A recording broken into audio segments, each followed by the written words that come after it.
Testing, testing. Are we live? Mic check 1, 2. All right, there it is. Woo. Good morning, ladies and gentlemen. I hope you're having a wonderful day. If you're watching this and it does not say live at the bottom of the screen, unfortunately, you're watching the recap now. The good news is we are live Monday through Friday, 30 minutes before open. So if you come to this channel, youtube.com/thestockmarket, anytime before market hours or during market hours, you will see us here. So hopefully we see you here. Second link in the description will take you to the nightly Watchlist main channel. If you miss anything, you got the full recap and it's ready to go. So I hope you guys are ready. It's the start of December. We are opening up over 300 points on the futures. It looks like it's going to be good. You're going to get some Santa Claus rally lines, and it looks like it's going to be kind of fun here. So I hope you're ready. But we have Jerome Powell. Jerome Powell is going to be today. You got a few other things happening in the next few days, but I think Jerome will take the lead, and then we're going to go from there, and that is it. And yes, that is it. Jason Tagley, good morning. Good morning, everybody else. How are you guys? How you guys living, man? I don't know. How do I sound? I'm just on the struggle bus today. We are on the struggle bus today, so be careful. Viewer discretion advised for your ears. You might hear some coughing and snorting. I got a negative test. I got a test. I got tested for COVID. They said no. Oh, man, they clapped me. I got a COVID test and a flu test. I said, no. Test me for the flu, too, just in case. They said, word, say less, fam. That's it. I'm just soft. But I'm pretty clapped today. But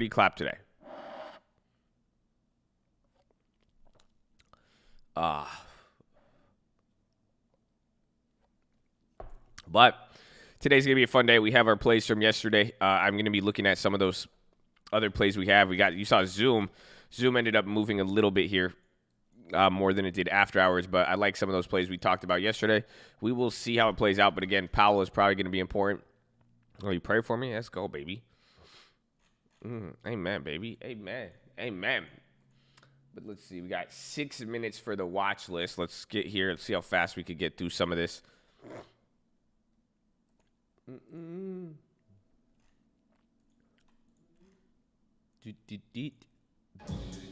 To the last shit. So here's the watch list. Second link in the description. Take you to the nightly watch list and main channel. We're glad you're here.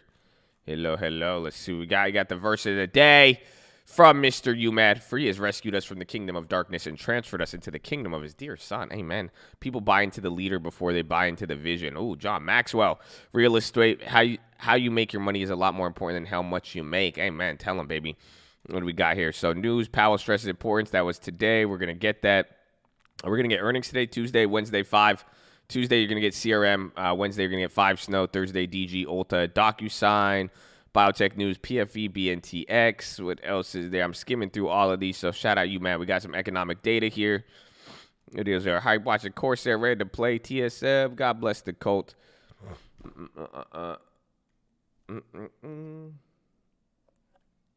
NVIDIA is going to be good. There's AMD, VFF, baseball, my favorite sport. Amen. Great job, Cole. Watching Spotify. I actually do like Spotify. Again, we already have our exposure through those other plays, but I like it. Yes, don't forget to drop your like on the way in. Honestly, I hope you guys drink water. Get some rest, too. It was the craziest thing at the test, dude. I went to one of those pull-in, drive-in test things, man. It was crazy. I was seeing, work trucks. I was seeing G-Wagons. I was seeing Teslas. It was a very diverse set of people. Seemed like the holidays got people stuffy, you know? It's a thing. It was really diverse. It was really, really diverse. They get the brain swab. No, I got the brain swab. They went all up in my shit, bro. That shit hurt. The guy, he went crazy. I had to do it a bunch of times. It's like, Dude, it's crazy, man.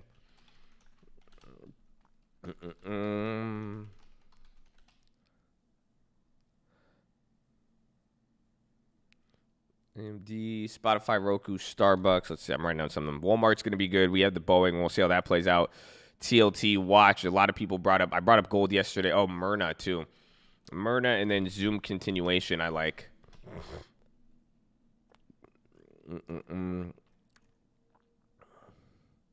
Myrna said they've been super bullish. Again, the ghetto spread is going to be your friend in some of these cases. We talked about it yesterday.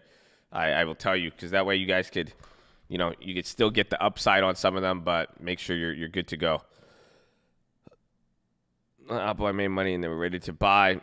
That's all day. Don't forget how far you come. 1 month left to 2020. Amen. Amen. Starbucks, Amazon. I want Amazon to move. What were the Spotify calls? Those old ones I had were January, but those are the only ones I'm down 50% on those. Still holding those. AMD, AQB, MMM. What to do? Might just scout for some leaps. I like the leaps, bro. They've been doing good.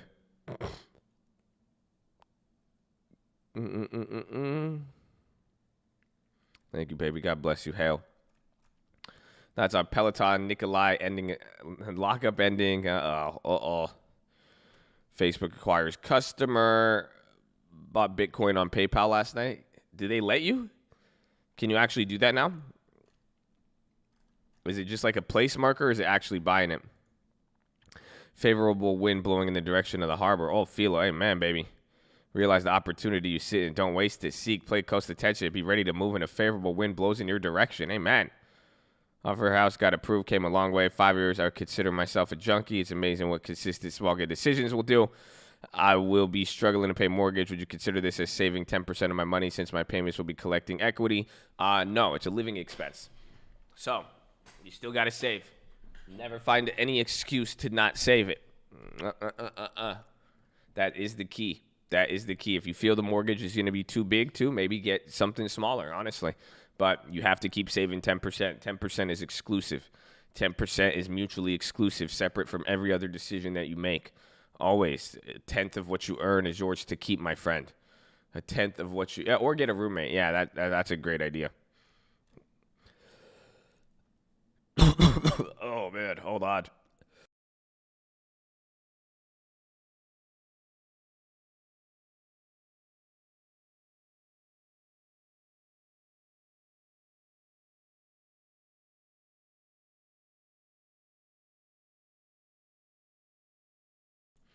Oh, that was ugly. You guys should have heard that one. Nah, roommates aren't too bad. We'll talk about that. It seems like a lot of virus stocks here. My watch list, I'm going to be looking at AMD, Spotify, Roku, Starbucks, Nike, Myrna, and Zoom. All right, I skimmed through all this. Thank you for everybody who posted on there. We love you. It is now time. Honestly, man. I'm not. They almost got me to donate for the flag. Well, how do they do that? But, ladies and gentlemen, I hope you're having a wonderful day. I hope you know you live in the greatest country in the world.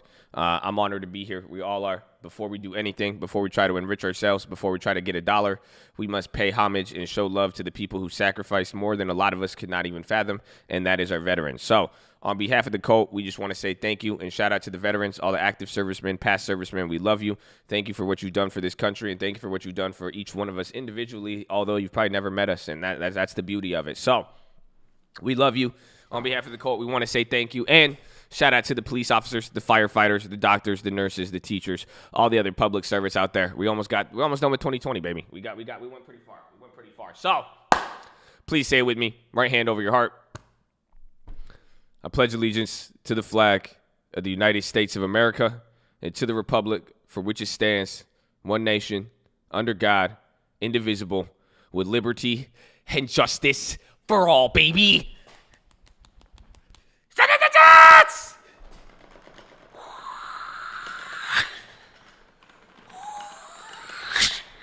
Let's go, baby. Oh, man.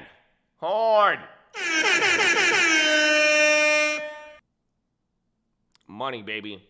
I don't know how we do that. So, we'll see. Honestly, I tend to make,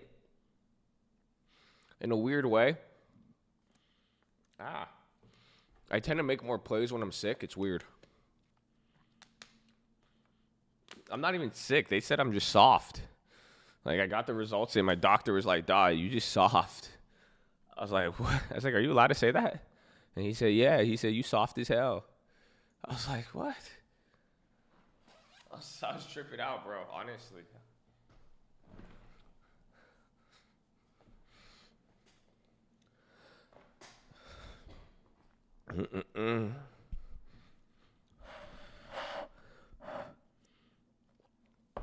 So call it out if you see it. If you guys got any plays here, again, we have a lot of the plays we've been looking at. See, thank God Roku's down. You're going to get a little bit of a difference from yesterday. We'll see if there's any rotations. But again, call it out. We'll see what we got there. Let me get up Myrna and Zoom. So these are both continuations. These could be fire. Damn, we still got 2 more minutes. I thought I was about to ready to go. So Myrna and Zoom, big movers. You should be able to get a continuation. Roku, this is the one I liked from yesterday.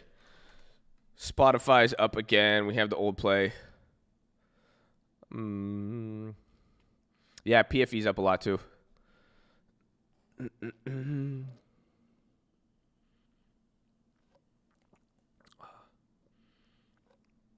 PST merging with, well, we'll see by the end of the year. You're going to enter a period where deals are going to start coming through, either to get the end of the year. A lot of companies like even think work CRM, but after that, I think after 2 more weeks, there probably won't be any more deals done in the market.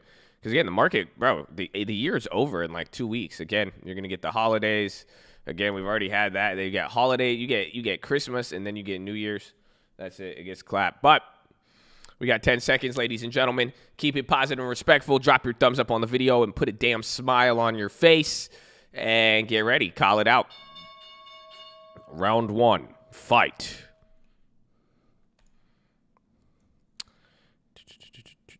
Okay, where is that? The Roku. I like the Roku there. Let's see. Myrna or the Zuma.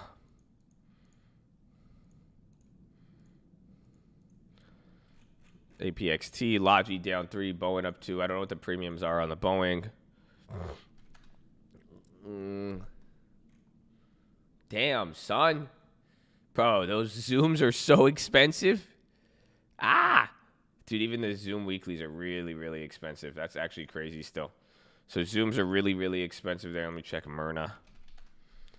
Yeah, AbiVi. Somebody said there's a lot of AbiVi activity this last few days. Myrna's going absolutely crazy on the weekly too. Damn.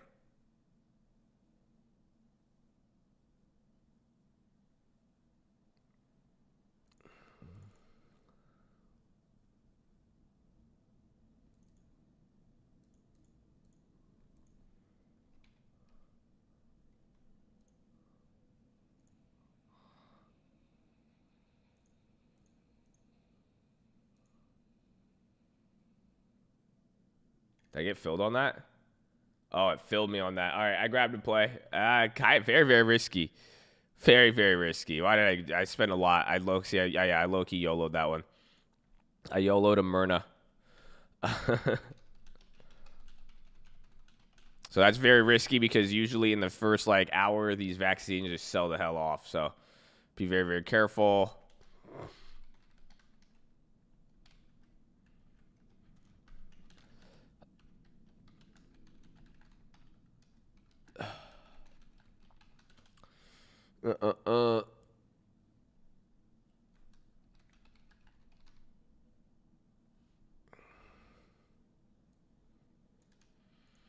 Okay, do not trade that. You will lose money.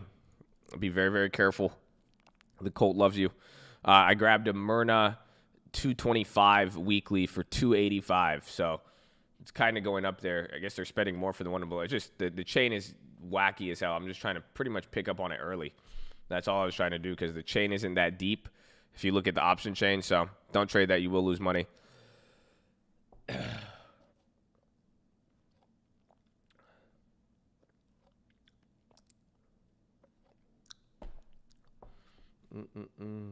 Actually, I could Ghetto Spread it right now. Low key.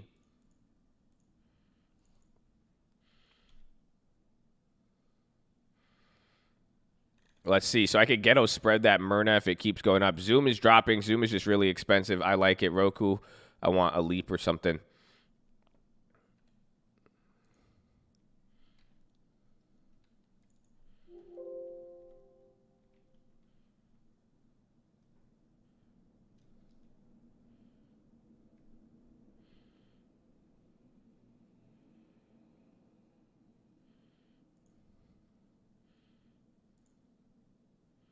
All right, I ghetto spreaded the Myrna. I just made that a free trade. I ghetto spreaded the Myrna for $3. I bought it for $2.85. I made $15, but I just shorted the 230 at $3. I could have got way more. Yeah, it's going up. I was getting impatient right there because that one was so far at the money. That was a fast-ass ghetto spread if you think about it. But $5 difference. Bought it for $2.85. Have the 230. Sold that one at $3.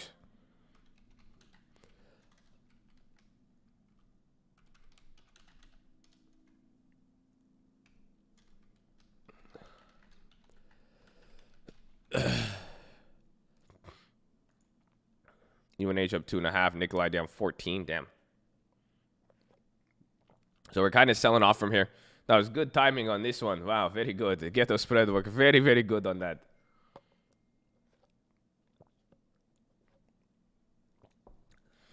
DocuSign down 4. Everything's kind of slipping up here. I mean, you just had a pure sell-off from the open. A Ghetto Spread is when you short the contract. So what we did here, you could literally see it in the order history. I bought, where is it? How come it's not showing this? Yeah, where not? It's not show. Come on, refresh. There it is. See, now it's showing up. It's, I don't know why it keeps repeating, but I bought one of them at 285. I got the 225 at 285, and then I shorted the one below it for $3. So pretty much I collected more money back than I bought the option closer to the money. So I have a $5 difference for free, and I got all my money back.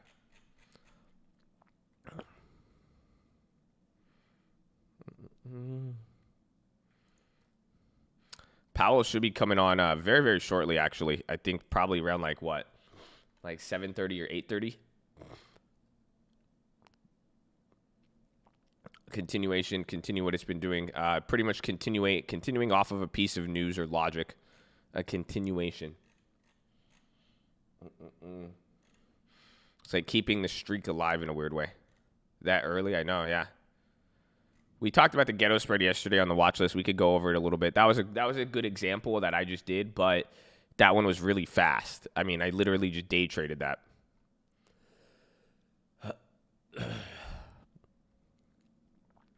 Facebook's on the high. Zoom keeps coming down. If Zoom collapses from here, that could be a really good one on the way down.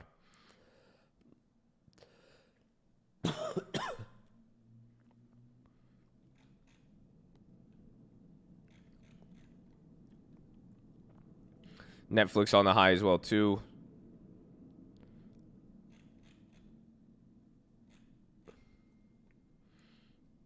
There's Zoom again.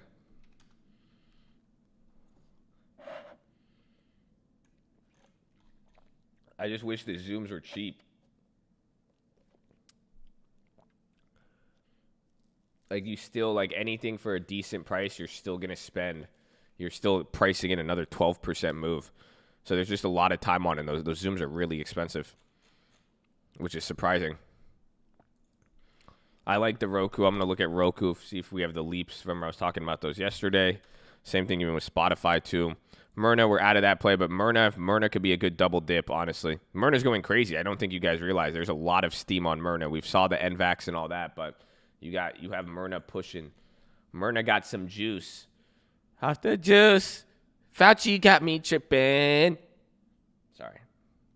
I thought that was necessary. What was I going to look at there? At the spot. To the last day of August, first few days of September. A little bit. We'll see. A lot of you guys brought up some good stuff, even with gold and how that's looking, so we'll have to see. Oh, shit. Compton. I forgot. We have the long-term deposit today. Oh, that just cheered me up. We might not do anything just today, but now we could shop. I say Joshua window shopper. Are we looking for laggers? Well, I'm looking at either, again, I have a lot of the specific plays I brought up on the watch list yesterday. In the last 2 days, I've really been liking those plays. I've been looking at those. If there's any, not laggers and leaders, pretty much looking for continuations. I'm looking for either Myrna to keep going crazy. We've ghetto spreaded that play. Zoom on the downside. If it keeps selling off, it could be bad because, again, they were pricing in $60 yesterday, only moved about $5, and then pre-market made the move, so the rest of the move should happen throughout the day, but those plays are expensive. Excuse me. Netflix on the high. Is Netflix a news pop or is it just popping? They're up 2.2. NASDAQ is up a third of. NASDAQ is still the lagger today. Believe it or not, that's crazy. S&P and Dow are still up a decent amount. At least Netflix is kind of breaking out of here, though, which is good. That could be your Santa Claus rally if the Amazons and Netflix take off from here because they haven't moved in the last 100 days.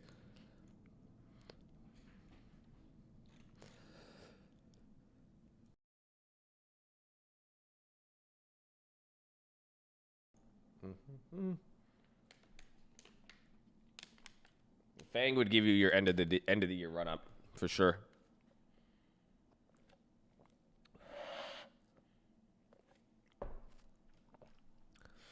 They raised their prices a while ago, right?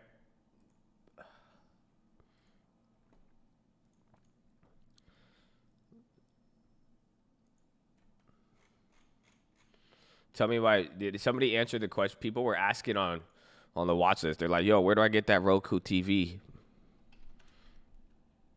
UAL's up 2% too.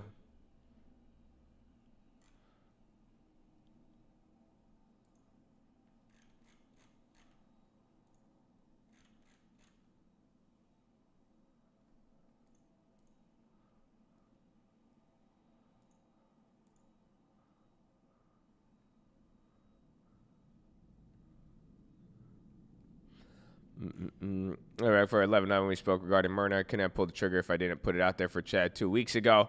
Let's go, baby. Looking for a follow-up on Amazon and Xmas. Good shit. That Myrna is crazy. Oh, and Bradley Frizzle in the peach. A double whammy. Horn. I like the horn warning when it sounds like a boat horn. Does that make sense? Okay. Man, Facebook jumping back into the crypto. Right when Bitcoin goes crazy, Facebook starts talking all that crazy Libra shit, huh? Zuckerberg is an evil genius.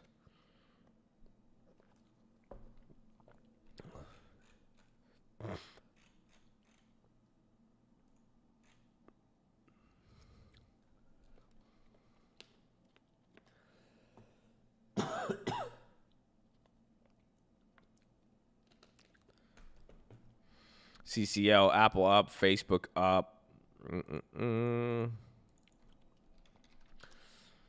Where's Shopify? Oh, Shopify got clapped. That's good.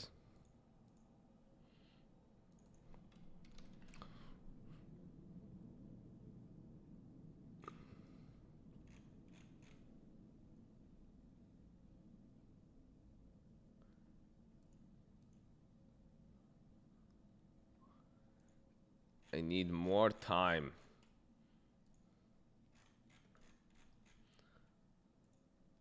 Bro, time is expensive, man. You know, they make you pay a lot. AMD last chance. We have those AMDs actually, so those we've been going graveyard to positive. It's actually a really tricky play right now, believe it or not.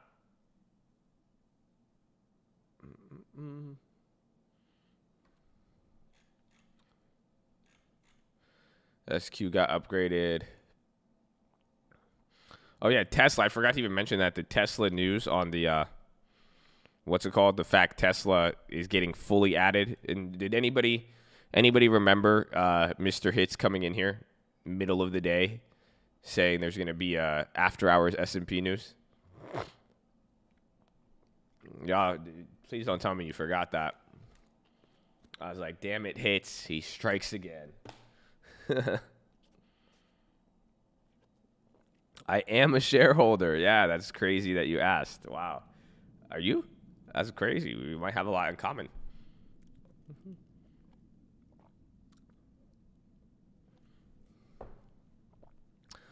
AMD, SPY just made a little bounce from that whole move there.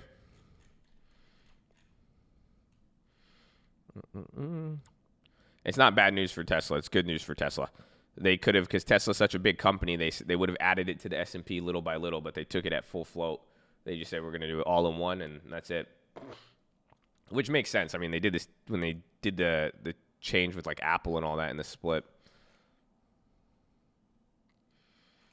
How much do we put? We have two different accounts for the deposits on the long term. We do $200 a month for the small account, $2,000 a month for the bigger end.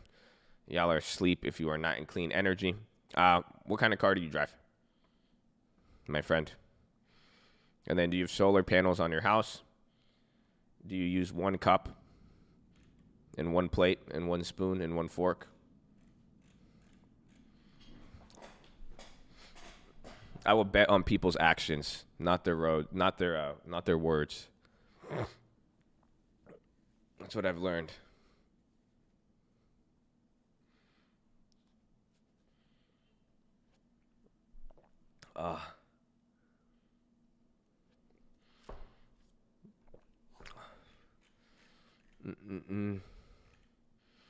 What car? No. This isn't a flex. Because somebody brought it up the other day. They told me, they're like, dude, Josh, what you said was crazy. They're like, the fact that people really are, with like the EV stocks. They were just saying, like, it's because I brought that up the other day. I said, you guys are pushing EV stocks while pumping gas. It is the future. I agree. I do agree, but I don't think it's asleep. I think it's going to take a long time before most of the general population, switch to stuff like that.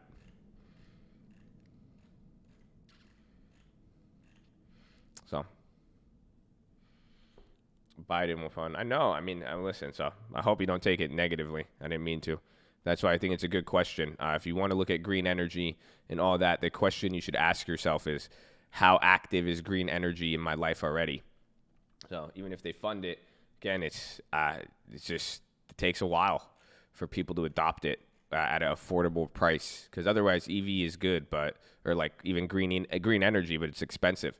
Solar panels cost money. Electric cars cost time and all that. If you had my type of money, you would wait too. It'd be the reverse. If you had my type of money, you would just throw it in there. If you didn't have money, I wouldn't gamble on the one thing. That makes sense.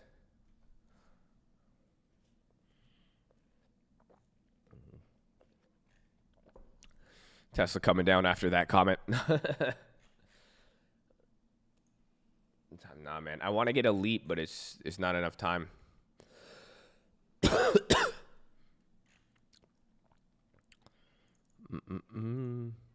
Luke's living. Luke's.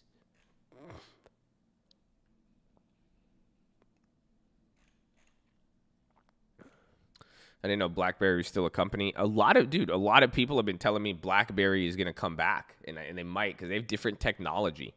So BlackBerry's a weird one. They do still exist, and like, I don't know, something's going on there. I'm not a fan of it. I don't know, but I've seen the attention on it. I know people have definitely brought it up. Like, yeah, people like the tech. They really do like the tech. So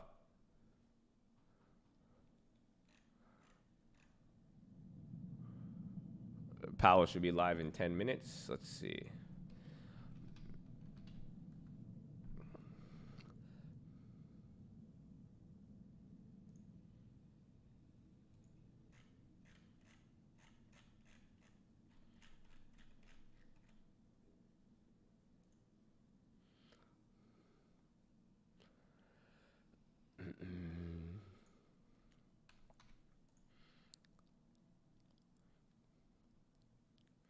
A-Bus. Oh, isn't that why we bought A-Bus? Wait, is A-Bus running up? Because didn't people talk about A-Bus having some sort of patent shit with Myrna? You guys remember that? Wasn't that the news or something?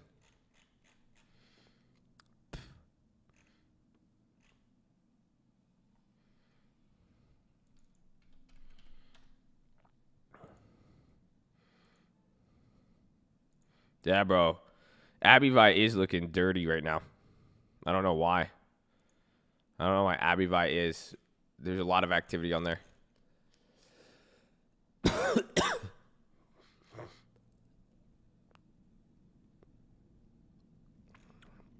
I'm surprised because A-Bus isn't moving up.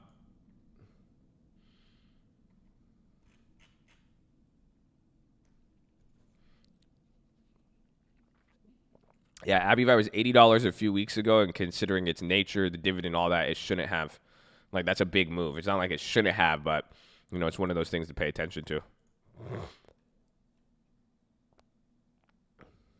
Did you guys know I'm a Tesla shareholder? I'm sorry. I looked at the portfolio. I was like, damn, I'm up 30% almost on Tesla.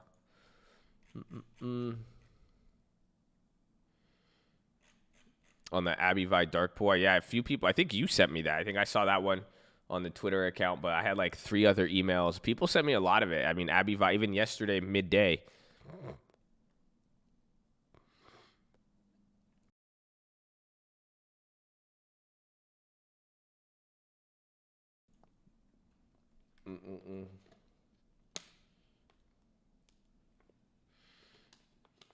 Did I make the Tesla shares free? No, I did not.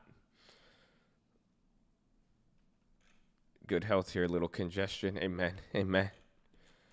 DVAX. There was a lot, dude. There's a lot of these. I mean, again, I'm surprised. Dude, Myrna was at $60 a couple days ago, which was crazy. So the fact that this has been a new trend. It's been 4 or 5 weeks in a row of every Monday there's been positive vaccine news, and it's been sticking. Been very, very weird.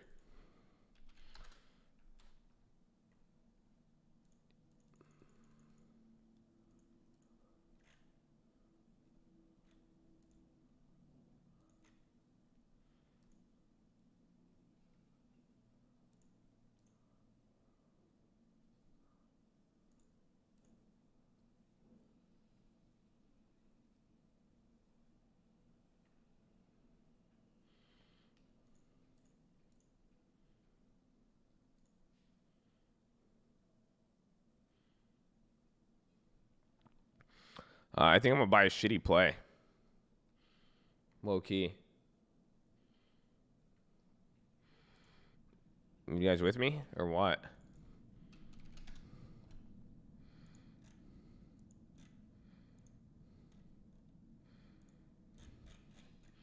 No, I don't want to be the weekly.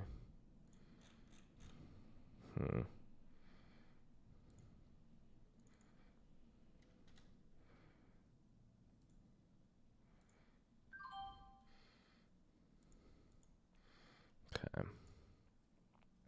You like shitty plays? I do too. Well, I just made it. I don't know if you guys saw, but don't trade that. Not a recommendation. I don't know, because I've always said I wouldn't buy like leaps per se on what's it called? I wouldn't buy leaps per se on AbiVi, but I kind of want like short term on there. So I justified it. That's great. I could do the trades live in front of you and only like 5 people see it. I'm looking at the option activity. Yeah, there you go. There you go. So don't trade that one.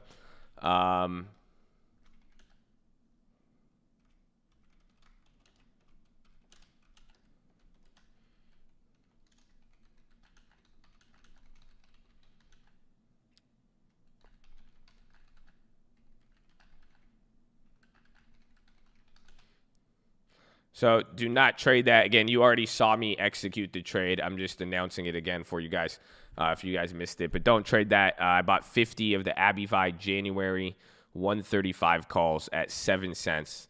Again, I would have just waited, you know, because usually I don't like playing options on a stock that I own a big position in because I already have exposure. But my idea is if it does go crazy, we can run it up and see. But, you know, what I'm expecting more so is that, let's say it did go crazy in the next few weeks, I could just exercise and anything. Otherwise, I wouldn't get leaps on it because then I'd just rather collect the dividend.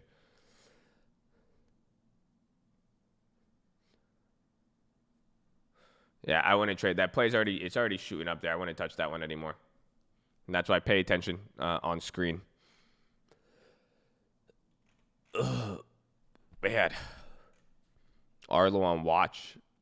Isn't Arlo at like $1? Wait, is Arlo halted?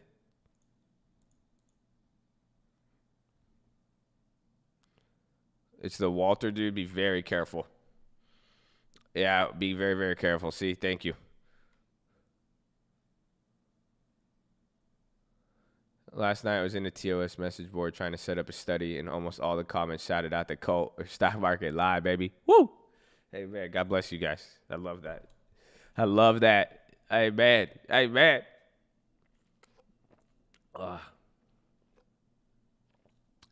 So I love all of you. Your ban appeal form is ready to go, too. I'm waiting on finalization. I'm sent it. I have a real psychologist working with me, and they're going to help me finish it up. I'm waiting for their edits to come back. I'm not even kidding. So we're good. Yeah, I love all of you guys. I appreciate you. Amen. Amen.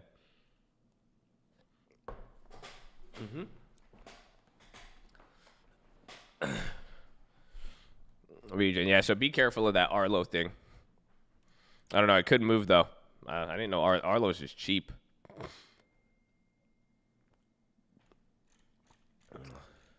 If you unban my main, I'll donate $5. Honestly, man, we don't want anything from you. We were gonna charge for unbans, and we were gonna donate the money to charity. That will be phase 2. So if having free unban requests turns into a problem, we're just gonna make you guys have to pay for it, and then we're gonna donate all the money for charity. So all that negativity goes there. But honestly, I'm glad that you're here. I appreciate you being here, even though you've gotten banned, and the fact that you didn't turn into a little kid about it. I appreciate that. So please, the pleasure is mine to unban your main account. You know? That's it. The pleasure is mine.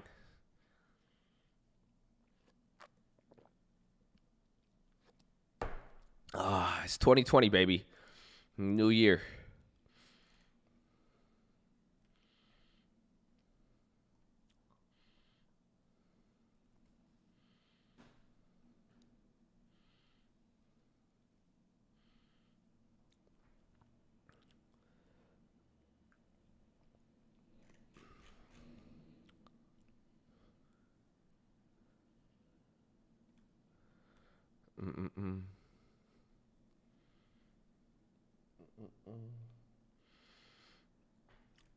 What would be unbanned? I jokingly said I was 6 years old and my other account got clapped.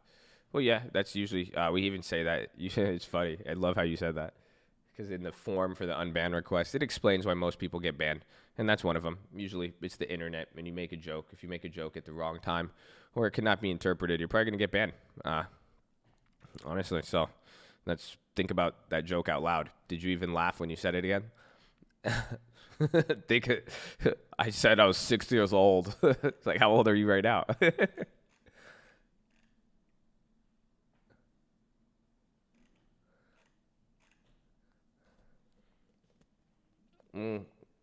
Yeah, you can make the Abbey Vice free if you want, or you could do the Ghetto Spread.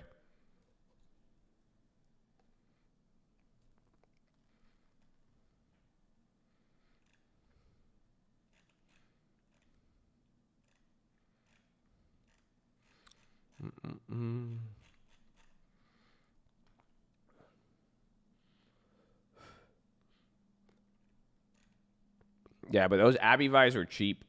I mean, because Abbey Vi doesn't move a lot, so. But I like, again, there's been the last 3 days, ever since Buffett, there's been a lot of activity on Abbey Vi, which is very rare, honestly. To see Abbey Vi go vertical like this, that's why someone brought up 27. It just doesn't go vertical. Like, Abbey Vi just does not go vertical. Like, it's only done that with, like, the crashes, but. Excuse me.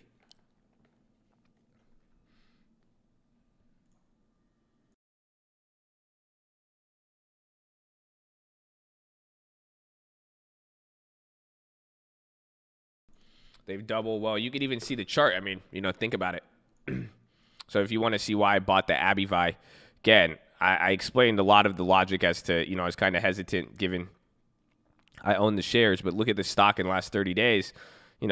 It's hitting new highs. These options were literally at 7 cents.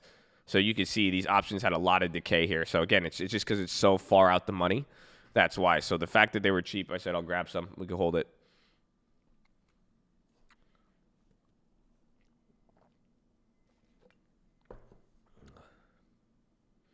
Yeah, previous close was at 7, so I didn't buy them at a premium, yeah. Actually, well, it says they're up 0.8, 9, 10, 11, 12. I think I spent 1 cent higher. I think I spent 1 cent higher.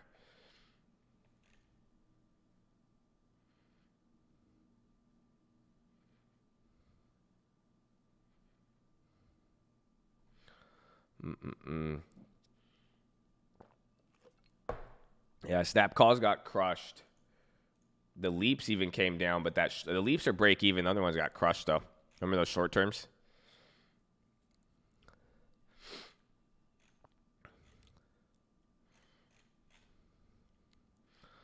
Arlo news. I like the Arlo. I'm more sketchy by the news source unless you're getting other reports elsewhere.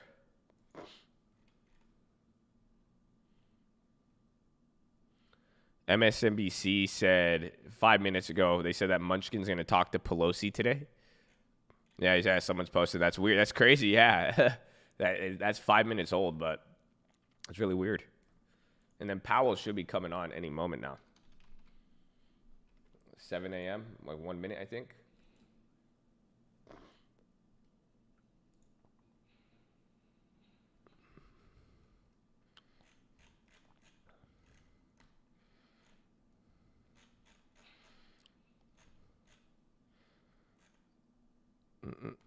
So what's that? We made the Abbey Vibe play today, and we did the Ghettos. We did the Myrna Ghetto Spread. That one was a crazy play. That was quick. Let me see the zooms. That Arlo news is there. I don't know if you guys want to play it. I'm going to burn one on that.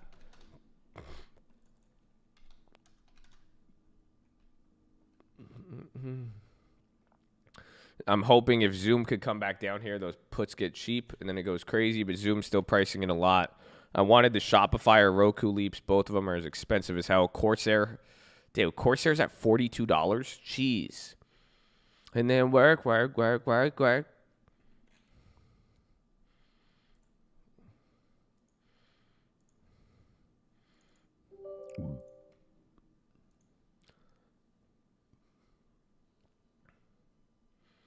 Qualcomm's on the high. Let's just go. High ticker's moving. I wasn't able to even click. Yo, why is Qualcomm popping? All right, Powell's coming on right now. Check Qualcomm news.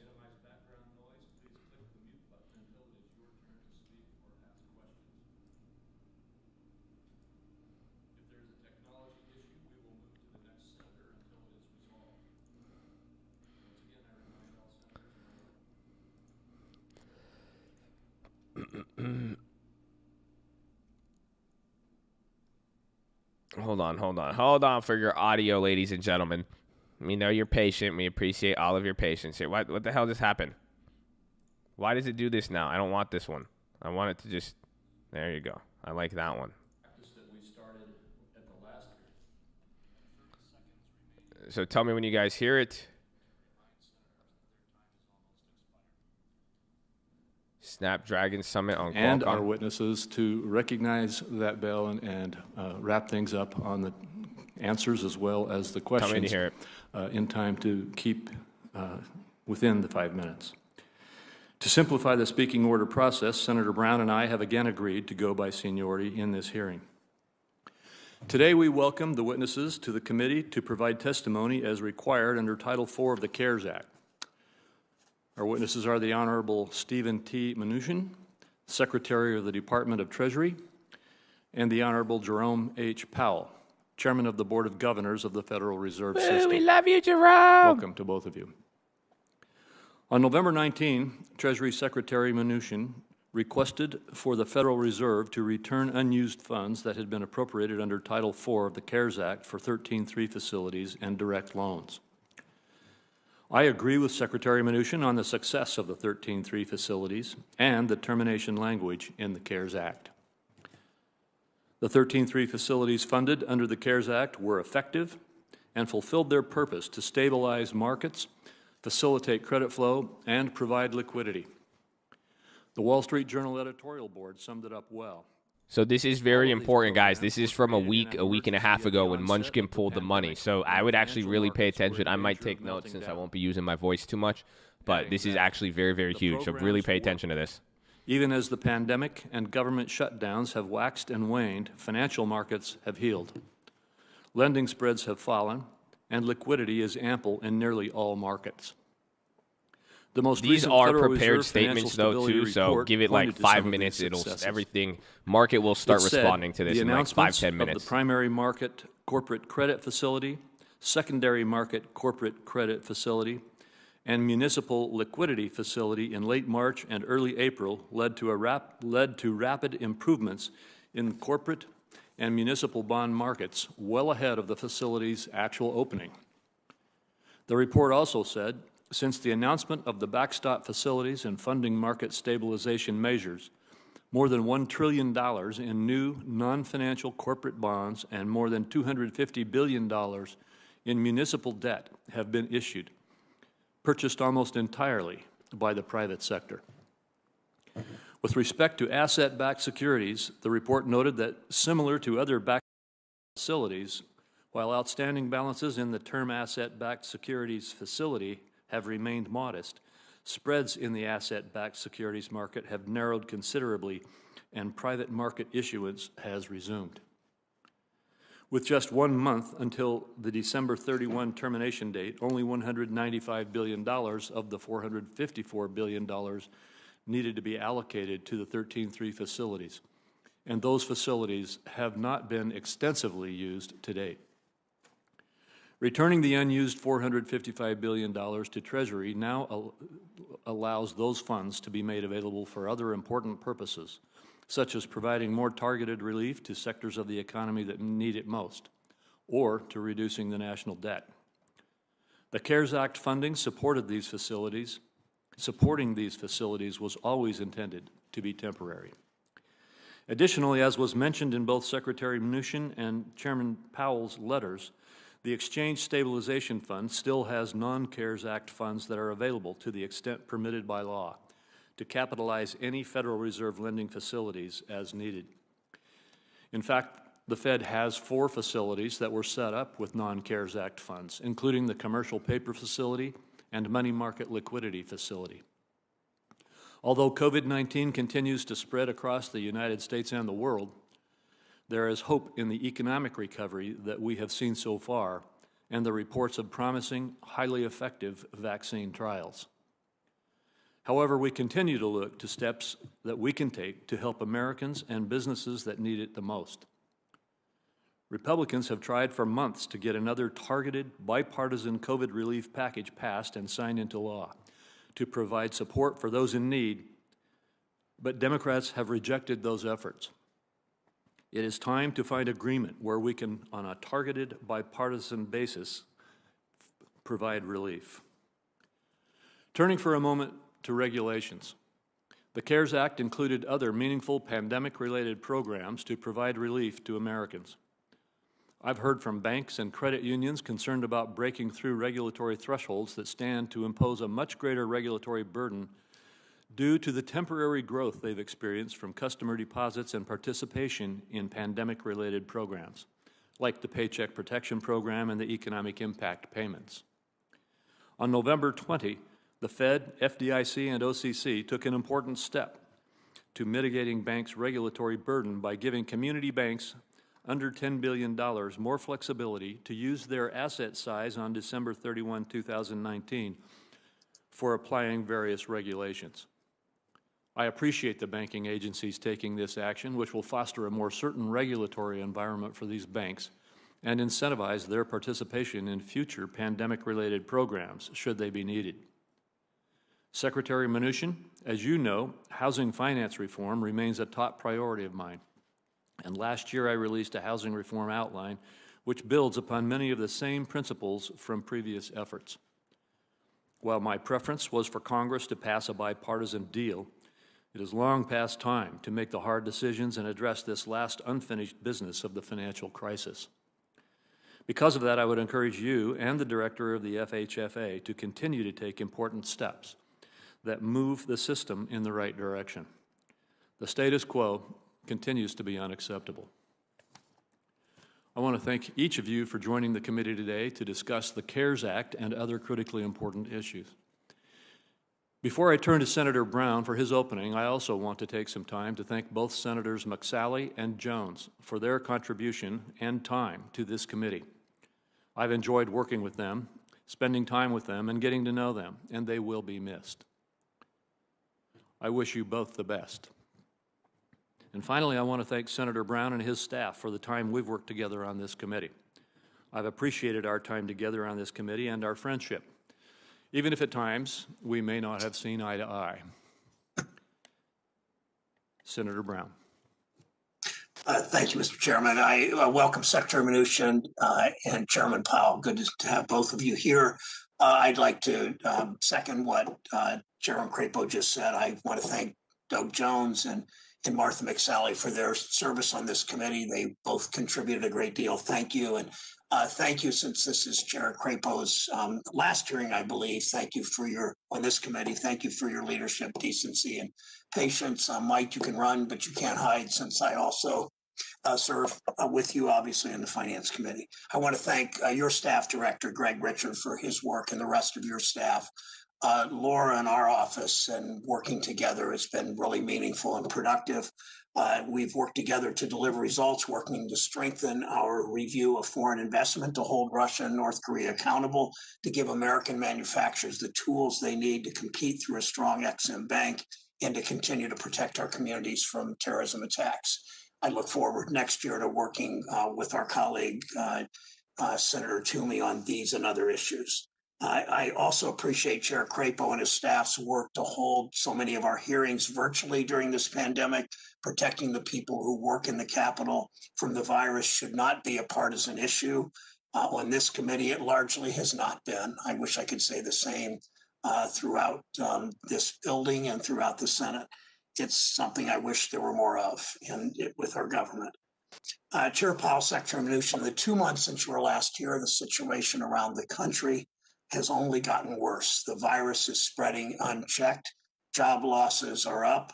Economic growth is declining. The number of new daily COVID-19 cases is up fourfold. Daily deaths have more than doubled. In many parts of the country, the case numbers and hospitalizations are worse than in the spring. I spent much of yesterday talking to hospital leaders around my state.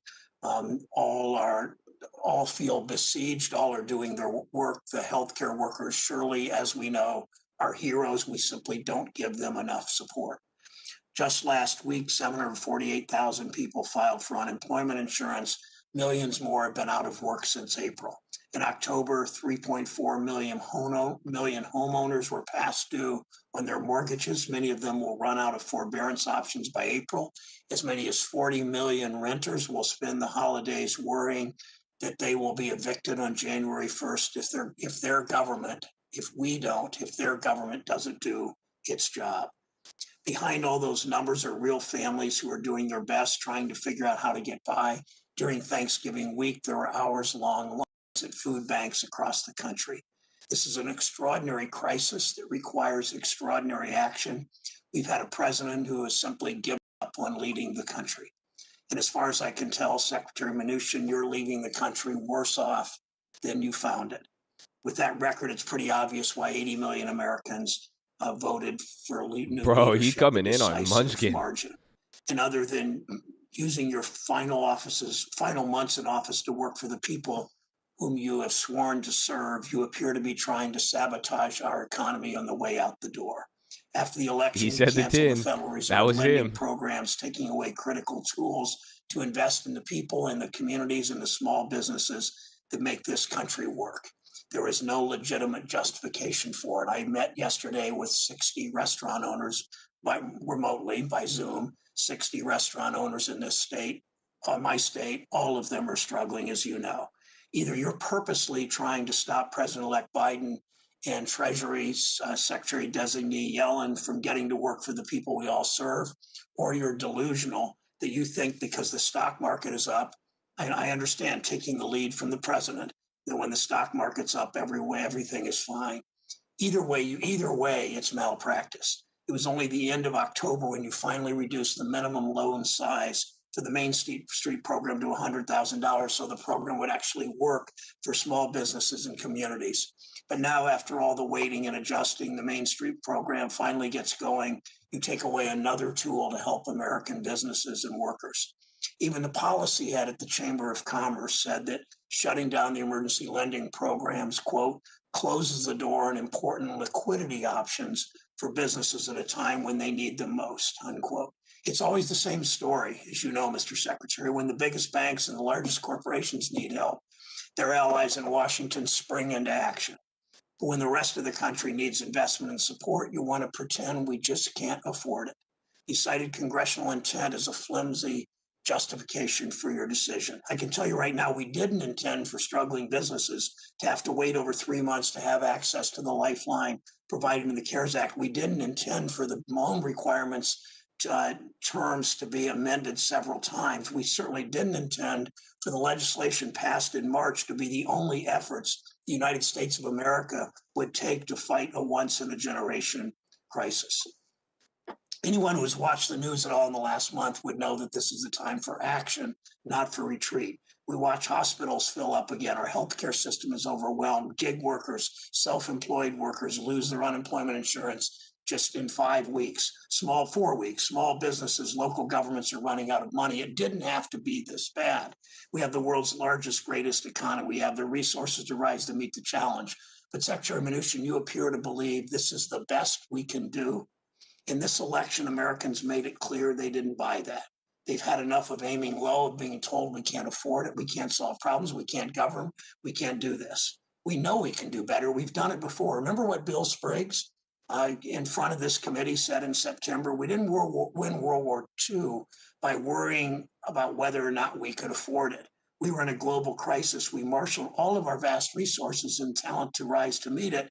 We grew the economy from the middle class out. We paid down the debt with rising wages. And if we've learned anything from this crisis, it should be this, that we can do the same thing again. Remember what we did in March? Unanimously, Mr. Chairman, we came together, we took action, it made a real difference in people's lives. In the face of mass layoffs, we put money in people's pockets. We helped them pay their bills. We kept spending in this economy. We kept 13 million people out of poverty. Those restaurant owners yesterday in Ohio said their situation is more perilous today than it was back in February and March and April and May. So it means that we should do a comparable kind of action. And what we did in March helped everyone, including the stock market that you love to brag about. There's no reason other than a lack of political will that we can't do the same. A worker's about to lose her job, doesn't care about that date on the calendar, who's sitting at the secretary's desk. They care about results. Secretary Mnuchin, if you and President Trump won't deliver them, the least you can do is get out of the way. I know Chair Powell has been clear in previous hearings we need more stimulus to have any chance of a real broad economic recovery. We need a big stimulus package, one that reaches beyond Wall Street, the sort of emaciated McConnell version, reach beyond Wall Street to Main Streets in Cleveland and Boise and Scranton and all over this country, that shows up in people's paychecks, not just corporate balance sheets. I hope today the American people will get reassurance that the Federal Reserve will be part of that effort. It's time for all of us to use every tool available to rise to meet this challenge. Thank you, Mr. Chairman. Thank you, Senator Brown. We'll now proceed to our witnesses. We will go in the order I introduced you. And Secretary Mnuchin, you may proceed. Thank you. Chairman Crapo, Ranking Member Brown, and members of the committee, I'm pleased to join you to discuss the Department of Treasury's unprecedented response to support the American people throughout the coronavirus pandemic. We continue to work to implement the historic CARES Act with speed, efficiency, and transparency. So awkward after getting ripped apart. But our job will not be complete until every American gets back to work. When I last testified before you in September, I stated that America was in the midst of the fastest economic recovery from any crisis in U.S. history. I'm proud to say, while there is still more work to be done, that statement is even more true today. In the third quarter, GDP grew by 33% at an annual rate, beating all expectations and nearly doubling the previous record set in 1950. Americans are getting back to work. The October jobs report showed that the economy has gained back 12 million jobs since April, more than 50% of all lost jobs due to the pandemic. The private service sector, which includes those industries that were impacted by the initial economic shutdown, has regained 58% of the lost jobs. The unemployment rate decreased to 6.9%, a rate not expected to be achieved until the fourth quarter of 2021. The historic bipartisan CARES Act provided the economic relief critical to supporting our robust economy. Additional economic shutdowns, however, continue to impair this remarkable progress and cause great harm to American business and workers. Based upon the recent economic data, I continue to believe that a targeted fiscal package is the most appropriate federal response. I strongly encourage Congress to use the $455 billion in unused funds from the CARES Act to pass an additional bill with bipartisan support. The administration is standing ready to support Congress in this effort to help American workers and small business that continue to struggle with the impact of COVID-19. Treasury has been working hard to implement the CARES Act in a transparent and efficient manner. We've released significant amount of information to the public on our website, treasury.gov, and on usaspending.gov. In many instances, we released more information than what is required by the statute. We continue to cooperate with various oversight bodies, including the new Special Inspector General, the Treasury Inspector General, the Treasury Inspector General for Tax Administration, the new Congressional Oversight Commission, the GAO. We have provided regular updates to Congress, with this marking my 8th appearance before Congress for a CARES Act hearing. We have also devoted significant resources to responding to numerous congressional committees and individual members of Congress on both sides of the aisle. We appreciate your interest on these issues. We remain committed to working with you to accommodate Congress's legislative requests and to further advance our whole-of-government approach to defeating COVID-19. I'd like to thank the members of the committee for working with us to provide critical economic relief to the American people, and I'm pleased to be here to answer any questions. Thank you. Chairman Powell. Chairman Crapo, Ranking Member Brown, and other members of the committee, thank you for the opportunity to update you on our ongoing measures to address the hardship wrought by the pandemic. Pardon me. Our public health professionals continue to deliver our most important response, and we remain grateful for their service. The Federal Reserve, along with others across government, is using its policies to help alleviate the economic burden. Since the pandemic's onset, we have taken forceful actions to provide relief and stability, to ensure that the recovery will be as strong as possible, and to limit lasting damage to the economy. Economic activity has continued to recover from its depressed second quarter level. The reopening of the economy led to a rapid rebound in activity, and real GDP rose at an annual rate of 33% in the third quarter. In recent months, however, the pace of improvement has moderated. Household spending on goods, especially durable goods, has been strong and has moved above its pre-pandemic level. In contrast, spending on services remains low, largely because of ongoing weakness in sectors that typically require people to gather closely, including travel and hospitality. The overall rebound in household spending is due in part to federal stimulus payments and expanded unemployment benefits, which provided essential support to many families and individuals. In the labor market, more than half of the 22 million jobs that were lost in March and April have been regained, as many people were able to return to work. As with overall economic activity, the pace of improvement in the labor market has moderated. Although we welcome this progress, we will not lose sight of the millions of Americans who remain out of work. The economic downturn has not fallen equally on all Americans, and those least able to shoulder the burden have been hardest hit. In particular, the high level of joblessness has been especially severe for lower-wage workers in the service sector, for women, and for African Americans and Hispanics. The economic dislocation has upended many lives and created great uncertainty about the future. As we've emphasized throughout the pandemic, the outlook for the economy is extraordinarily uncertain and will depend in large part on the success of efforts to keep the virus in check. The rise in new COVID-19 cases, both here and abroad, is concerning and could prove challenging in the next few months. A full economic recovery is unlikely until people are confident that it's safe to re-engage in a broad range of activities. Recent news on the vaccine front is very positive for the medium term. For now, significant challenges and uncertainty remain, including the timing, production, and distribution, and efficacy across different groups. It remains difficult to assess the timing and scope of the economic implications of these developments with any degree of confidence. The Fed's response has been guided by our mandate to promote maximum employment and stable prices for the American people, along with our responsibilities to promote the stability of the financial system. We've been taking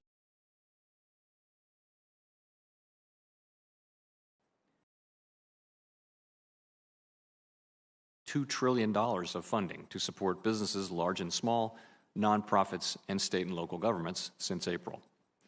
This, in turn, has helped keep organizations from shuttering and has put employers in a better position to keep workers on and to hire them back as the economy continues to recover. These programs serve as a backstop to key credit markets and have helped restore the flow of credit from private lenders through normal channels.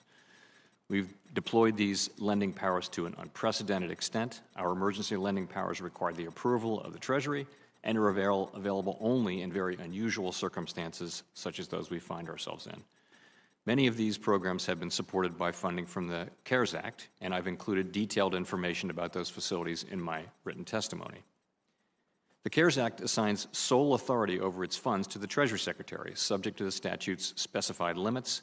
The Secretary has indicated that these limits do not permit CARES Act-funded facilities to make new loans or purchase new assets after December 31 of this year. Accordingly, the Federal Reserve will return the unused portion of funds allocated to the lending programs that are backstopped by the CARES Act in connection with their termination at the end of the year.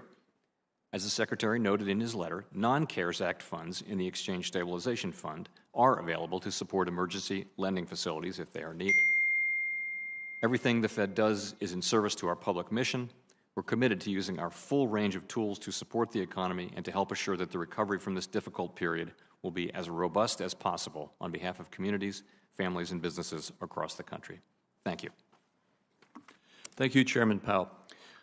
My first question, I think, will be toward you, Secretary Mnuchin. I'm actually quite surprised to hear you criticized for following the law in how you have dealt with the return of the CARES Act funds that we were in the room together negotiating these provisions as the CARES Act was created. And interestingly, it seems to me that the real problem here is, well, you'll recall, you and we were accused of creating a big slush fund. And now, when we have terminated these funds as required by the law so that we can utilize them more effectively in the next act, the criticism is that this fund should not have been terminated.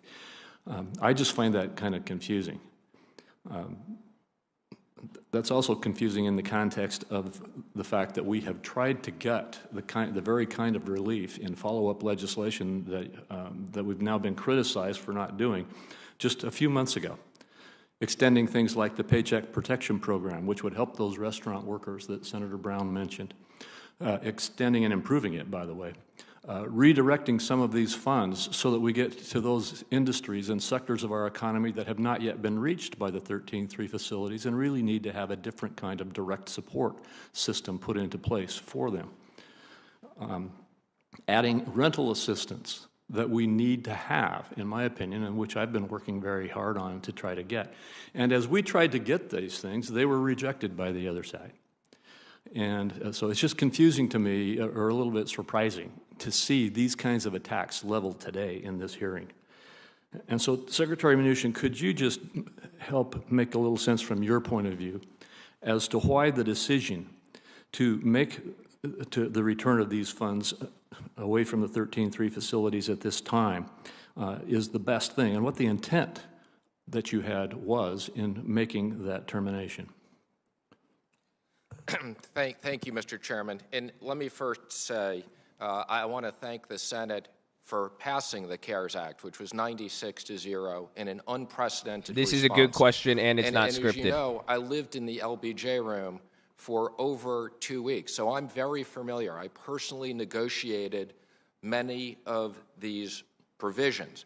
Matter of fact, I brought the CARES Act with me because I reference it and keep it next to my desk. And, Mr. Chairman, I would just ask you to recall, you and I were sitting outside Senator Schumer's office with his staff. It was after 1 a.m. in the morning on the night that we finally finished this. And I asked you to come to sign off on behalf of the leader and others, the final red lines. We went through this very carefully. So I would direct you to Section 4029, which is very clear, which says, except as provided in subsection B on December 31, 2020, the authority provided under this subtitle shall terminate. It was very clear. So my decision, first of all, I want to thank Chair Powell because he has been a terrific partner in everything we've done. And I really want to thank him and the people at the Fed. He and I have been speaking constantly. Bro, this is good. In deference to him, I did extend the 4 of the facilities that use non-CARES money. My decision not to extend these facilities was not an economic decision. I'm surprised to hear Senator Brown use words like sabotage, no legitimate justification, delusional, malpractice, time for action. I'd be more than happy, Senator Brown, to come see in your staff and walk you through the legal analysis. But this is perfectly clear. The Senate provided unprecedented authority to the Secretary of the Treasury in giving me $500 billion. The statute was very clear. Matter of fact, I find it implausible that any member of this committee believed that in voting for the CARES Act, you were authorizing me to invest $500 billion to make loans in perpetuity. So if you don't read this as there is an expiration, then you must read this, that there was a loophole in the law that I could invest the $500 billion forever had I committed it up front. And I don't believe that was the intent. I would also just conclude, I echo what Senator Brown said about restaurants. The President and I believe that restaurants have been unfairly targeted, and I'd urge Congress to support another $300 billion for PPP. This would have a real impact. These restaurants need grants. They don't need loans. Thank you. Thank you. And as you can tell by the bell, Chairman Powell, I don't have time to ask you my questions, but I will have you respond to them either later in the hearing or else I'll send them to you in writing. Senator Brown. Thank you, Mr. Chairman. Secretary Mnuchin, I see by your testimony today, you really don't understand what's happening in families across our country, almost celebrating your marvelous work of you and the President that the country so decisively rejected. One of my favorite Abraham Lincoln quotes is he used to talk about going out and getting his public opinion bath. It's pretty clear. I appreciate what you said about restaurants, but it's pretty clear that you have left behind, the administration's left behind, the President is only concerned about seeing something that's not there, fraud in an election, as so many Republican judges and a few courageous Republican office holders have spoken out against about. On our last hearing, I asked you and Secretary Powell to read a piece by ProPublica about a small business owner in Cleveland whose business couldn't get help, while the giant corporation occupying the same building has gotten plenty of taxpayer support while laying off its workers. I'm hoping you would have read it and made a more serious effort to understand what's happening in places like Cleveland and Mansfield and Shelby and Springfield, Ohio. Millions of American workers are still struggling. Millions more are out of work. All the numbers are going in the wrong direction. You wouldn't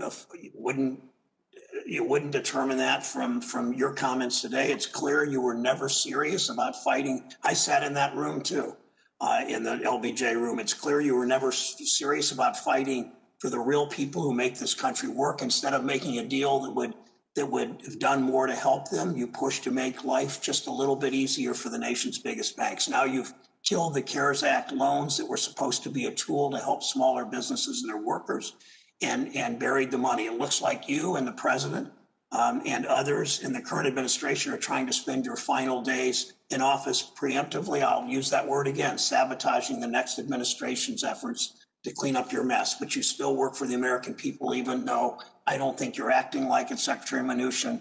I wish you and your administration would stop crowing about the stock market and stop passing the buck instead of doing the hard work.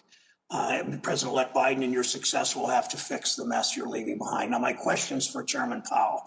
Chairman Powell, you were around at the beginning of you'll be around at the beginning of the next administration. You'll be part of the cleanup crew. You've made clear, and I appreciate the conversations we've had where you've made clear that Congress needs to do more fiscal support. You've also committed recently that even if we take bold action, we're not going back to the same economy and that it will be more difficult for workers going forward. So my question is this: we've seen how the Fed and Treasury action supported the stock market and benefited the wealthiest people in this country. What can the Fed do, Chair Powell, to make sure that workers don't get left behind again?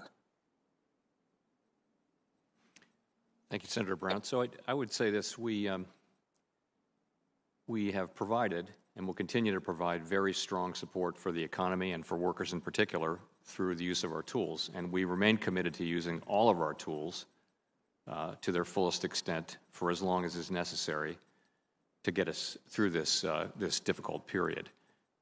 We've thought about this collective effort, this government-wide effort, as one that involves getting the people and the businesses that constitute the economy across the chasm created by the pandemic, getting them safely to the other side, to the post-pandemic economy.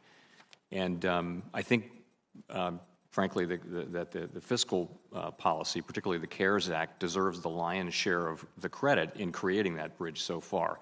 It may be that we need more on that front, but from the standpoint of the Fed, you can be sure that we'll continue to use our tools. And by the way, those tools would include Section 13.3 facilities, which remain available to us under the law. And as the Secretary pointed out in his letter, they can be backed up by exchange stabilization funds should the legal requirements for such funds be met. Chair Powell, does the Fed have an obligation to address the problems of inequality that many argue Fed actions have amplified, especially in addressing inequality in communities of color? I think inequality is a very important and ever more broadly understood problem in our economy. These persistent disparities along racial and gender and other lines really hold our economy back. I think that the Fed has a contribution to make there. It is not the principal contribution. I think that really fiscal policy and Congress has and the private sector too have very important roles there. What we can do is a lot of what we're doing, which is to focus on maximum employment, which is your order to us. That's the goal you've set forth for us, and to really take that idea seriously. And I think you've seen with the most recent modifications to our operating framework that we are taking it seriously and focusing on these issues more as holding the whole economy back. Thank you, Mr. Chairman. Thank you. And before we go to Senator Toomey, I just have to say, Secretary Mnuchin, you've been accused of killing the CARES Act loans for small businesses. I think that's mostly the PPP program, which we tried to re-energize and extend on the floor of the Senate, only to have it killed by the other side when we were trying to do that. But we'll continue to have these debates back and forth. Turn next to Senator Toomey. Thank you very much, Mr. Chairman. And Mr. Chairman, as this might be the last Banking Committee hearing of your chairmanship, I do want to thank you for your leadership and the really hard work and outstanding work you've done. Thank you. It's been a pleasure working with you.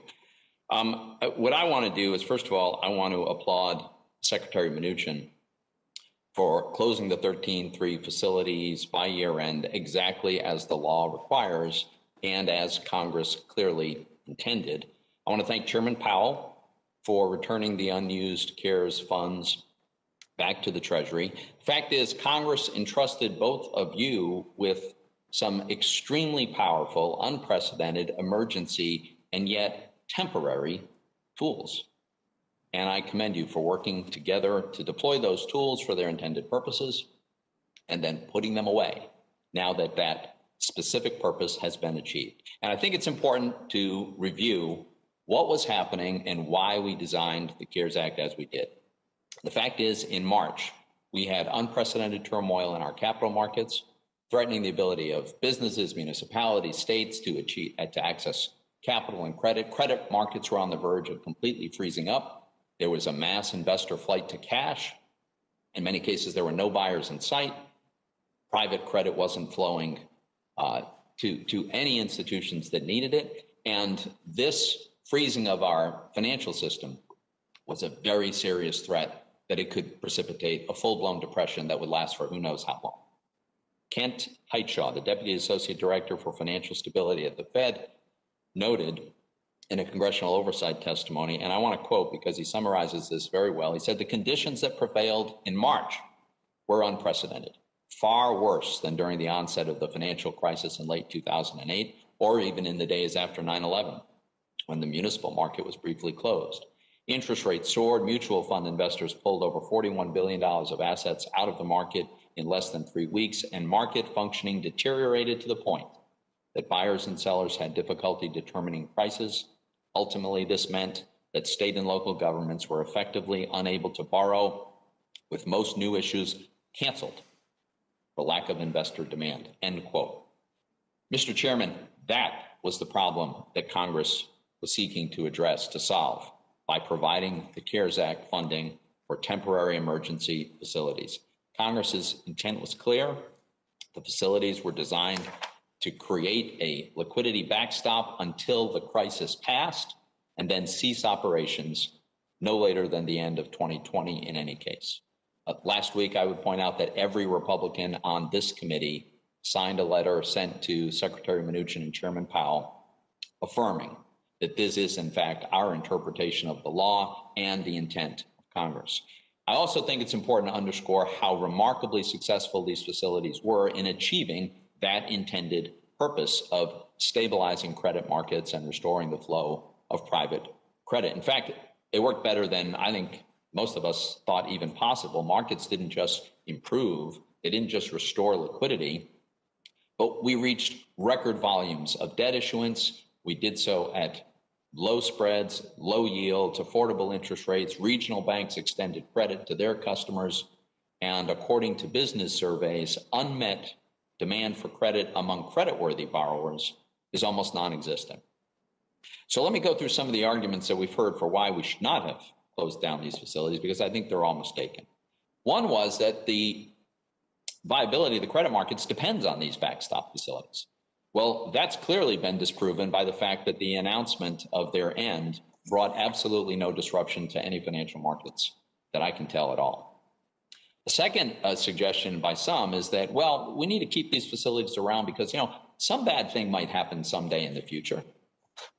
Well, it's always been the case that you could imagine some bad thing happening in the future.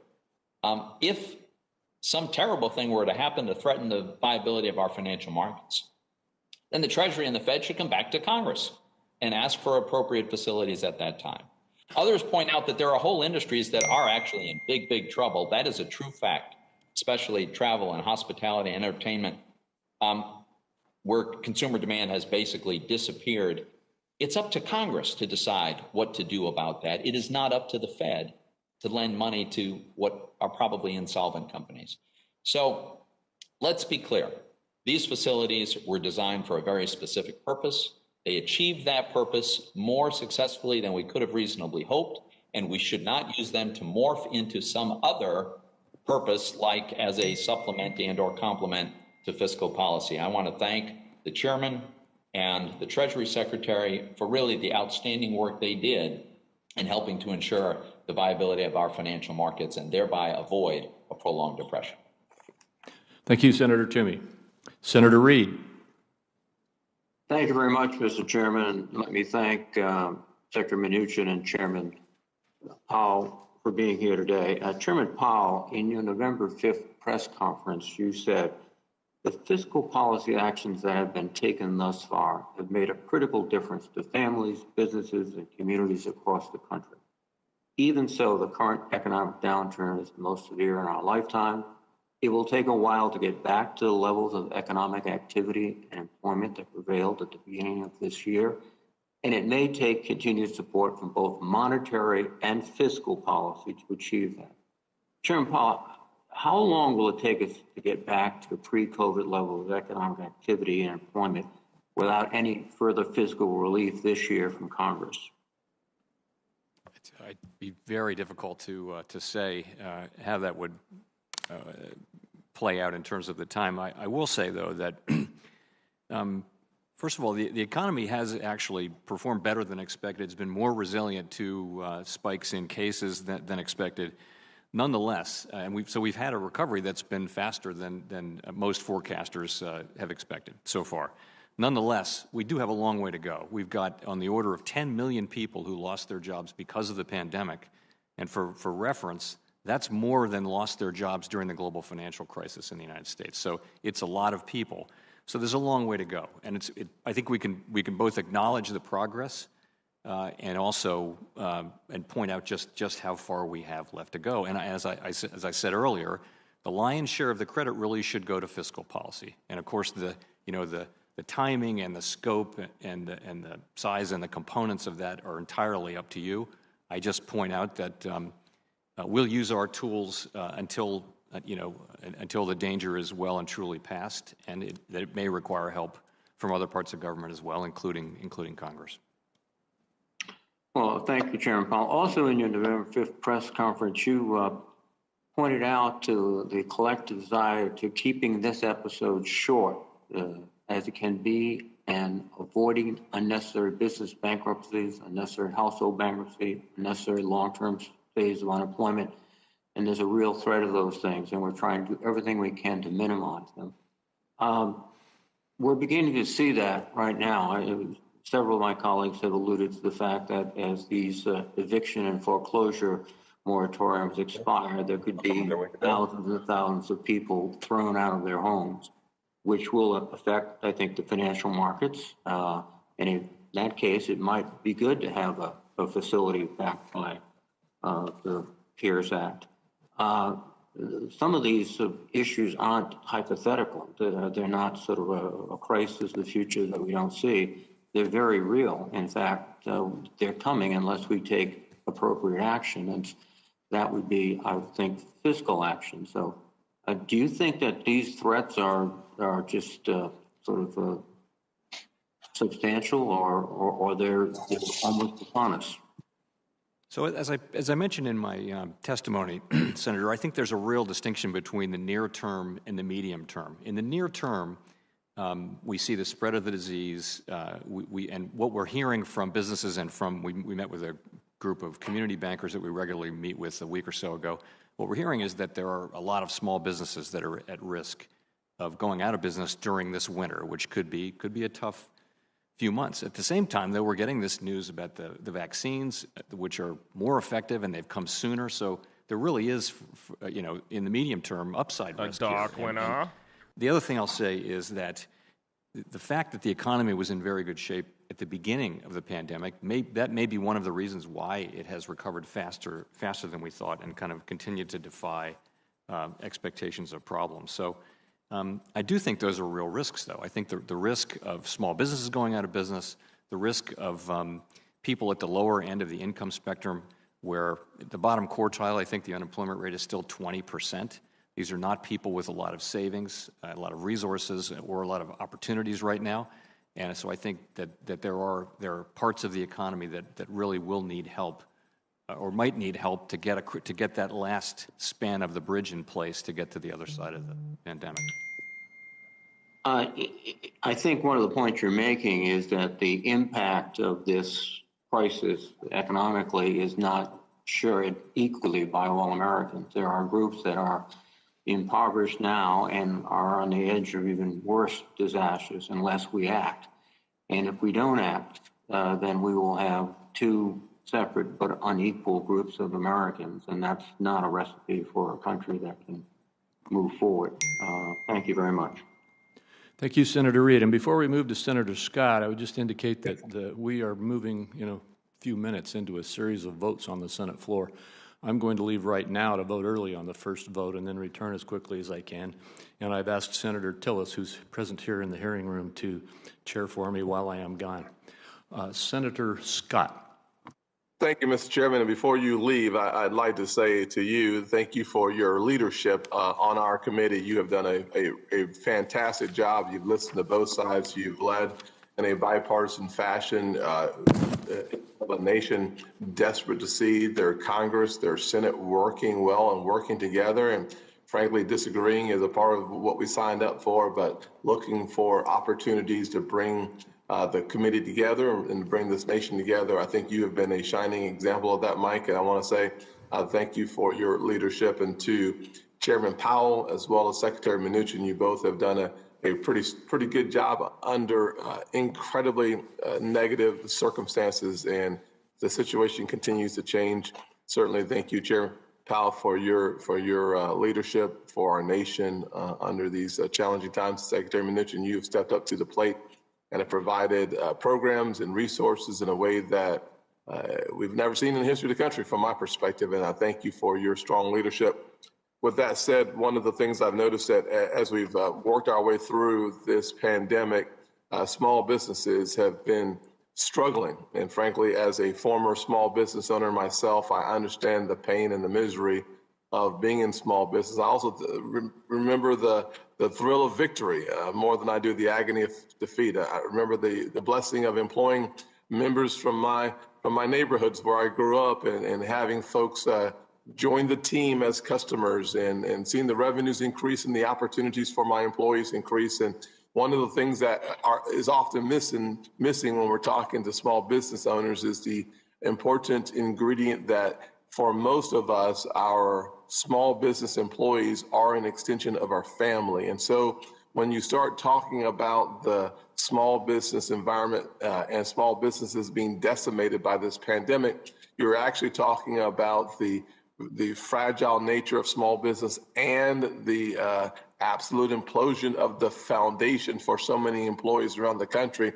I think we sometimes miss the fact that when you're talking about small business, you're actually talking about employees who work at the small businesses more than you are the small business owner. To that end, Secretary Mnuchin, you have watched, as I have, and Chair Powell, you have as well, that 20+% of all small businesses has failed. That number is even higher for Hispanic business owners. They're in the 30s, and that is devastating to the community and to the employees of those small businesses who now no longer have a job to go to. And frankly, in the African-American community, that small business number is in the 40s.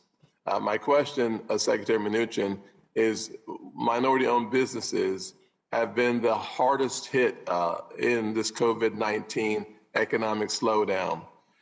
Do you agree with the assessment that direct assistance, tailored assistance for those in similarly situated businesses would have a wide rippling benefit to the economy?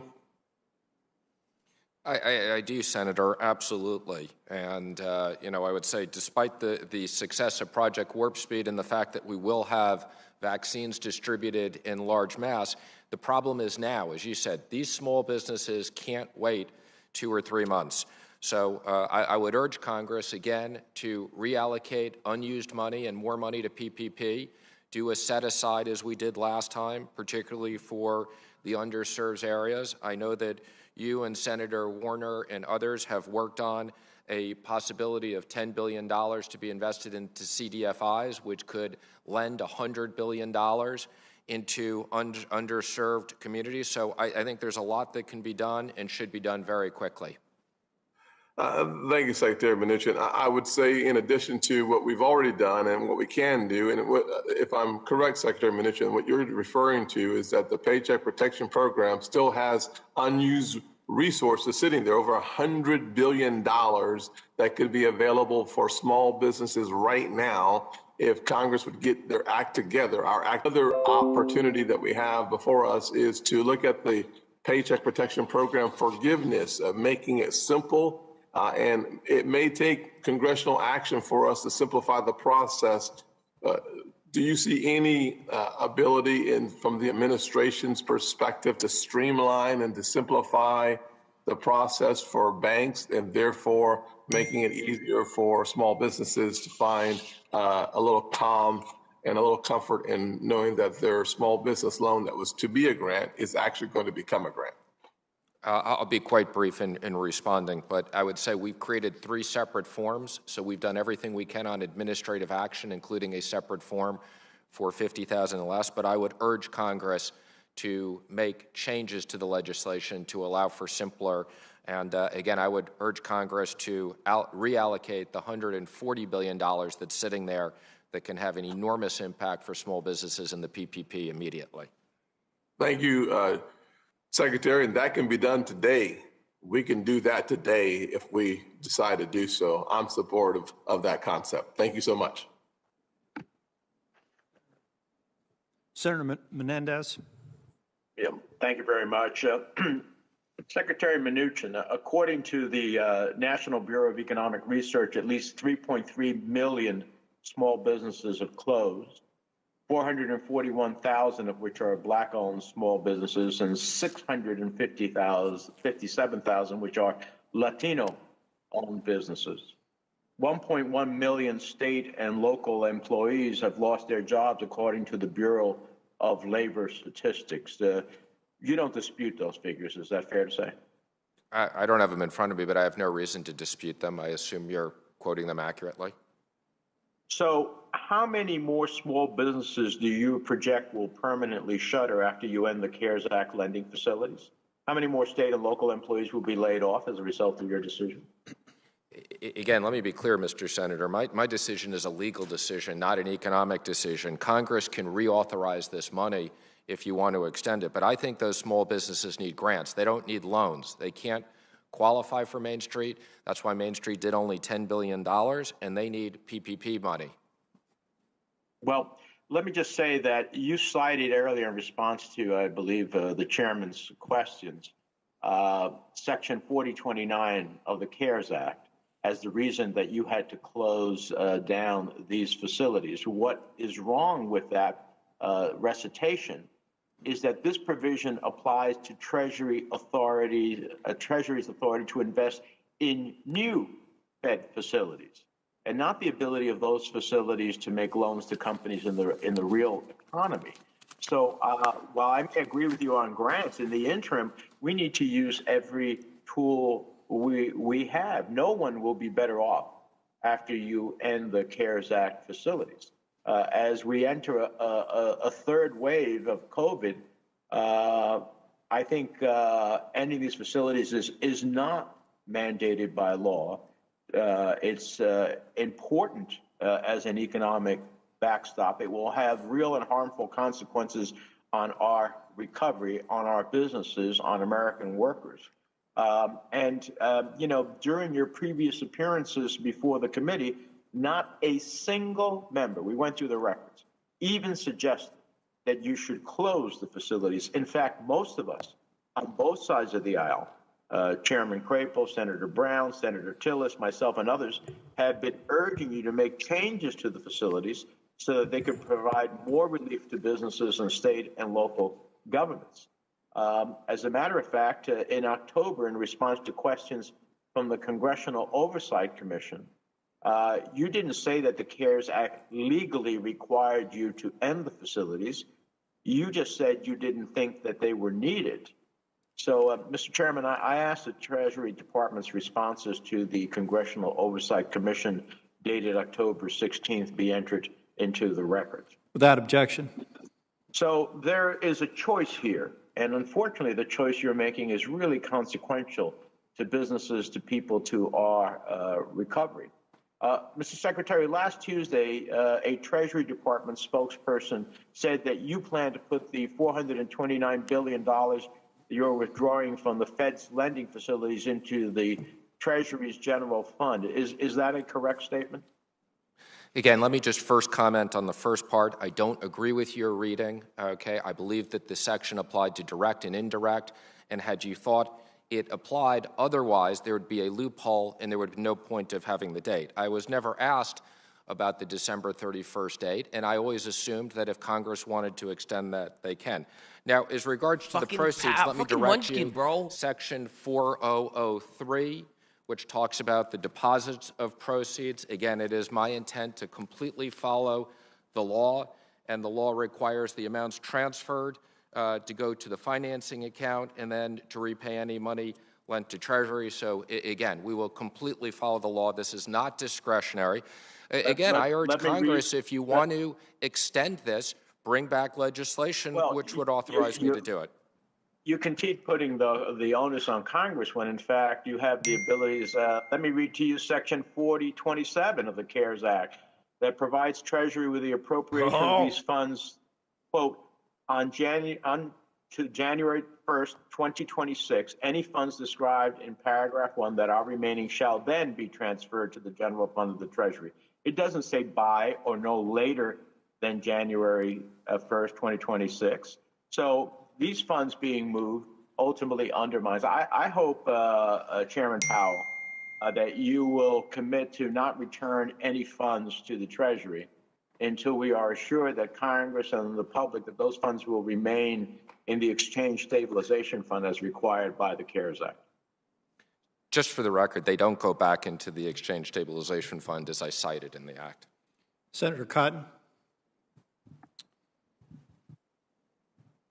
First off, I want to join our colleagues in thanking Chairman Crapo for leading this committee so ably. It's one of their phones. I keep checking my phone. It's literally somebody in there. Reports of his demise may be greatly exaggerated. He's not going anywhere. He's still going to be a senator. He's simply going to be chairing the Finance Committee next year, but we've all appreciated his leadership. The economy is recovering more strongly than I think anyone predicted in March. And I think that's in part because of the response of this Congress and the CARES Act at first, and then the way the Trump administration, in particular, the Department of the Treasury and the Federal Reserve has directed it. So I want to commend both of you gentlemen on your stewardship. They all signed up for these stream last 9 alerts. months. That's it. Now, the economy could continue to recover even more strongly, in effect, and especially for those people who are still struggling the most, the waitresses and the busboys, the bartenders, the karate instructors, the music teachers, people who work in fields and industries that have lots of in-person, close, continual contact. So there's 2 things we could do to help solve that problem. Posture check. This guy's posture's on point. One is to tell these Democratic governors and mayors to stop with their irrational lockdowns. Tell the governor of California, Gavin Newsom, not to lock down small mom and pop restaurants while he goes off with all of his lobbyist buddies to eat at the French Laundry, one of the world's most expensive and exclusive restaurants, paying $300 for caviar and truffles. Second, for Congress to pass a new coronavirus relief bill. We all have bipartisan agreement to support those people who are still in need, yet Chuck Schumer and Nancy Pelosi will not relent on their $3.5 trillion wish list. They want to hold up funding for small businesses and for restaurants and for industries like airlines, money to help schools reopen in some states or stay open, as the case is in Arkansas, so they can get things like welfare checks for illegal immigrants. Or they can override state voting laws, or let violent felons out of prison, things that have nothing to do with the coronavirus. Those are the 2 most important things we could do to help those who are still struggling from this virus get back to work until vaccines are approved and widely distributed. What will not help, what was not designed to help, were the 13-3 programs that have been so much the point of discussion in this conversation today. The 13-3 facilities have achieved their purpose. The reason we wrote it and the reason members of this committee helped draft that language in March was to stabilize credit markets, to help ensure the flow of credit to fundamentally credit-worthy businesses and states and cities. It wasn't to subsidize unsound or failing businesses that were not going to be able to succeed before China unleashed this plague on the world.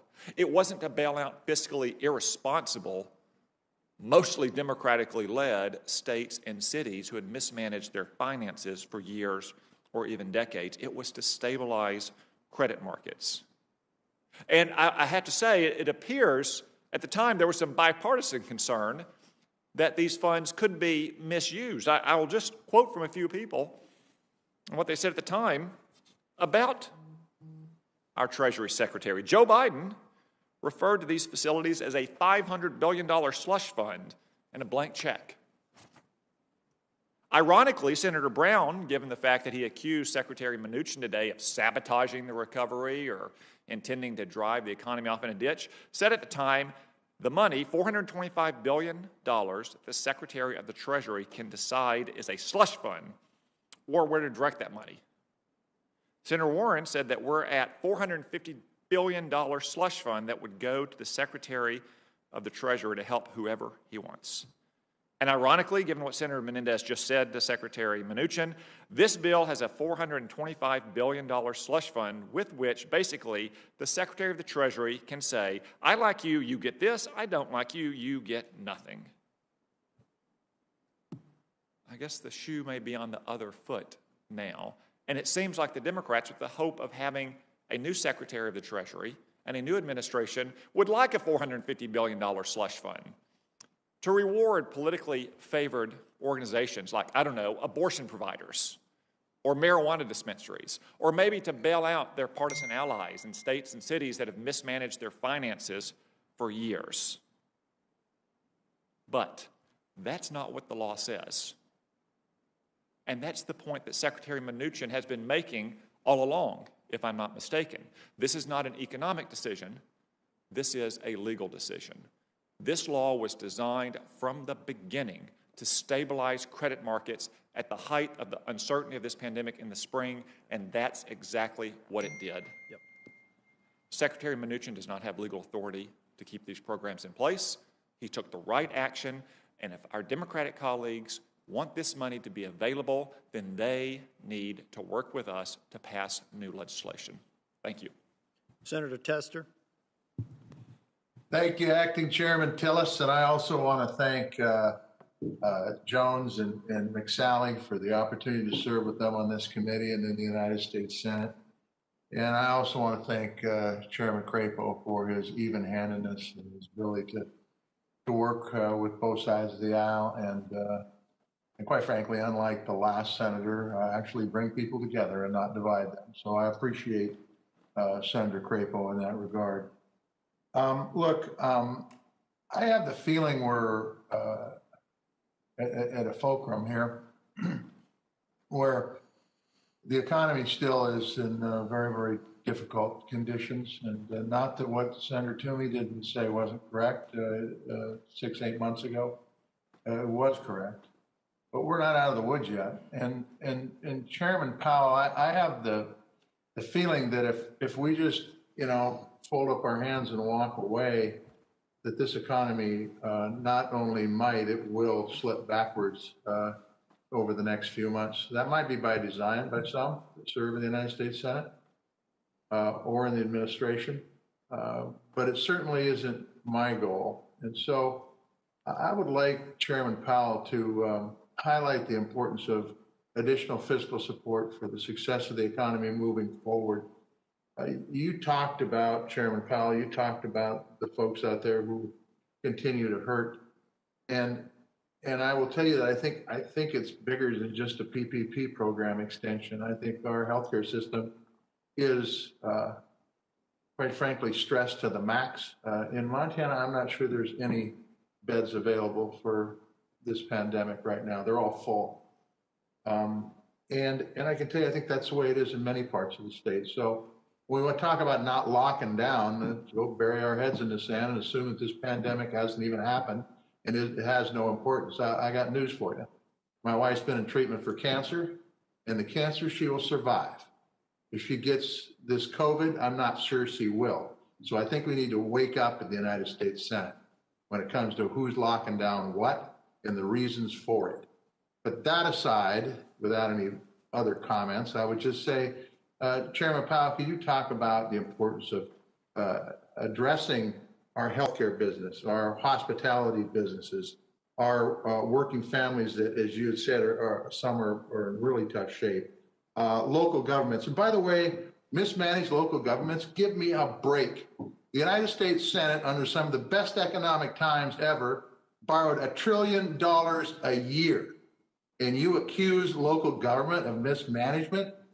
Holy mackerel. It's hard for me not to cuss. But, and educational units. So Chairman Powell, could you talk a little bit about what's really needed out there where this economy may slip back? Do you see it the same way I do? Thank you, Senator. So I think I would put it a little bit in context. We've done a lot, and we really appreciated the working relationship we've had with Treasury on the facilities, and thank them for the productive work we've been able to do together. Our our thinking is that we would have left facilities in place to be backstops. We don't question the Secretary's decision about the CARES Act money because that's entirely his decision to make. But I think central banks generally would have done that. In terms of what more may be needed, we are hearing a lot from our discussions with people throughout the Federal Reserve System and across the country about small businesses that may struggle during this period of just the next few months during the winter with the spread of the virus high. And it is those people who are in public-facing jobs in vulnerable industries. And, you know, they may see what may be the light at the end of the tunnel in the middle of next year as the vaccines come out and are widely distributed, but they may need more help to get to that place. And so that's the way we're looking at it. We will continue to use our tools to their fullest extent, and that will include 13.3 facilities if appropriate, and if they meet the legal requirements. But it may also include direct help to businesses that really don't need to borrow anymore. As the Secretary was noting, some of these businesses, what they need is fiscal policy, is a grant to get them through this last bit of the pandemic, rather than borrowing more through a Federal Reserve facility. And I think we all agree with that. I think in the end, if nothing is done, and I don't think anybody on this committee, at least I hope not everybody on this committee, wants nothing to be done. But by the same token, I don't think we go into a job and do it half-assed either. I think there are plenty of folks out there who are hurting big time, and I'm not just talking workers. There's workers that obviously are that have looking for a job for so long that they're actually falling off the unemployment rolls. But small businesses, whether we want to pound our chest or not, but local governments that have been put in a situation because of reduced income because of this pandemic are in a tough situation. Educational units, because there are many schools that are doing dual distance learning and in-person, need additional dollars. Do you see us sliding backwards if we do nothing? Or do you see the economy being static for an extended period of time? I think there's a risk. I would characterize these as risks. The economy has continued to perform better than we expected. It's been more resilient to further outbreaks than we've expected. At the same time, this is a very large outbreak, and what we're hearing suggests that there is a real risk of small businesses and people who are on unemployment for extended periods, and I think those are real risks that should be taken into account. I want to thank both Chairman Powell and Secretary Mnuchin for being here today. I appreciate your work. Thank you. Senator Rounds. Thank you, Mr. Chairman. First of all, Mr. Chairman, I'd like to say thank you to you for your leadership on the committee, and I do appreciate the fact that we've been able to do some things on a bipartisan basis, and that has a lot to do with your hard work. Thank you. I'd also like to thank both of our guests here today, Chairman Powell and Secretary Mnuchin. I think you have done very, very good work under some very trying circumstances. I'd like to begin my questioning today with Secretary Mnuchin. Housing has been one of the bright spots of our economy during the pandemic, and I want to make sure that we do everything we can to continue providing the necessary support. One of the potential threats I see is ending the conservatorship of the GSEs. Now, while I agree in a perfect world that conservatorship should have been ended some time ago, I am concerned that if recent conversations come to fruition and Fannie and Freddie are prematurely released from the FHFA's control, the strength we've seen in the housing sector could be called into question. For Secretary Mnuchin, in light of the pandemic, what are your recommendations with respect to the time?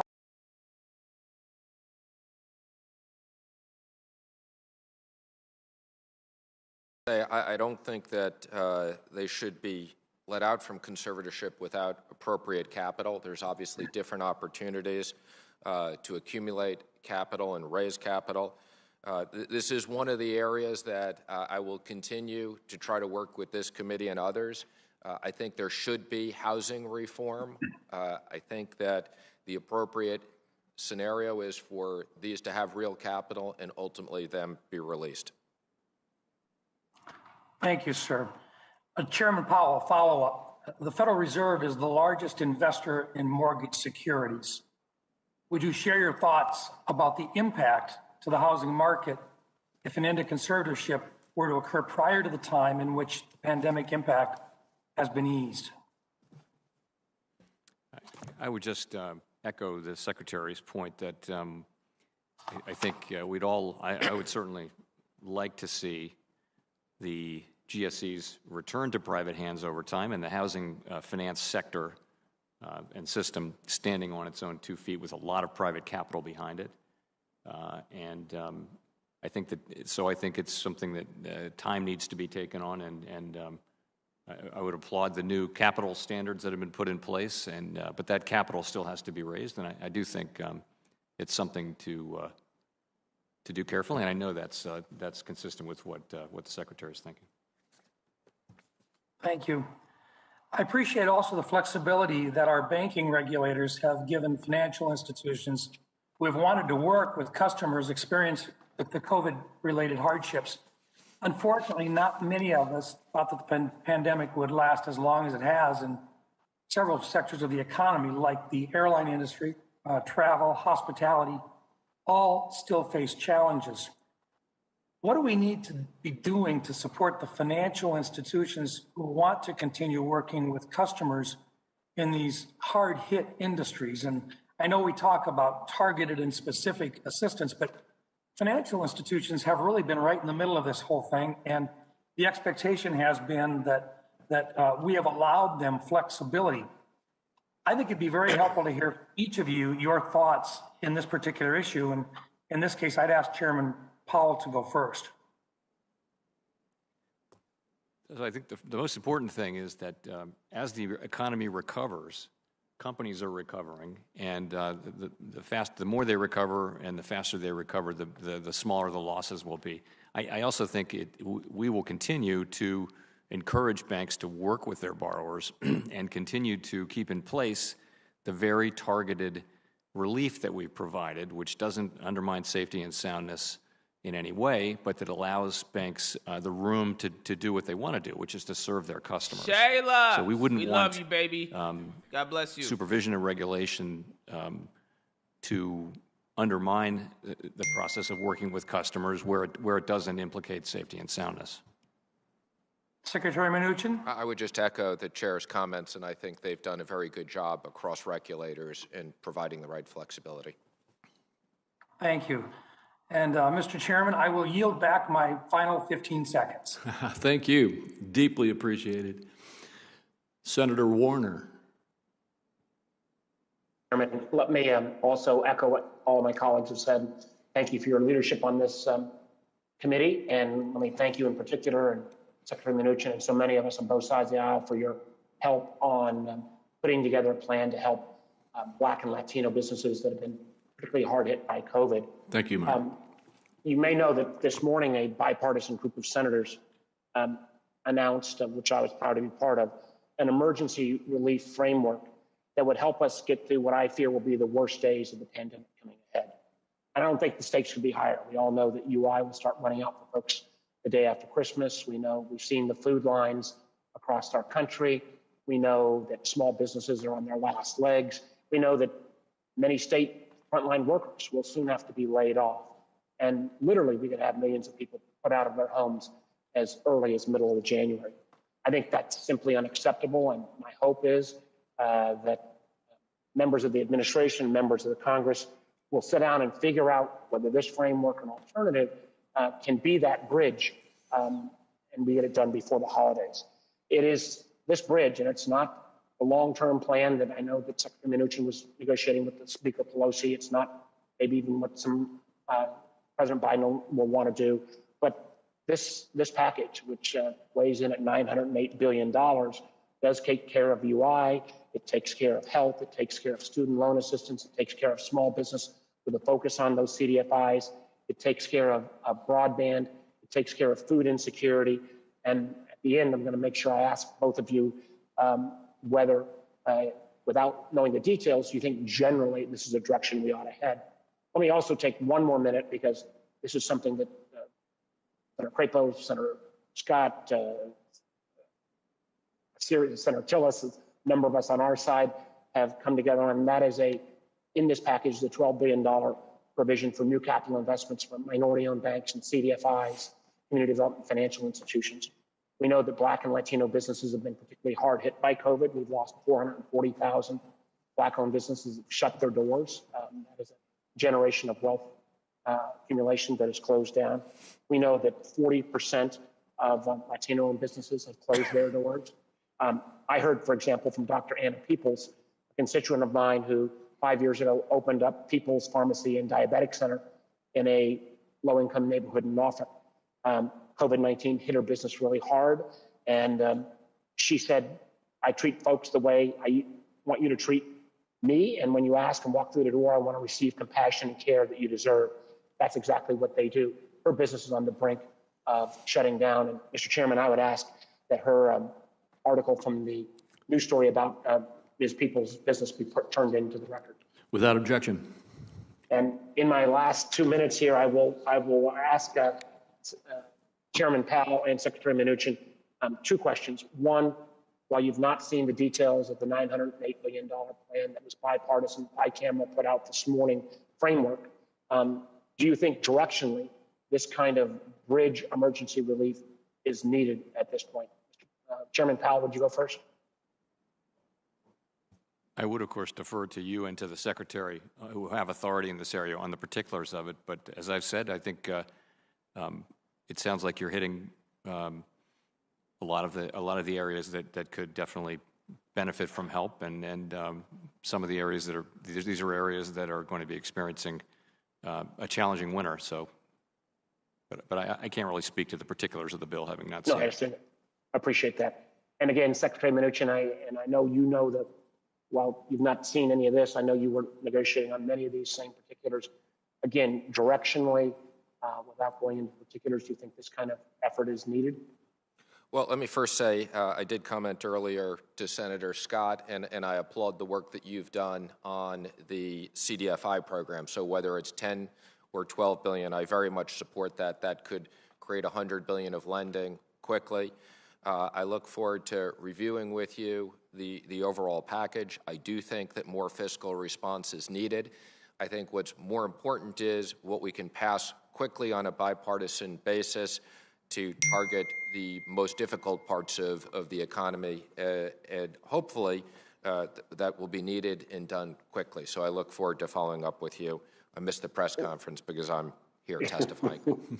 I understand. I promise you we will share that with you immediately. And Mr. Chairman, I just want to appeal to all my colleagues. This is our best effort at a framework. I hope everyone will give it a reasonable review. And again, appreciate your leadership on this committee. Thank you. Thank you, Mark. Most of our members are off voting right now, but I understand that Senator Warren is with us. I am. Go ahead, please. Thank you very much, Mr. Chairman. So today, more people are getting sick from the coronavirus than at any other time during the pandemic. And on top of that, many people, the help that many people have relied on is about to disappear. So the day after Christmas, 12 million workers will lose unemployment benefits. That same week, Secretary Mnuchin will be shutting down the Federal Reserve programs that are designed to help the economy. So, Chair Powell, you have been clear about the need for more fiscal support to help families and businesses get through this crisis. So let me ask you specifically about help to individuals that puts more money in their pockets during an economic crisis. This is kind of economic stimulus 101. If individuals have a bit more cash to spend every month, that helps them, but it also helps the economy, right? Yes. Okay, so there are two ways to get more money into people's pockets. The first is providing payments like stimulus checks or unemployment insurance, which I strongly support. The second is by canceling the debts that people owe so they can spend that money elsewhere. The largest category of household debt, other than mortgages, is student loans, and most of that debt is owed directly to the federal government. Now, right Cancel now, the those debt debt. payments are paused, but the clock is running out. On New Year's Day, the median borrower will have to restart paying more than $200 a month to the federal government. That's at a time when our economy needs people to be able to spend more money, not less. So, Mr. Chairman, you've said in testimony before Congress that you think that rising student debt is, quote, the main concern when looking at the overall household debt picture. You've also said, quote, it's been rising fast and is now large. There is increasing evidence that shows that students who can't pay that debt have difficulty having normal economic lives and buying homes and things like that, end quote. Mr. Chairman, would you agree that high levels of student debt will have a negative impact on our economic recovery if millions of households have to reduce spending in order to make debt payments? So No, it's others only $3 trillion. and I have been calling out the rising student debt for some years now, particularly Yes, you have. since we've singled it out for not being able to be forgiven in insolvency among all different kinds of debt. So that's a longer-term problem. In terms of what appropriate relief it would be, what relief would be appropriate here in the current situation, I would have to defer to those who have authority to make that decision. Well, I'm not asking you about what the question is about what Congress should do. I'm asking you the question about what it does to the economy. If people who, instead of spending that money in the economy, are spending that money by sending money back to the federal government on their student loan payments, that is a problem for the economy, is it not? Certainly people who are weighed down by debt in a situation like this where they may be unemployed, where unemployment is very high among, for example, low-wage workers, that can weigh on economic activity, yes. Fair enough, but I think we started with economic stimulus 101. $200 is $200 that could be spent in the economy. Now, Mr. Chairman, you've also noted that student loan debt has another impact on a struggling economy, and that is that student loan debt makes it harder for people to qualify for mortgages, to buy homes, to start small businesses. You've noted that those things drag our economy down. Do you still feel that way? Yes, so I think data are showing that over longer periods of time, people who take on student debt in an effort to make their lives better and brighter, and if that doesn't work out that way, they drag that debt down through their economic lives, and it can get in the way of their credit history, of course, and their ability to own a home and their whole economic life for many years. Right, and then that has an overall impact on the economy in terms of home sales or in terms of business startups. Is that right? Yes, in effect, those people are unable to participate, perhaps, right in now. the economy to the full extent that they might be able to, which would weigh on the economy.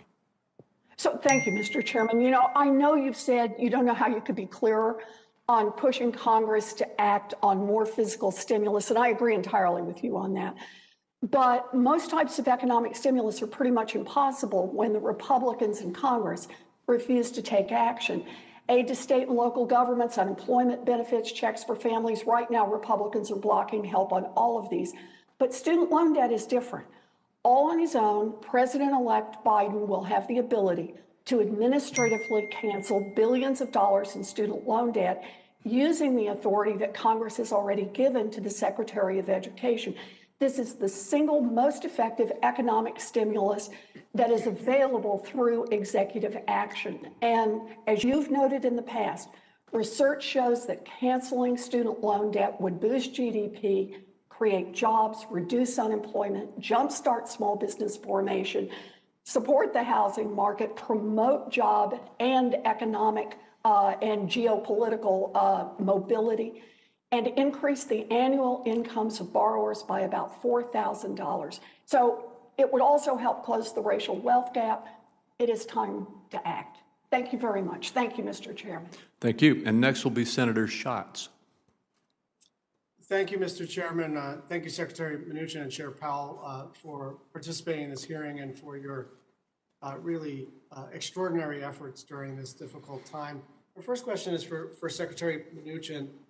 Where are we with negotiations? You've been lead negotiator on behalf of the administration when we were successful and lead negotiator when we were not as successful.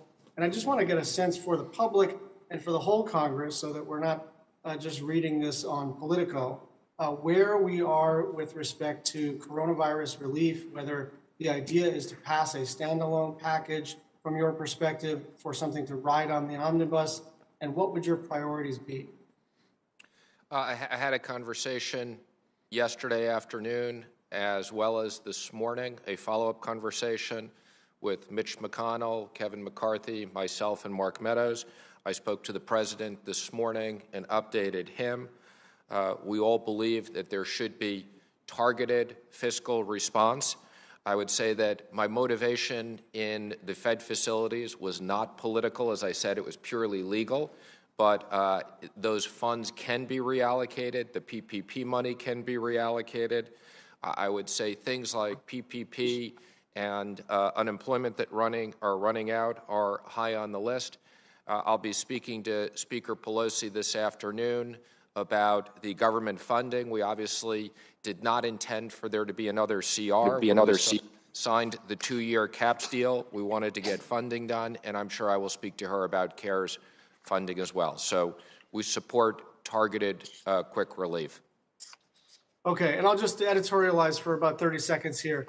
You know, the election is over, and lame ducks are for doing necessary things that we were fighting about previously. That's what a lame duck is for, and especially during a pandemic, that's what a lame duck is for. And so we all need to put our weapons down, and I applaud the efforts of Senators Warner and Collins and Coons and others because we really need to deliver relief, and especially because we need to recognize that if we can't get something done during a lame duck, during a pandemic, that says something about all of us and our unwillingness to find a middle ground.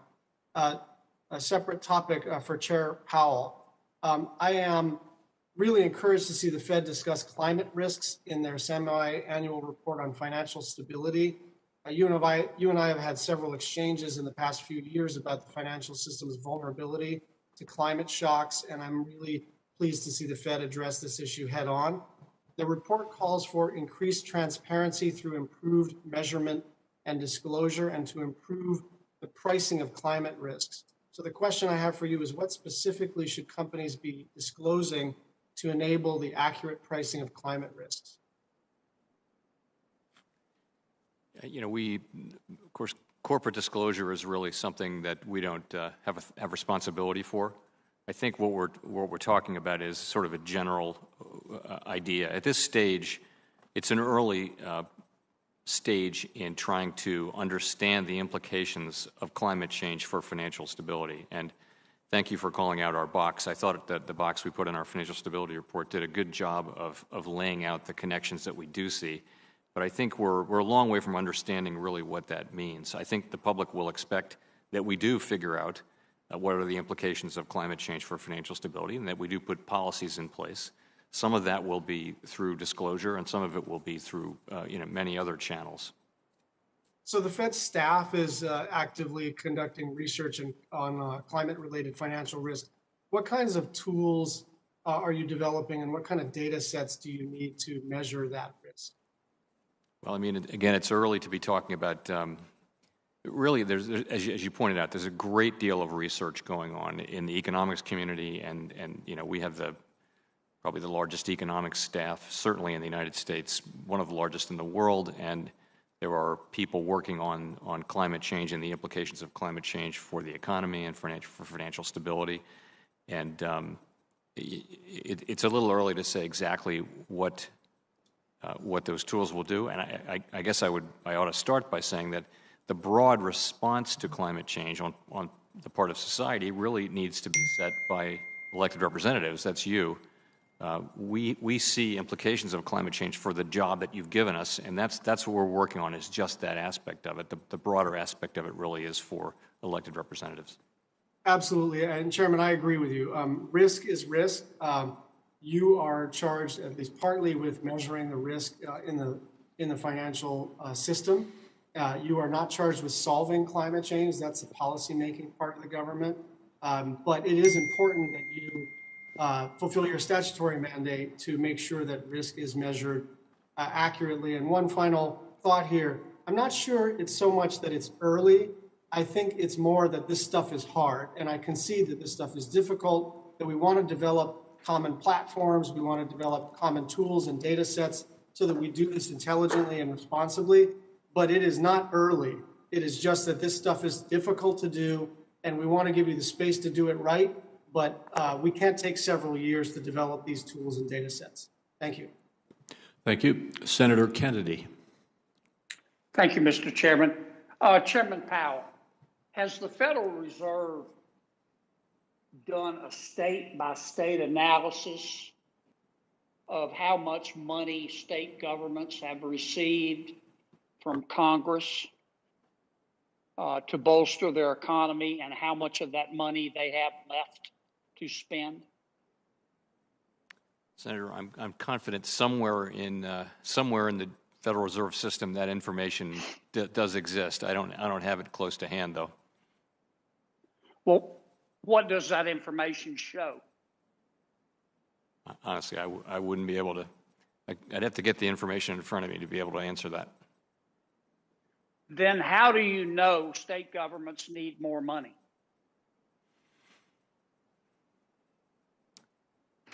Well, I didn't say that today, that they did need more money. But I would say we do know that at the aggregate level, I can give you some data that I believe is true, and that is that states that have particularly high sort of tourism as part of their economy are feeling this significantly, and they've got much lower tax revenue, so they're feeling that. States that don't really have exposure to travel and leisure may not have had much of an effect at all. So it does vary quite a bit, but there are states, I think Florida, for example, has, I read, has lost something like 11% of its revenue overall. I can't fact check that in real time here, but that's the statistic that I saw. So I think it varies a lot state to state. On November 16th, the Wall Street Journal reported that California recently reported that its tax revenue for this fiscal year is running 19% above projections. Do you disagree with that? I don't have any reason to, no. In the same analysis, the journal reported that personal income tax revenue in October in California was $1 billion, or 16% higher than the previous October, and sales taxes were up 9.2%. Is that consistent with the Fed's information? I honestly don't. I haven't seen any information at the Fed. As I mentioned, I think the bigger fact is that state and local government revenues, tax revenues, have been less affected so far than we thought they would, and there's a lot of research on why that might be.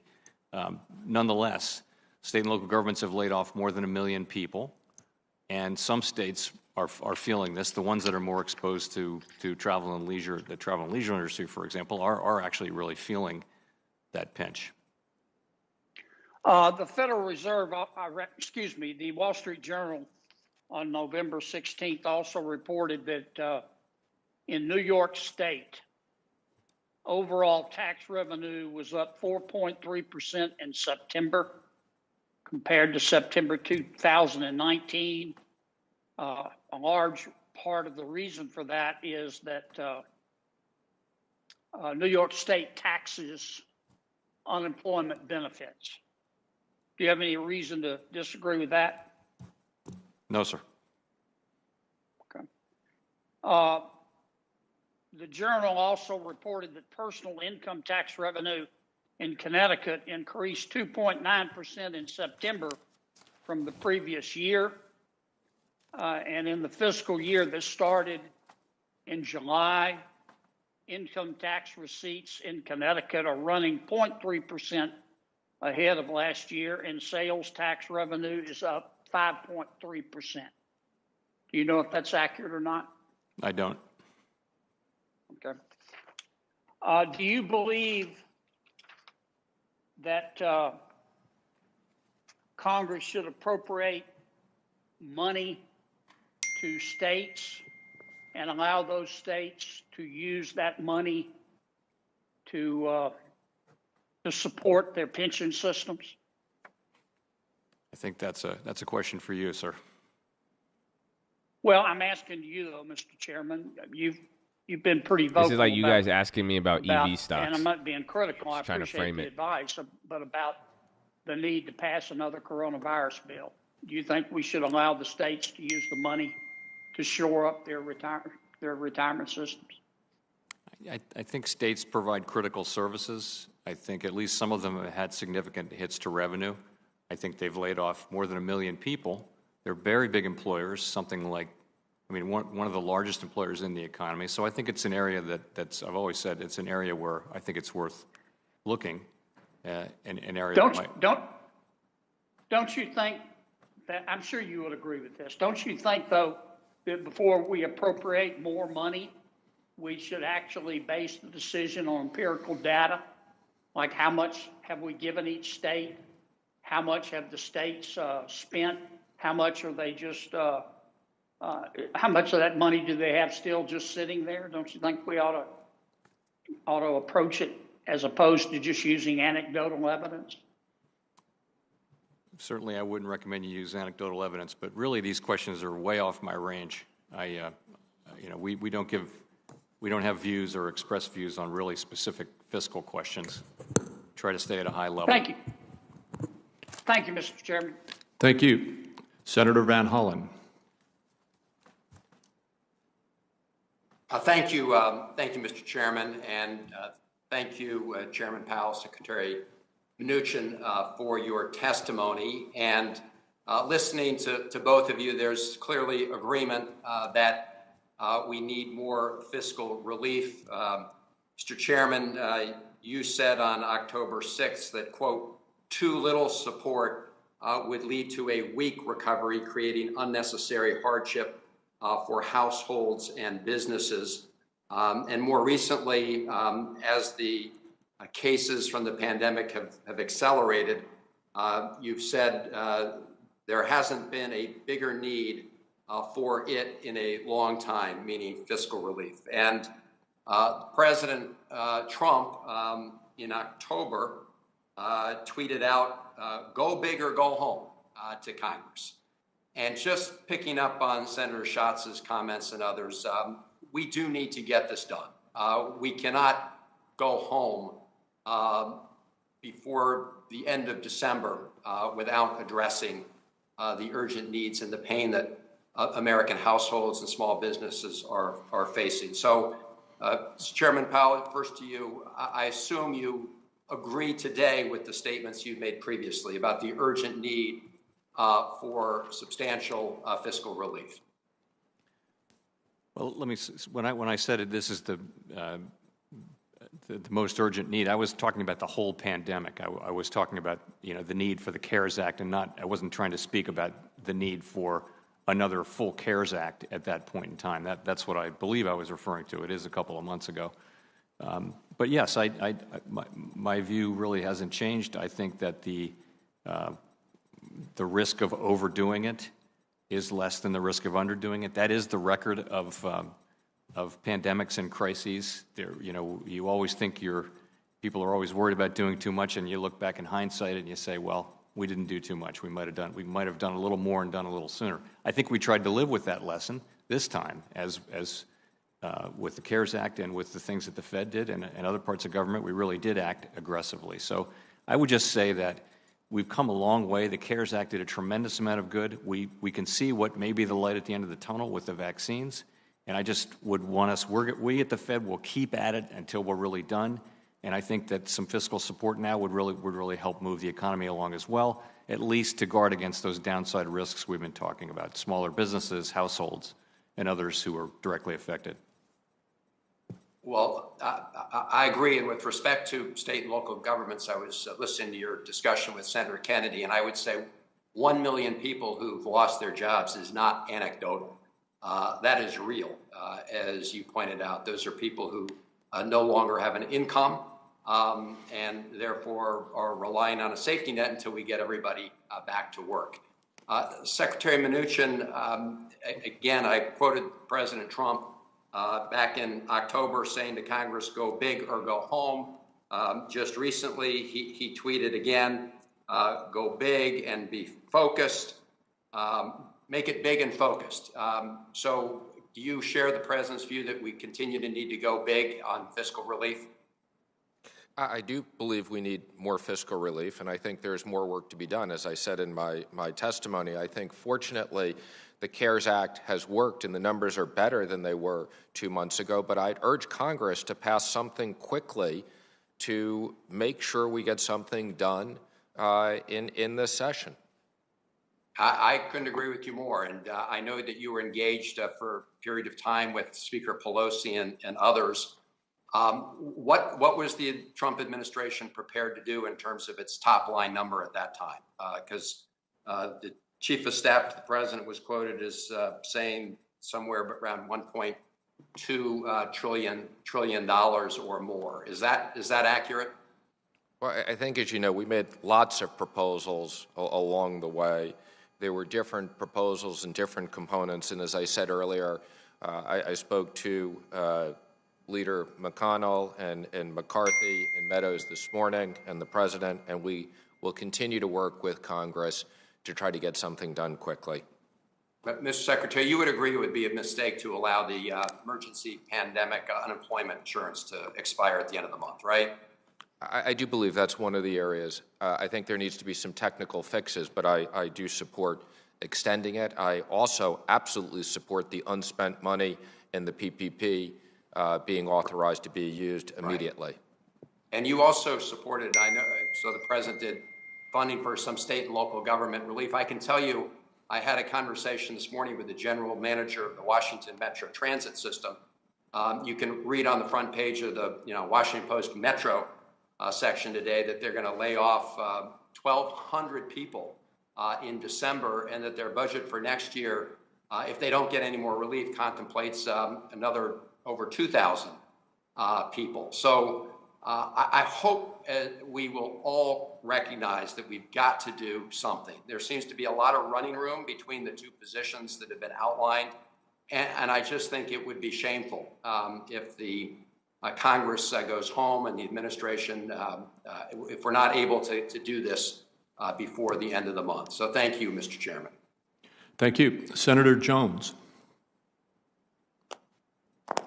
Thank you, Mr. Chairman, and thank you to both of our witnesses for your service. Secretary Mnuchin, you and I haven't had as much personal interaction, but I want to tell you how much I appreciate your service in some difficult times over the last 2 or 3 years. Chairman Powell, thank you very much for allowing me to get to know you, for the work we had. I so much appreciated the fact that even though your nomination was going to sail through the United States Senate, you still made a point of coming to visit with me as soon as I got sworn in January of 2018 to get to know me and to understand the office and my work on the Banking Committee. So thank you for that. I'd like to kind of revisit something that I have talked about on many occasions, and that's the racial inequalities that we witness in this country. As the nation kind of grapples with the racial inequality we've seen, the Federal Reserve's recent survey of consumer finance kind of caught my eye, highlights longstanding substantial wealth disparities between families in different racial and ethnic groups. The typical white family has 8 times the wealth of the typical black family, and 5 times the wealth of the typical Hispanic family. Raphael Bostic, the president of the Federal Reserve Bank of Atlanta, recently published a paper arguing that the country's racial economic gaps were cemented over centuries, and called on the Fed to reduce racial inequalities and bring about a more inclusive economy. And let me say that very quickly that I know, coming from a state of the old Confederacy, that most people think that some of this is just based on the state Jim Crow laws of years past. But in fact, we all know that this is not just a Southern problem. It is not just a Jim Crow problem. Those policies had been cemented by policies of the federal government, laws passed by this Congress, maybe giving some accommodation to white Southern segregationists who were in the House and the Senate at the time, but laws of housing, healthcare, even the GI Bill really kind of cemented in the inequalities that have lasted now for decades. So initially to you, Chairman Powell, as we go forward, I don't want to look back right now. I want to look forward because as we're coming out of this pandemic, we've got some real opportunities, I believe, to address these inequalities in healthcare and the economy in so many areas. So what can the Fed do as we come out of this economy? What strategies would you recommend to kind of address the inequality we see in the economy, whether it's minority businesses or individuals? So these are long-standing inequalities over a very long period of time, and there's a real concern that we have at the Fed that the pandemic will make that worse because, of course, minorities are much represented in these service industry jobs that were so heavily affected by the pandemic. So there's a concern that things will get worse. And the last couple of years were very encouraging because as the longest expansion in our recorded history continued, we actually saw the racial unemployment gap diminishing to its lowest level since we began measuring it. And so it's really disappointing to see that. So what can we do going forward? The most important thing we can do at the Fed, I think, is to take seriously the job of achieving maximum employment. And we've now changed our operating framework to acknowledge that maximum employment is a broad and inclusive goal. And by that we mean that we're going to look at various different measures of labor market conditions, including minority unemployment rates, frankly, and minority participation, labor force participation rates, and wages and things like that. We're going to look at all of those things as we try to achieve our maximum employment goal. The last thing I'll say is I think we also enforce fair lending laws in our Division of Consumer and Community Affairs. We need to continue to do that rigorously. Ultimately, though, we will do whatever we can with our tools, but really it's going to take a broader attack on these problems than just the Fed alone can mount. Thank you, Mr. Chairman. Secretary Mnuchin, I got just a few minutes left. Any advice that you would give, a few seconds left actually, any advice that you would give to the incoming administration or the incoming Congress about how to address these from an economic standpoint? Well, as I've mentioned earlier, I do think the CDFI investments are something that can be done quickly that will particularly help minority and underserved communities. All right. Thank you, Mr. Secretary. Mr. Chairman, if you would bear with me just a couple more seconds. I wanted to express my appreciation to you and the ranking member and to all the members on the committee for the work that we've had together over the last 3 years. It's been remarkable to work with you, to watch the two of you work, but also the work that I've done with other members on the committee on both sides of the aisle. It has been an honor and a privilege to work with the entire committee. I hope that as you, Mr. Chairman, move over to another committee and assume additional duties that Chairman Toomey or Ranking Member Toomey, as the case may be, we don't know yet, will carry on the work of this committee. I have really enjoyed my time with you over the last 3 years, so thank you both very much. Thank you, Senator Jones. Senator Tillis. Thank you, Mr. Chairman. I want to thank both Senator McSally and Senator Jones for their service on this committee. They were serious legislators and had the opportunity to work with both of them. I also want to thank you for your leadership. You'll leave it in good hands, but I'm going to miss you as our chair. Gentlemen, thank you for being here.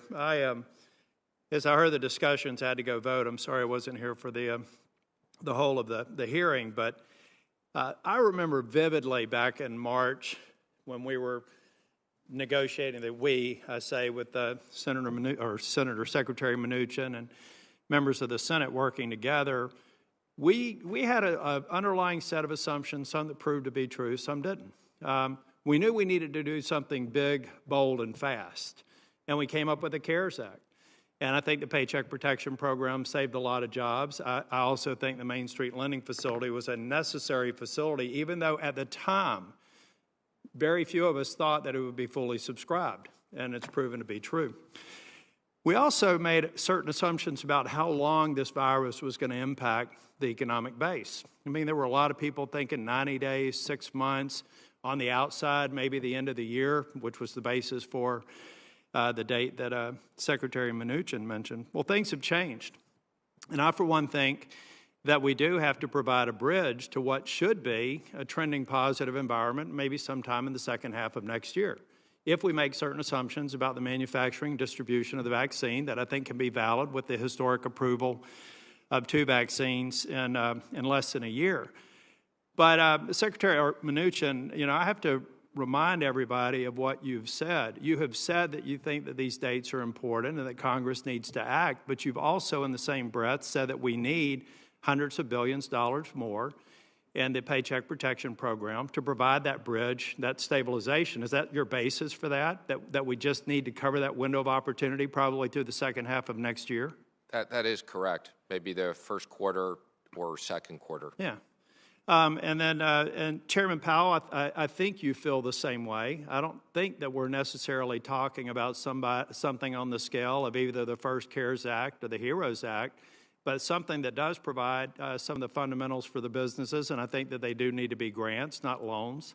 But do you agree with that window that we really need to provide the bridge based on the information we have today? I think the bridge is exactly the right way to think about it. I won't have a view on exactly how much that needs to be, but that's the way we can see that. We can see the end. We just need to make sure we get there. Yeah, one thing, and Chairman Powell, this may be for you, of the 10 million jobs that are still outstanding, has there been any analysis on the length of time that they're likely? We've got, in North Carolina, we have about 19,000 restaurants. 4,000 of them have closed permanently. So there's a structural element of unemployment where even when the economy comes raging back, the job creators are not going to come back in time to see that pickup, say, even in the second half. So do we have any analysis on the amount of unemployment that if we provide additional stabilization funds, if we see the trending in the right direction with the vaccine, what is our structural deficit for that remaining unemployment? Or how much of that is structural long-term versus likely to bounce back as the economy bounces back because the jobs are there as the business reopens and expands? So that really is the big question we've been asking ourselves, and you have to make a lot of assumptions to have an answer about that. It really is, what does the post-pandemic economy look like? And I think the faster we get there, the sooner the vaccines arrive, et cetera, then the smaller that number of people who are structurally unemployed will be. And there are various numbers. We'll be happy to share something with you, with your office if you'd like. Yeah, in my closing time, number one, I just want to thank y'all for the extraordinary leadership and the job. I want to thank the banking industry for actually being a partner that helped us make the Paycheck Protection Program a success. I believe that we have to look at programs to take a look at the first in, last out industries. We've talked about a lot of them: restaurants, live performances, motor coaches, transportation. There's a lot of work that needs to be done, but I don't think anyone can rightfully criticize or suggest that the CARES Act hasn't been anything short of the MVP for stabilizing the economy when we hit the crisis. And you guys were two people on the team that made it successful. I don't believe that we should be asking Secretary Mnuchin to do Congress's job. If Congress is serious about funding paycheck protection, if they're serious about stabilizing the economy, then get serious about passing a follow-up to the CARES Act. Thank you, Mr. Chair. And now I guess I'm Mr. Chair. Senator Cortez Masto.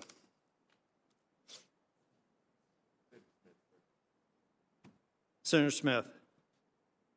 Well, thank you, Mr. Chair, and hello, everyone. First, I just want to say it does my heart good to see my colleague, Senator Doug Jones, who I'm used to sitting next to on the Banking Committee. And Doug, I just want to thank you so much for your service, and we are going to miss you. And thanks also, of course, to Senator McSally. And I know that the chair isn't here, but I want to also thank Chair Crapo for his leadership. He has been nothing but welcoming to me, and I think, though as Ranking Member Brown said, we don't always agree. I always feel that there is a way for us to work together, which is so important. I want to just start by saying I want to add my voice to the many voices on this committee today who have said that it's really important that we get something done to help families and small businesses that have been really struggling through this pandemic. We've got to get something done. And I also agree that we shouldn't make perfect be the enemy of the good here. That is what I am hearing in Minnesota. And I have to say, I have never worked any place where I heard more people talking more loudly about the need for action with less action happening. I haven't had a chance to see what our colleagues, bipartisan group, have put together yet this morning, but I'm encouraged by that and hope that that will take us somewhere. And I might ask my Republican colleagues to bring this up with Senator McConnell when you all have lunch together in a couple of minutes, because there's a great need for action here.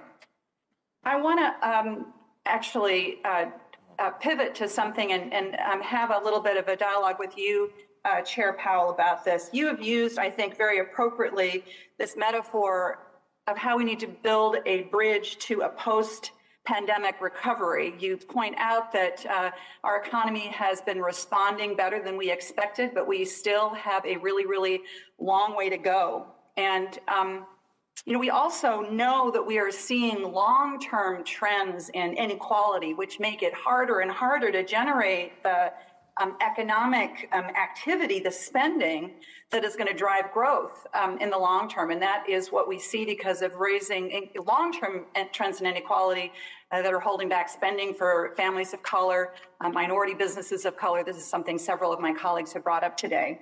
So, Chair Powell, could you just talk a little bit about this? And I'm especially interested in using your bridge analogy.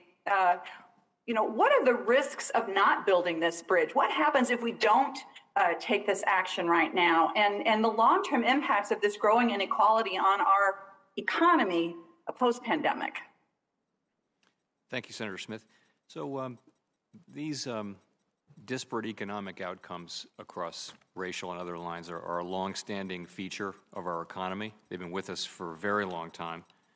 And there is a great risk that the pandemic is making them worse because the people who were most affected by the job losses were people in relatively low-paying parts of the service industry. That happens to skew more to minorities and to women.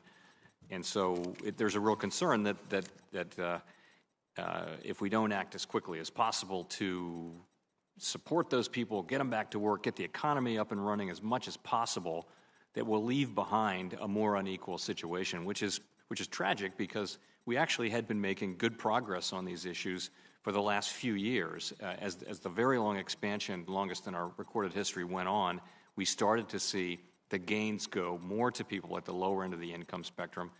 We saw racial income gaps declining, racial gaps in labor force participation and unemployment declining. We saw some very constructive things, but waiting for the 8th or 9th year of an expansion is not a perfect strategy. So I think there is an issue of wanting to do as much as we can to avoid exacerbating these longstanding differences and get back to a strong economy where we can start making progress again, which is what we were doing just back in February. Right.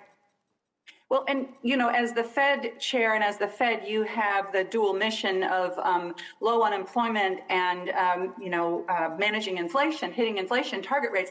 What if the Fed, in this need to spur job growth, and we see that there hasn't been a big worry about inflation in the long term, what if the Fed were to lower its target for employment, lower to 3 or even under 3%? What impact might that have on addressing long-term needs for addressing inequality? So actually, we've made a change in our operating framework, which I think addresses that directly. And that is, while we're going to have an estimate of the natural rate of unemployment, we're not going to act on that, even if unemployment goes below that, unless we see inflation or some other problematic thing that seems to be linked to where our rates are. So we're not going to preemptively raise rates until we see actual inflation now as a consequence of low unemployment. And I think that's a lesson that we learned during the last expansion when we saw very low, 50-year lows in unemployment with really no and very high participation, really a strong labor market as we've seen in my lifetime, without inflation acting in a way that was concerning. Thank you, Chair Powell. Thank you, Mr. Chair. And I also want to extend my thanks to Secretary Mnuchin for his service. Thanks very much, everyone. Thank you. Senator Kramer. Thank you, Mr. Chairman, and thank you to the two witnesses, of course, for being here. And let me just also say congratulations to Chairman Crapo on a wonderful 2 years as chairman, and you've been great to me and to the whole committee, and really appreciate your approach.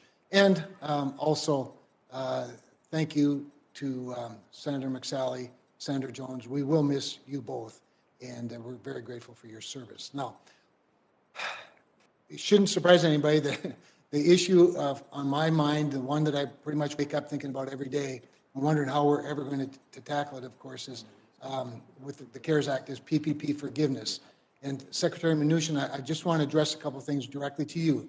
You know, of course, that Senator Menendez and I, along with Senator Tillis and Senator Sinema, and about 28 of our closest friends and allies from both political parties, have introduced the forgiveness bill, Senate 4117, takes all the loans at $150,000 less, one-page attestation, and those would be forgiven. Those $150,000 and less loans make up, like I said, 85% of the total loans, but only 26% of the dollar amount.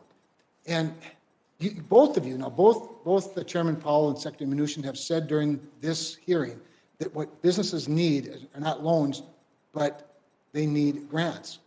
Well, forgiveness was a major component of our bill.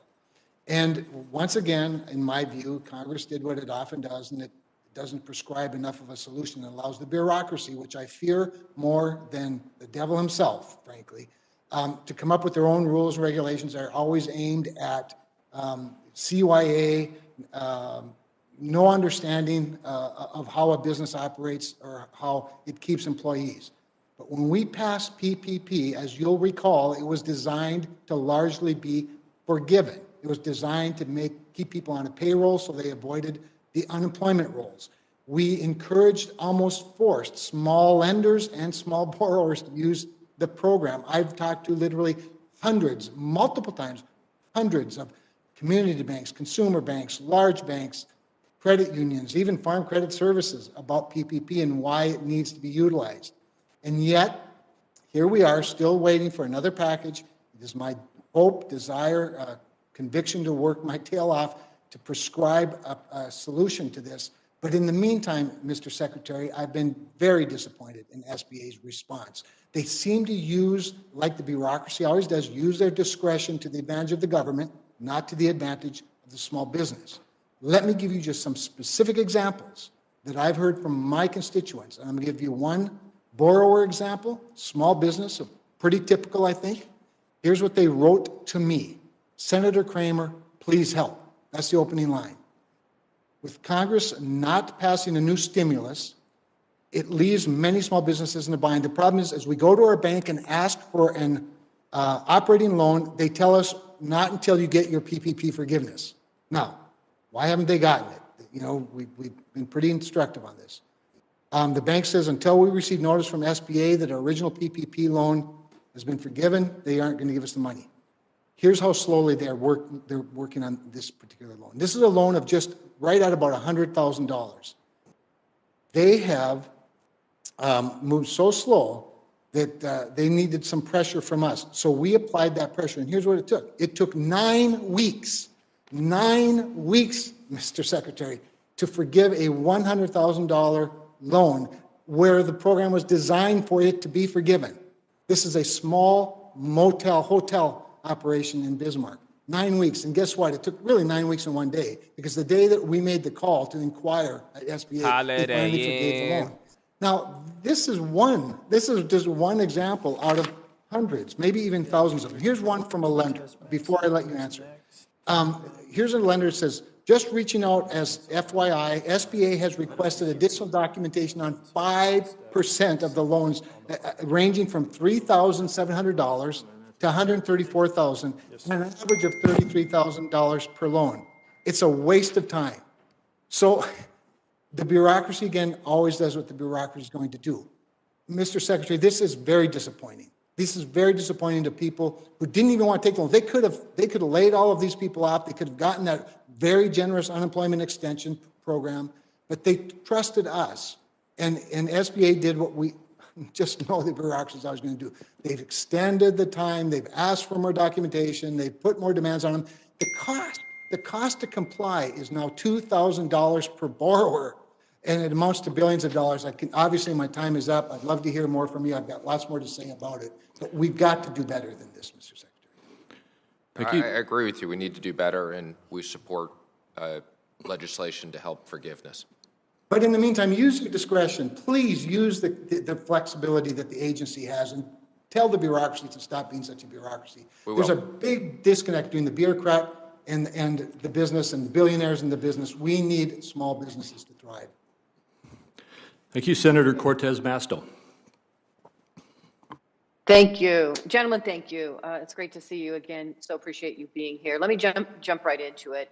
As you know, I talk to you about this all the time. I come from Nevada. The hospitality and leisure industry has been so hard hit. Nevada's unemployment rate now is more than 12%. We know that more than 175,000 people continue to claim unemployment insurance. Just the statistics from the American Hotel and Lodging Association that nearly 70% of hotels may close by the end of this year if they do not receive additional government funding. And I will tell you, in Las Vegas and Reno, employment in our hospitality and leisure sector is down nearly 25% and 14% respectively. So let me start there with both of you. Secretary Mnuchin, what is the administration or what are you advocating moving forward that we should do to address the impact that we are seeing on our leisure and hospitality industry? Well, specifically, and I agree with you, this industry has been devastated. I believe that the PPP could immediately help people. I think that the airlines have also been devastated, so we support additional relief for the airlines, but hotels, small businesses, entertainment, all of these companies could access the PPP. Well, let me jump back there, because when I talk about hospitality and leisure, I'm talking about restaurants, I'm talking about live events.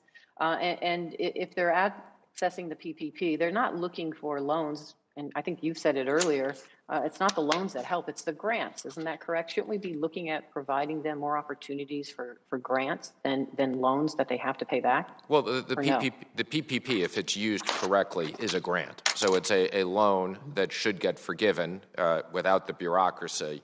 But yes, the PPP is effectively a grant, and that's what they need, not more loans. Yeah, effectively it is. But as we've heard, there's challenges with it and ensuring. And I think the confusion, even for these businesses, is whether that will turn from a loan into a grant is still questionable for many of them. And that's why we're seeing the concerns that we see for so many not even applying.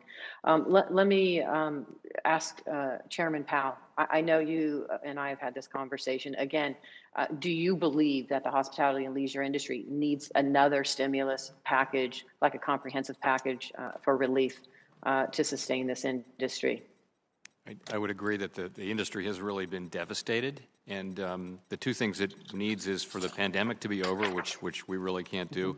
And it needs grants, which we also can't do. Our loan programs are really not, you can't overgeneralize, but for most people in that, most businesses in that industry, really what they need is more fiscal support. That's right. And so let me jump back then to another conversation that I've heard is state and local governments. Let me just reassure, gentlemen, you that the states and local governments need an additional relief. My state does, in the state of Nevada, for the very reasons that I'm talking about. We have a budget hole of over $1 billion, but that's just not Nevada. That's all of the states. There's bipartisan support that I have seen, and is most recently as September of this year from the National Governors Association, bipartisan support for additional relief for state and local governments for the very reasons that we're talking about. So this idea that there are red states and blue states, or states don't need it, they're going to misuse it, I think is a misnomer. It's getting in the way of really the needs that we have across this country in a bipartisan way. So let me just reassure you, governors from Republican and Democratic states or Republican and Democratic governors are both asking for additional relief for state and local governments, and we need it for the very reasons I've just talked about. But let me ask you this, Secretary Mnuchin, jumping back to the $454 billion that was appropriated to the Federal Reserve's Exchange Stabilization Fund. Is it your position that by the end of this year, if Congress doesn't make changes or change the legislation, that not only your authority stops, but that you will actually transfer those additional funds back to the state treasury? Well, I've commented on this several times already, and I'll repeat it again. My actions are not economic. It's purely my interpretation of the law. I think the section was pretty clear. I cited it earlier. I'd be happy to follow up with you or anybody else on this. And as regards to when the money comes back, it's fully prescribed within the law what happens to the money. So there's no discretion on my part. Okay, and that's what I want to get back to, because I absolutely agree with you. It's very specific in the law, the termination of the authority, of your authority, but it's also specific on where that money is supposed to stay, and that you do not have the authority to transfer it under this law. And I just wanted clarification with that. If your legal authorities are telling you something differently, or your attorneys, I would like to know that, because the way I read it, you don't have the authority to transfer this money back to the Fed. Under at least the CARES Act authority. So please share that with me. And let me just, I know my time is running out, and I'll submit the rest of my questions for the record. Let me just say, Secretary Mnuchin, thank you for your service. It is not an easy thing to do, particularly in this atmosphere where there is so much partisanship. I appreciate, we didn't always agree, but I appreciate your service, so thank you. I also want to thank my colleagues, Senators McSally and Jones. I've enjoyed working with them, and their contributions to this committee have at least helped me understand as well numerous issues that impact this country in our financial sector. So thank you all again for your service. Thank you. Thank you. And our final senator who will be by telephone is Senator Sinema. Oh, thank you, Chairman Senator Crapo, Sinema. and thank you to our witnesses for being here today. You know, Arizonans are struggling to make ends meet during the pandemic, and I regularly hear from families and small businesses back home that are concerned they won't make it through the winter, especially since coronavirus cases are spiking across the country. By passing the CARES Act and authorizing the Treasury Department's backing of the Federal Reserve's emergency lending facilities, we lowered borrowing costs for households and businesses alike, protecting jobs and stabilizing our economy as we continue to fight the coronavirus. With cases on the rise, now is not the time to pull back critical support for families and businesses in Arizona. And that's why I'm disappointed by Treasury's decision to withdraw financial support for the lending facilities, particularly the Main Street lending facility. It moves us in the wrong direction and puts relief further out of reach for people that desperately need it. So, Secretary Mnuchin, recognizing that many U.S. businesses need direct relief as well as access to credit, do you believe that businesses, particularly local restaurants, retail businesses, and those in the hospitality industry, have what they need right now to survive the winter? No, I don't. I think that's why I encourage Congress to authorize us to spend the $140 billion of unspent PPP money so we can give them second loans that, if used properly, will turn into grants and save lots of jobs. Well, this is an area where we agree, Secretary Mnuchin. I also think that those dollars should be released and used by businesses around the country. I do hear from business leaders across the state, though, that we need to expand and improve, not retreat, the lending facilities. And so I'm hearing from folks at home that many small and mid-sized businesses in Arizona won't make it without additional relief. And if they can't get direct relief, they should at least get access to credit. I think they should have both. And of course, this isn't just about the businesses. This is about the small business owners and the workers and their households. There's a lot of stake at here, and families, jobs, and their homes hang in the balance. You know, back home in Arizona, most people don't think that Washington cares very much about what happens to them. And my concern is that decisions to end the Main Street lending facility, where things are getting caught up in partisanship and procedure, and people are losing sight of the end result, it makes me think that folks in Arizona might be right to have given up on Washington. Now, Secretary Mnuchin, if you could just briefly respond to my question about the Main Street lending facility. We agree on funding for PPP. But I'd like to hear your thoughts about the Main Street Lending Facility and why you think that this should be eliminated or ended for mid-sized businesses in Arizona and throughout the country. Well, again, my reason of why it should be ended is because there's a December 31st termination date in the law. I think it's very clear. I've already cited the section. I have it with me. I won't go through it again. I'd be happy to send it to you. Congress can extend it. I personally think that idle loans out of the SBA are more effective. One of the problems with the Main Street facility was that a lot of those small companies that are doing well had access to banks, and the companies that didn't fit the program. But again, it was not a judgment on my part. It was merely following what the law prescribes.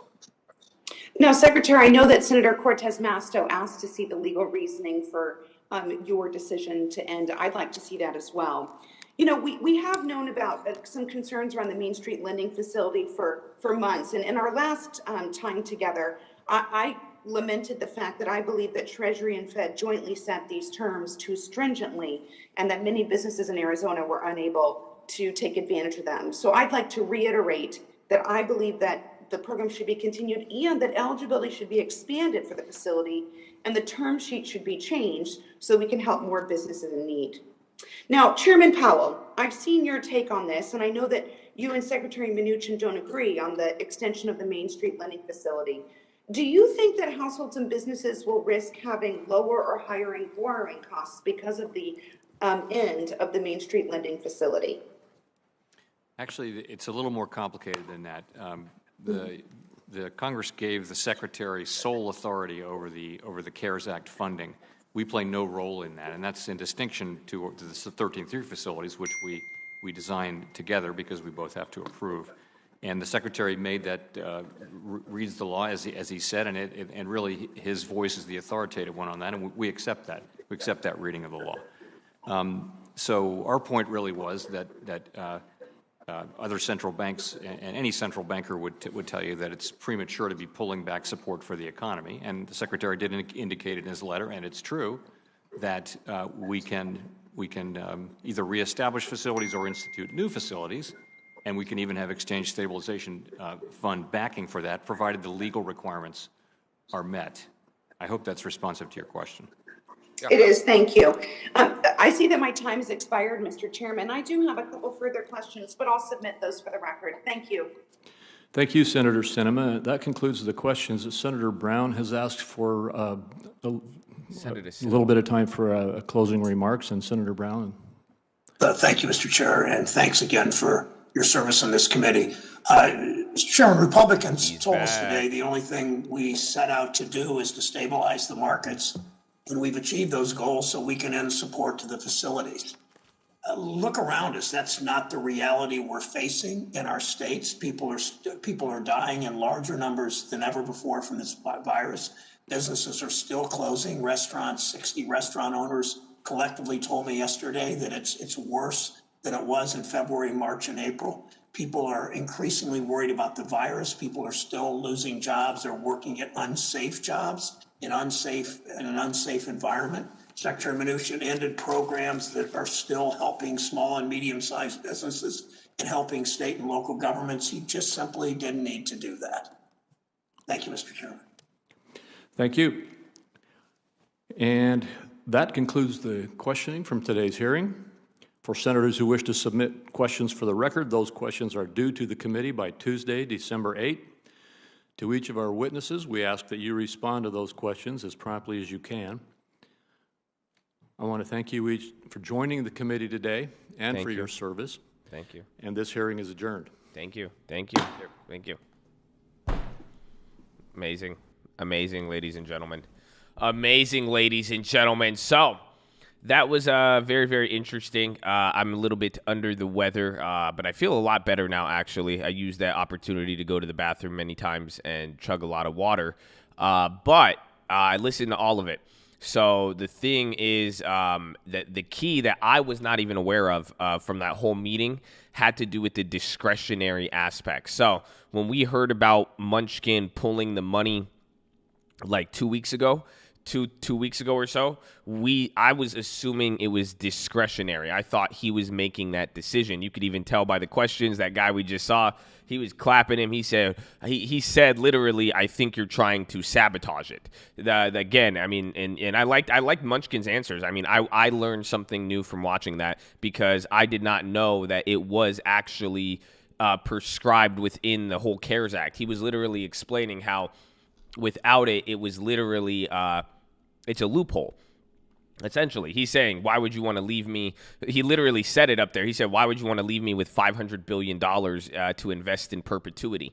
He said that's not the case. So that was very, very interesting, because now for me, this is bringing up the concept. You're pretty much going to hit. Yeah, we're about to hit in the next, probably every other week, you're going to hit like 3 different fiscal cliffs, and then come December 31st. So I did get something bigger out of that it looks like they are going to look to push, what's it called? Well, and that's a good point. They did talk about it, but I think even though he's following the law, it's clear that the only response to this is that they have to get more, so they have to pass something else. It's putting the ball back into Congress's hands. So they even brought it up, even that guy, he said, how come we were able to agree on this so much and so fast in March and April, but now things have been slowing down. So they have to get it approved again. But now, so some of you guys said he had to keep re-explaining it. There was one dude who brought up this Section 34 saying that, like, you had to, what's it called? He's saying that although there's no discretion, again, discretionary aspect is the key. It's not as if now, this is what I learned today, Munchkin is not making the decision to pull the money. This was just already, literally, it was in a weird way, it was already stated by law that he was going to do this months ago. So that, and again, and some people even reacted. They said the fact that the markets didn't react negatively upon the announcement, 2 weeks ago, it's clear that this, it's not really that necessary right now. But they said 34, Section 34. It was 34 or 39. He brought it up talking about the He that was the only like counterpoint that I got that was like, all right, maybe I pretty much it was saying that he has until like January 30th or January 15th of something.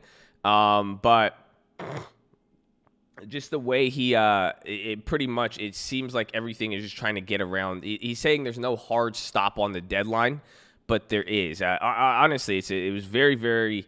It was very weird, but I think it was reiterated about 5, 6, 7 times, if not more. But this is what's supposed to happen. I mean, I kind of agree with it now. For me, it doesn't leave me as confused as it was a few days ago or a few weeks ago, because now we know this is just kind of the only negative part from this is what is going to happen come the December 31st. Pretty much, everything is going to be focused on Congress. Pretty much what they're trying to do is, I think Munchkin is trying to free up that money so it's easier to pass a stimulus bill. Again, you saw that bill come out as we were watching it. There was the announcement that they're going to do a $900 billion deal, or that there are talks of it. Munchkin met with Pelosi for the first time today. So those are the important facts. But it is going to get very, very political here, just because it's pushing everything now back into the hands of Congress, and they have to agree on it. So, but it does take I have a different view of this. I low-key thought Munchkin was sabotaging it. Said lightly, but I think Munchkin held up his case again with the outline. So it seems like come December 31st, I think he's just doing it. I think he's just going to be stopping it. It's not going to be what's it called? No, I disagree. I mean, if you guys were listening to that, I think you legitimately could have listened to it. And like, I mean, how many of you got the idea he's sabotaging it? I disagree with that now. I would have said that 2 weeks ago. I was like, what the fuck is he doing? I was tripping out. But now after listening to it again, and you could go re-look into it, it is true. This was outlined for a while. I just didn't take the time to look into it. Plot twist, Munchkin's a good guy. Well, again, because the thing is, pretty much if he doesn't do it, somebody's going to take advantage of it. I think that, and I do think that's what he was saying. He's saying, if you're going to give me the right to have discretion to make the decision when to pull, when not to pull, he said it's not like, he said that's a loophole then. There's no point of anything, essentially.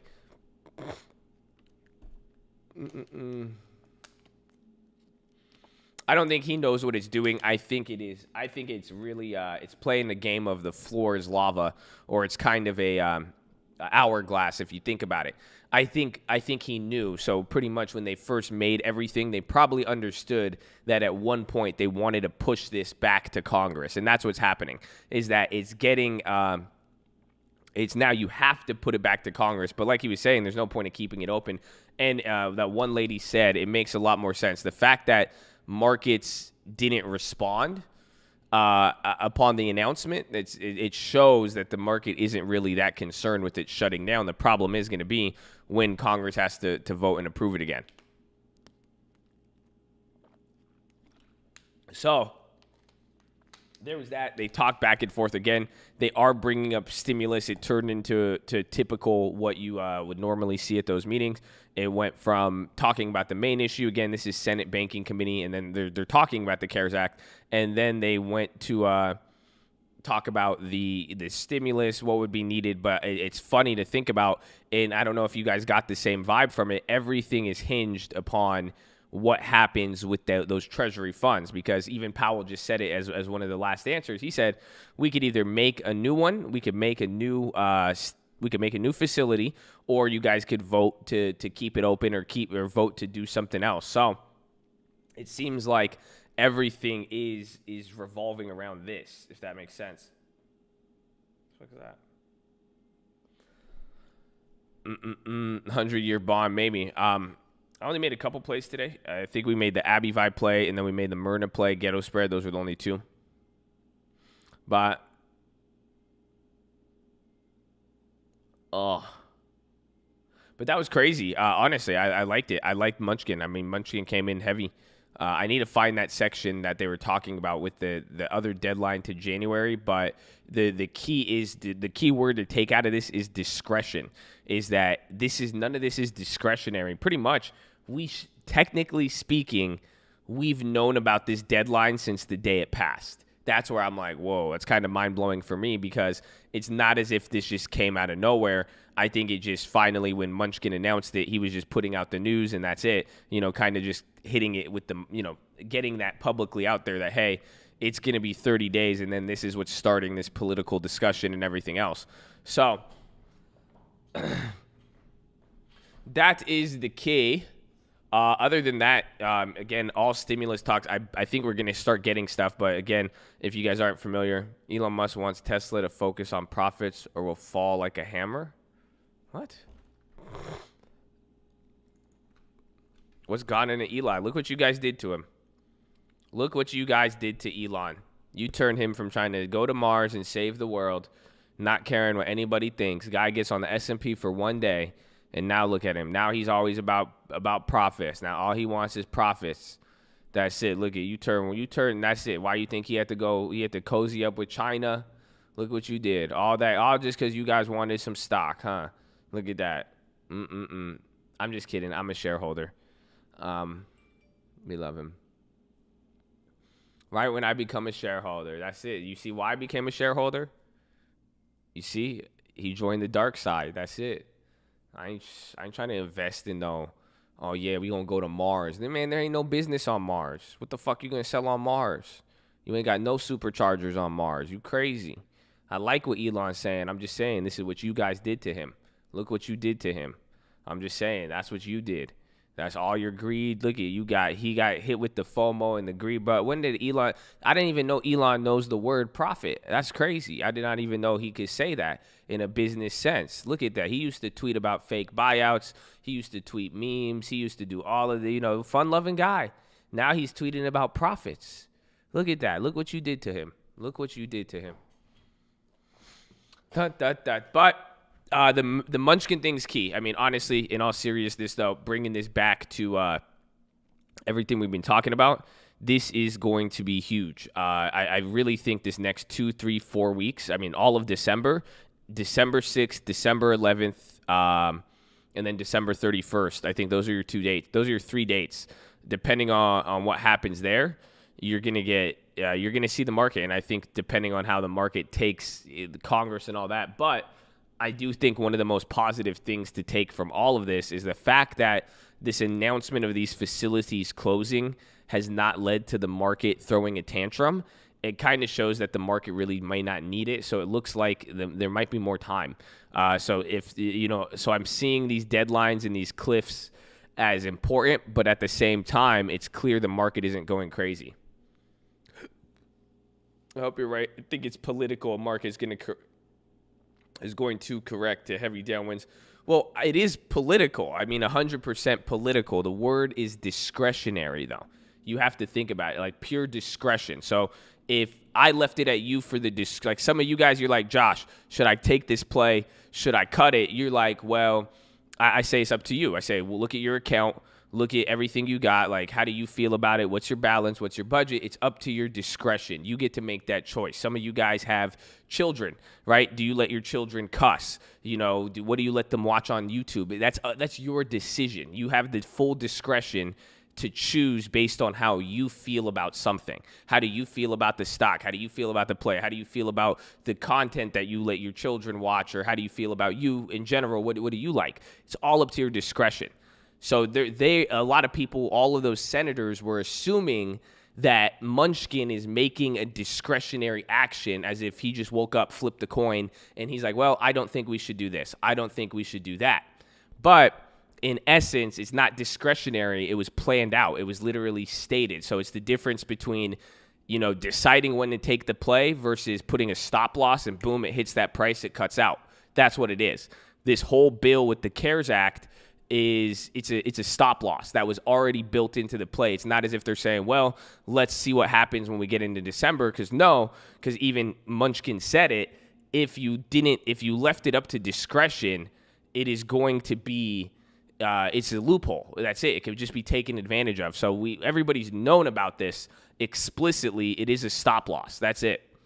So that's the difference. So like I'm saying, it is going to get political because now they may have foresaw this 6 months ago, where by putting in this stop loss on the bill, it's essentially forcing them now to reevaluate the situation, come together, and then make a decision again. But that will be inherently political. But this issue here, pretty much, we have to lose this thought. Or again, you do whatever you want. Use it at your own discretion if you would like to use facts or not. But the way I'm seeing this now is like I thought it was up to Munchkin, but it's not. It's totally not up to Munchkin anymore. I think he's playing it. I respect him highly for it, honestly. I think he's playing it. I mean, again, I think a lot of people, even some of the Democratic people in there, they gave him credit for it too because it could be taken advantage of. It's just simple as that. So I think some people just, like it's saying, if you just leave all that money there, it could be used differently. And then again, the thing Munchkin was trying to say, and I think Powell was too, they're saying once this deadline hits, it's going to offer more money to make it easier to make a deal. And now that we know what works and what doesn't, again, not everybody used that money. The money is literally just sitting there. You see what I'm saying? So, but the key is discretion. And that's out the window now. This was not up to Munchkin at all. It wasn't even up to Powell. This was something that all the politicians agreed upon 6 months ago, 7 months ago.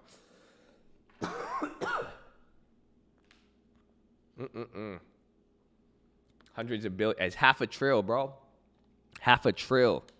Imagine $500 billion. Did I close a 300 put on Zoom? Did I buy a 300 put on Zoom? Oh, I got that yesterday, huh? Right? I totally forgot about that.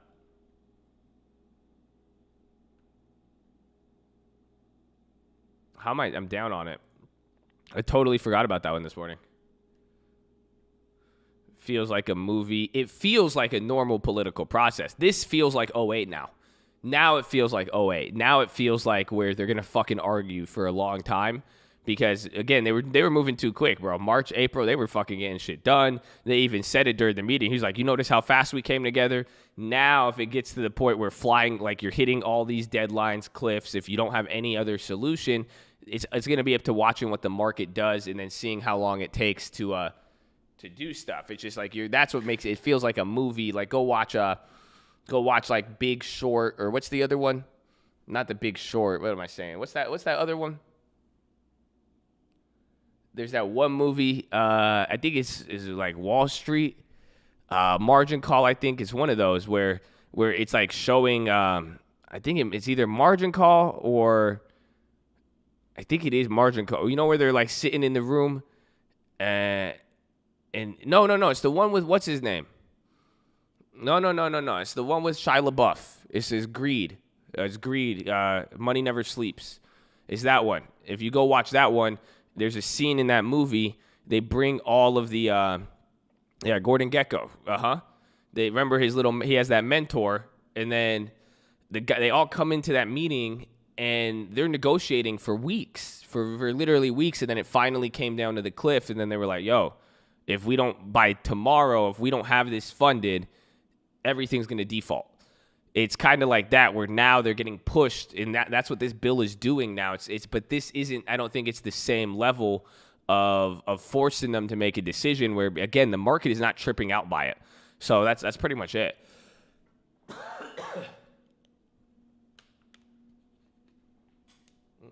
But, ladies and gentlemen, make sure you guys are subscribed. We're live Monday through Friday, 30 minutes before open. Drop your thumbs up on the video. You're on mobile. Press hi chat. X out the chat. Hit that thumbs up button. Second link for the Nightly Watch, the main channel. First link for the Scream Alerts Bootcamp and Real Estate course. Follow me on Instagram at The Trading Fraternity. Keep it positive, respectful. I'm going to go to the bathroom real quick. I will be right back. Say what's up. Say hello. Keep it positive and respectful, baby. But that was a really, really cool thing we just watched. I hope you guys were into it, and I think it's going to, this next few weeks is about to get real interesting, at the very least. So I'll be right back. Say hello. Claim a blessing. Say their name. Claim. What do you want this week? Claim a blessing for the end of the month. What do we got for December? It's the first day of December. You could claim December today. What you got for me, baby? Okay, I'll be right back.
Beep, beep, beep, beep.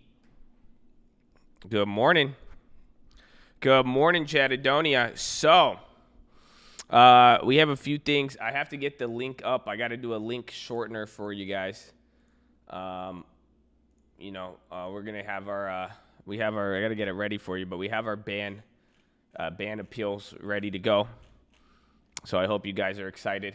December 1st, we'll never forget this day. December 1st. See, this is Chattadonian Independence Day.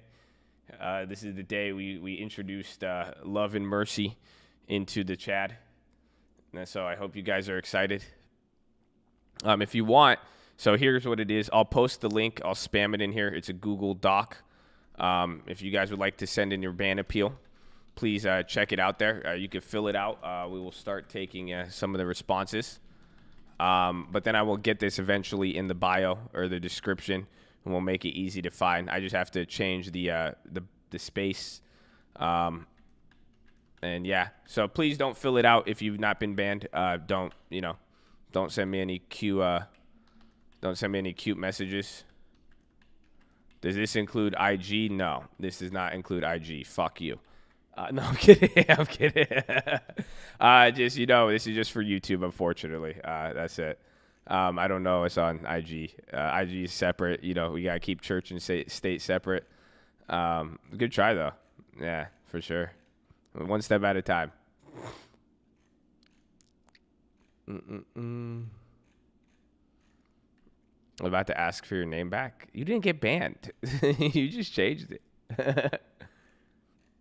That's it. I'm going to be, dude. I love your name. I really love your name. You have no idea. I'm telling you, bro.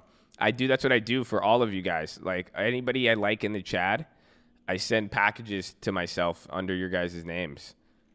So, like, I have everybody. Like, I have probably like 10 or 15 chads. I just send packages to myself so that nobody knows it's me. That's it. So I make dinner reservations in your guys' names. It's hilarious. I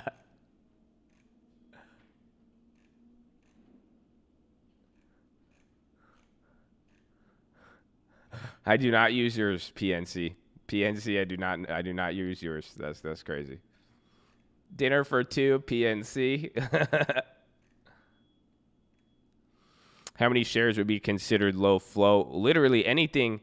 We've talked about this. I think like 500 million and less nowadays is low flow.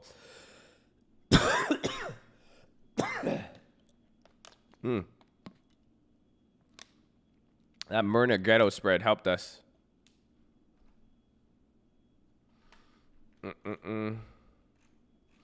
You zero merch. You need me that? It's on the way. On the way. We got a lot of stuff. I had to get this. We had to set up the ban appeal stuff, get all that. I wanted to make that a priority. So I hope you know. Even then, I was dying yesterday, too. We had to finalize everything. I love you. I just love you guys, man. I really hope. That's why, man. I think coming in 2021, I hope all of you guys have a goal for peace. You know what I'm saying? I really hope you guys, find a way to not react as much, to be chill.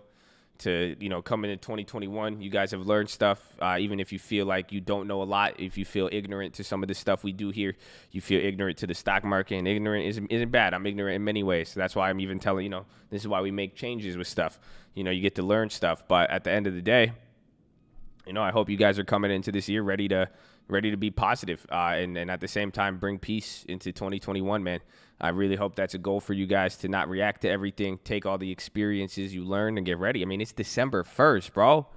It's literally December 1st. Like, you have, like, that's it. Like, I'm telling you, like, we start New Year's last month for real, but you guys get to come in the game now. And this is, I encourage you to seize the moment, like, really take advantage of 2021. It's not just about, you've seen what happened. You could work really, really hard. You guys could do a lot of stuff. Some of you got to work and seen what it produced. But at the end of the day, what's up? What's going on in your head? And that's why y'all need to chill and relax. And I hope that is a goal for a lot of you guys. At least it's a goal for me. I want to be able to push that too.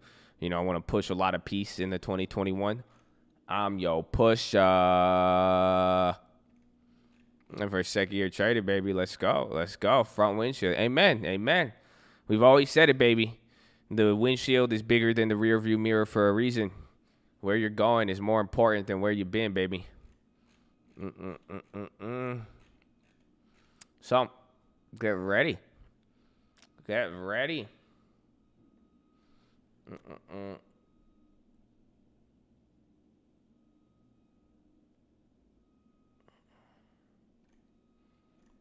And I'll just tell you guys now, too, if you guys don't give a serious effort, like, I hope you do know that the ban appeals are not, like, I'm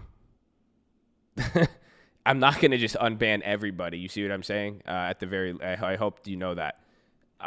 Just because it's like, you know, if you really, you know, just however you do it, it's just, like, that's what I'm saying. Like, it's like the gulag, you have to win. You know that, right? You know what I'm saying?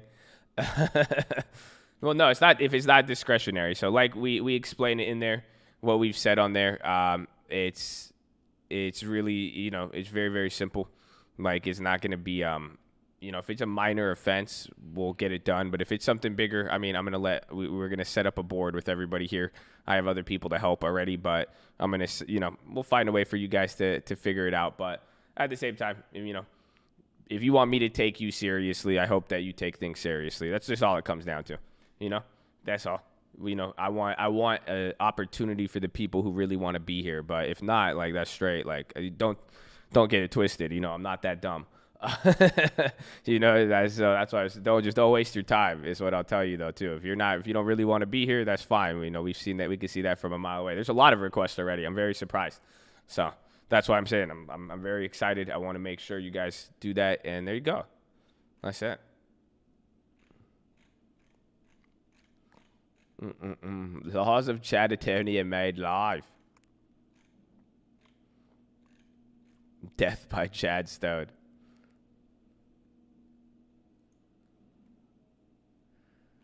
Corsair. I fucking love Corsair, but it just went too much.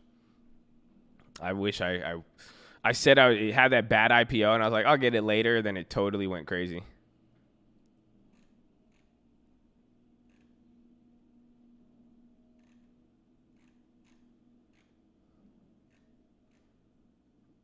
Learn from you, getting closer. God, best thing to do for a new year. Amen, baby. Amen. Amen.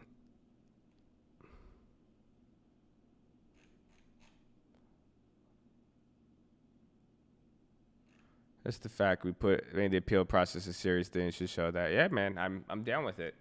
You know, I apologize for any negativity that's gone out of it. I didn't care about it. You know, like, it really was not ever a big deal to me.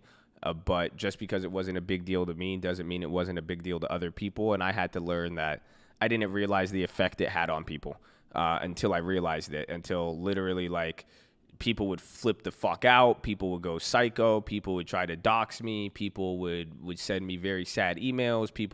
People's family members would reach out to me, like, you know, and I was just like, dude, I didn't think it was like that. Like, I really, like, you know what I'm saying? Like, I really did not think it was like, I was like, bro, you could just come back. Like, but at the same time, I had to, you know, if I could learn that and see that, like, people took it to heart, then, you know, for my brother, I will pay attention. My friend threatened to ban me. I never talked to him again.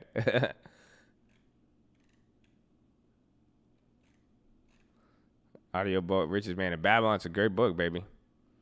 It's a great book, baby.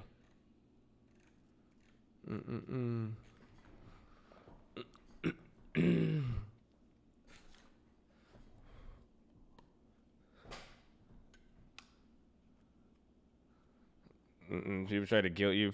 I feel bad. I mean, Lending Tips suffered from it too.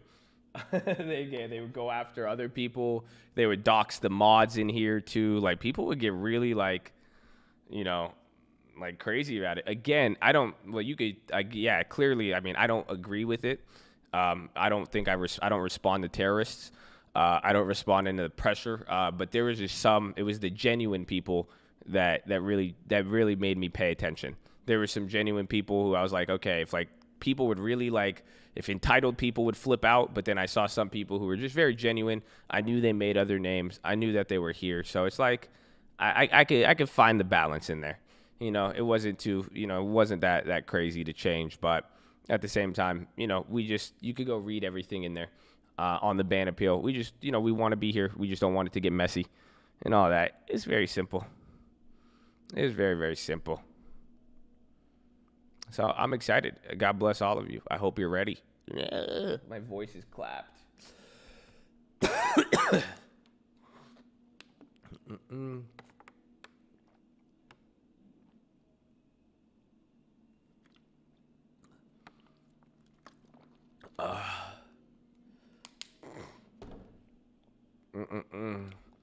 No, doxing is not just exposing someone's name or anything like that. No. Doxing is to do it with the intent of harm. That's the difference. Everybody, you have identification. Everybody's identifiable. That's the thing. You set people up there to do it. It's literally with an intent of that person getting harmed or something to that. What'd you walk into? Oh, you missed. We announced the ban appeals. We good.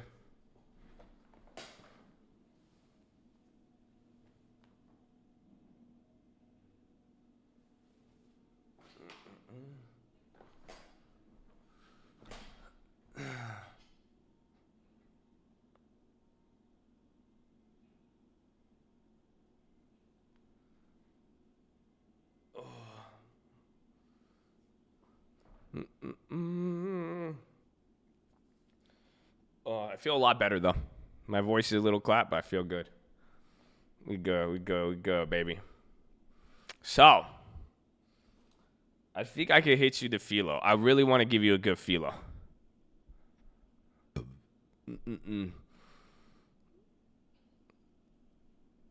How is Wendy's making money? If you get free stuff with Wendy's app? I drove by Wendy's yesterday, and I wanted to eat it, but I didn't. How do I get rid of the Myrna Ghetto Spread? I have 70%. Well, you already won. I mean, if you really think about it, you just would close it. You would buy back the one you sold, sell the one you owned. You're learning a lot. Good. Hold on.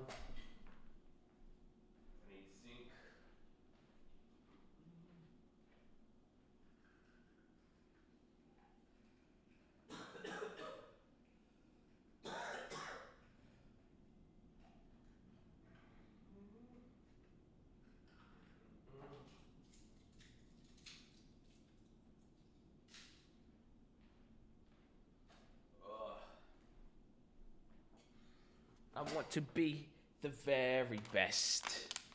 No one ever was. I drank 2 teas today. I had 2 of the medicine balls from Starbucks. And I've down like 7 water bottles already.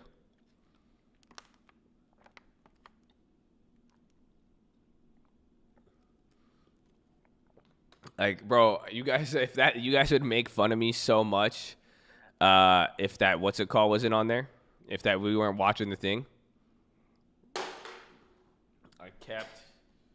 Ooh.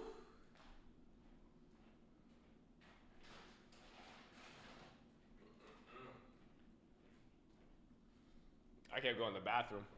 Nah, man, we're chill. I mean, honestly, I feel a lot better. I feel like if I got sick a little bit ago, it would have been like usually last week I should have got clapped by the stomach thing. I'm already feeling a lot better right now. So, it's pretty good. What was Mama Answer's cold flu remedy when I was a kid? Repent. That was the only thing. That's why we got sick, because we were sinners. Okay? So. That's not. It's funny to you. It's funny to you. Mm-hmm.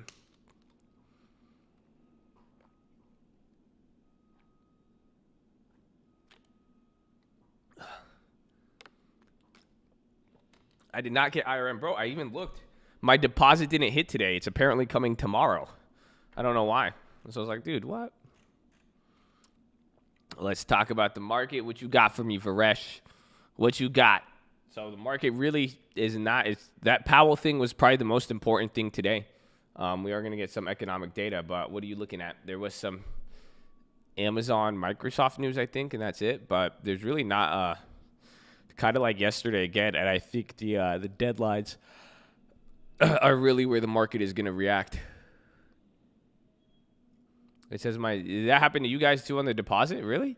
I don't know why. I had it scheduled, but I thought it would. I don't know if I usually do the second of the month or something. Bearish bias for next month. It depends. I mean, it all depends. I mean, all of those voting things with Congress, that is what's going to determine probably this next few weeks. And then, like I'm saying, coming into probably January, February, that's where we'll get most of the move.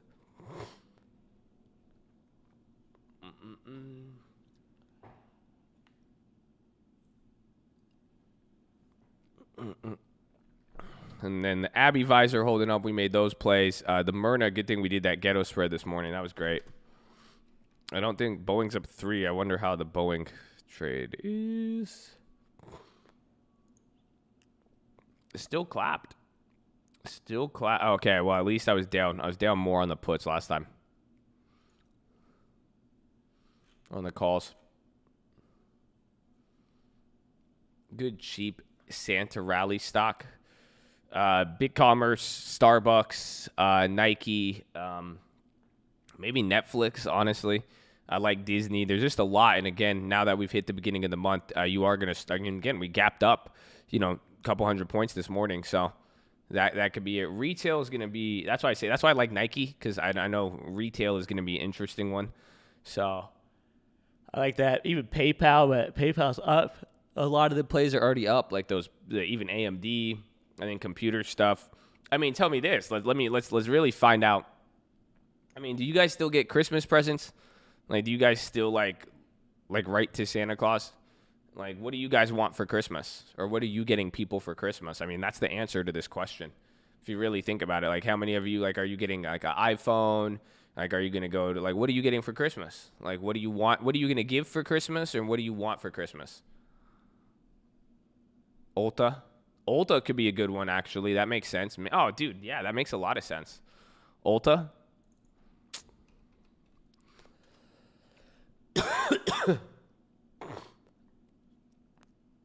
UA on CNBC.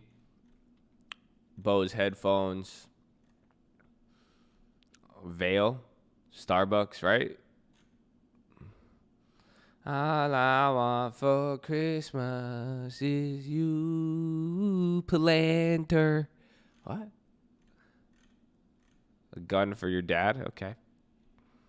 FAA issues certificate for 737. PlayStation 2 up in a rod. Roll out. CGC. I see what you did there.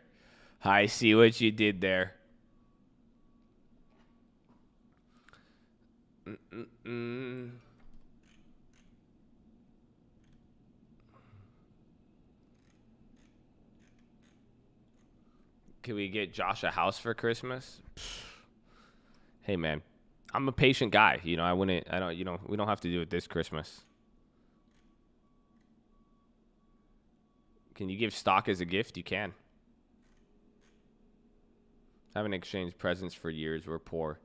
We just don't really give presents anymore. Like, it's kind of like I just get a toothbrush head, socks, and floss every time. It's like it comes in like a little bag. That's it. I don't know. We just don't do it. I mean, because every day is Christmas. That's all. I mean, that's...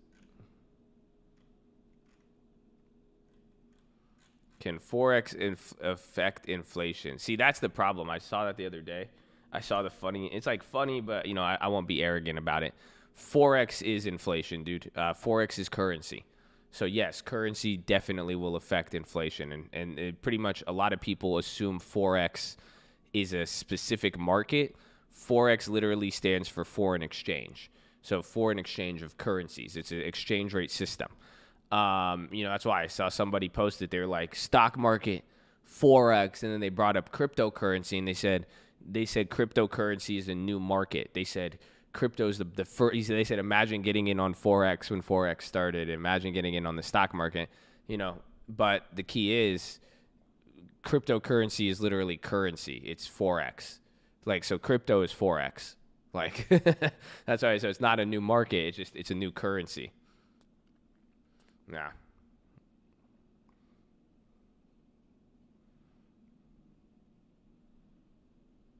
Again, present for me for my B-Day in a week. You give on your B-Day. Blessed. I feel you. I usually do stuff like that too. God bless you, bro. I love you.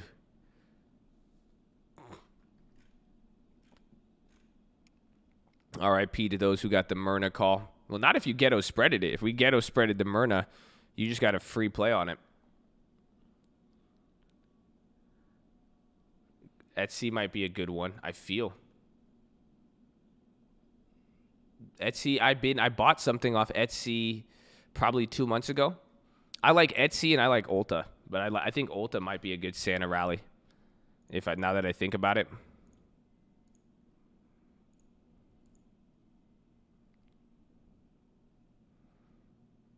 All I want for Christmas is a Santa Claus in the makeup. What's wrong with selling covered calls? Nothing. Excuse me. Foot Locker too, but I think you see they're all there's different types of retail and then there's just makeup. You see what I'm saying?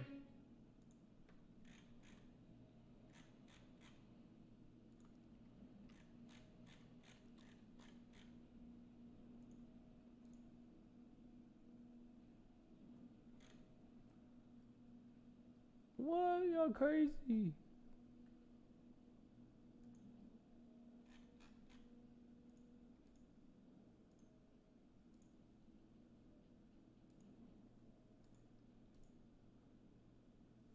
Damn.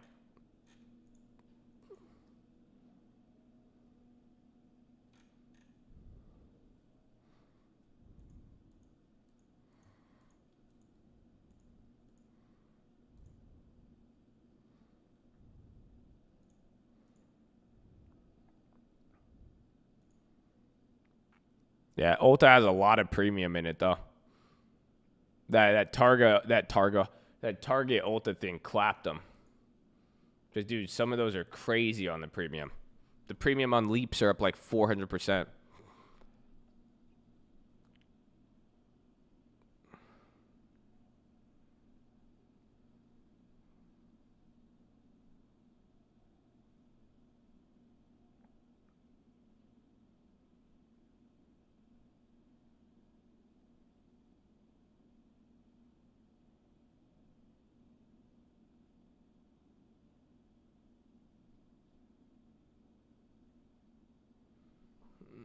You get a Myrna probably better than we did. We grabbed the Myrna this morning, so that Myrna got clapped. I bought that Myrna. That Myrna went from $285 to $50. So we grabbed this Myrna in the morning for $285. We wanted to play the hype, but then within 2 minutes, I ghetto spreaded the one above it for $3, got $15 profit, and then held it. But then now that contract, since Myrna got clapped, that's it. It's dead. I like Myrna though now. Now that it's moving it's kind of it's moving like Novax. This is crazy. It's a big ass move.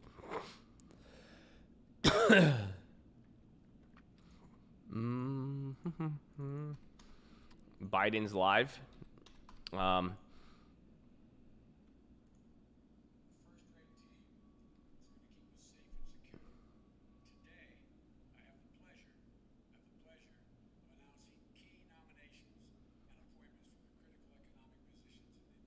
Do you hear it or no?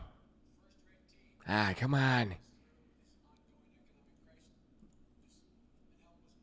I just want to see his foot. That's all I'm looking for. Nah,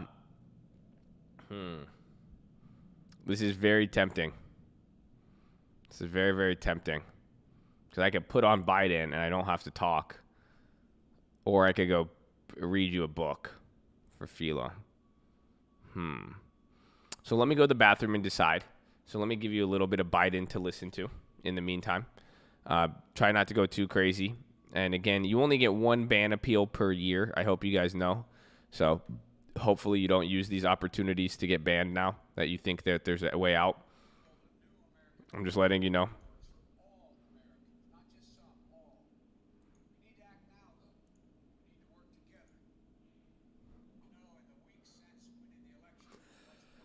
And I have covered meetings with a number of people. We convened meetings with labor leaders and CEOs at the same time, mayors and governors of both political parties. There's a consensus out there that as we battle the COVID-19 disease, we have to make sure that business and workers have the tools, resources, and guidance and the health and safety standards to be able to operate safely. The goal is simple: to keep businesses and schools open safely. And for millions of Americans who have lost their jobs or hours and have had to claim unemployment, we have to deliver them immediate relief. That includes affordable health care for millions of people who have lost it and are in danger of losing it, child care, sick leave, family leave, so workers don't have to choose between work and family, relief from rent and student loans. We need to support small businesses and entrepreneurs who form the backbone of the communities that we live in, that are teetering on the edge. You know, there's an urgent need to fund state and cities so the frontline workers on those jobs can stay in the jobs. You know, the founders are pretty smart. I could have gotten this lesson from the future Secretary of the Treasury. You know, there's a reason why all the states and localities have to have a balanced budget, but we're allowed federally to run a deficit in order to deal with crises and emergencies as we have in the past. And we have to keep vital public services running. We have to give aid to local and state governments to make sure they can have law enforcement officers, firefighters, educators, as we did in the Recovery Act of 2009. And right now, the full Congress should come together and pass a robust package for relief to address these urgent needs.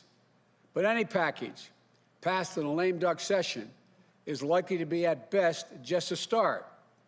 My transition team is already working on what I'll put forward in the next Congress to address the multiple crises we're facing, especially our economic and COVID crises.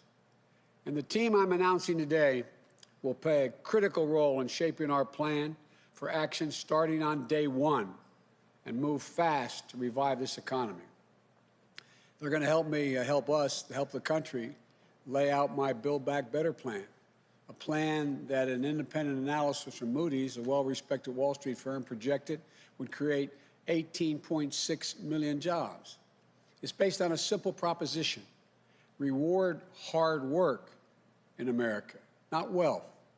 It's time to invest in infrastructure, clean energy, climate change, manufacturing, and so much more that will create millions of good-paying jobs. And it's time we address the structural inequities in our economy that this pandemic has laid bare. Economists call this current economy in recovery K-shaped. Well, like the two lines coming off of a K, some people are seeing their prospects soar upward, while others are watching their economic prospects drop sharply. For those at the top, jobs have come back and their wealth is rising. For example, luxury home sales are up over 40% compared to last year. But for those in the middle and the bottom, it's a downward slide. They're left figuring out how to pay the bills and put food on the table. Almost 1 in every 6 renters was behind in rent payments as of October. Let me be clear. With this team and others, we'll add in the weeks ahead that we're going to create a recovery for everybody, for all. We're going to get this economy moving again. We're going to create jobs, raise incomes, reduce drug prices, advance racial equity across the economy, and restore the backbone of this country, the middle class. Our message to everybody struggling right now is this: help is on the way. My dad, you've heard me say this before, when he lost his job in Scranton when I was a kid, and we eventually moved the family not far from here, Claymont, Delaware, just in the outskirts of Wilmington. used to say, Joey, a job is about a lot more than a paycheck. It's about your dignity. It's about respect, your place in the community. It's about being able to look your kid in the eye and say, honey, it's going to be okay, and mean it. He also used to say, Joey, I don't expect the government to solve my problems, but I do expect them to understand my problems. This team understands. For Secretary of Treasury, I am really pleased to be able to nominate Janet Yellen. No one is better prepared to deal with these crises. I wish it weren't as much of a crisis, future Secretary. She'll be the first. So, ladies and gentlemen, I hope you're feeling good, okay? Hope you feel a little better than I do. We will listen to Biden. I hope you guys know that. The time of Biden may be upon us. But right now, these are just introductions. It was kind of like the last one. So he's probably just going to go through and show the whole team and introduce them. And it's kind of like the first appearance. You know what I'm saying? It's kind of like the beginning of a basketball game. And now for your starting 5 economic team, playing point guard for the Bidonians, Janet Yellen. And then she's going to come on and then be like, yay. And then they're going to go down the list. So. Mm-hmm.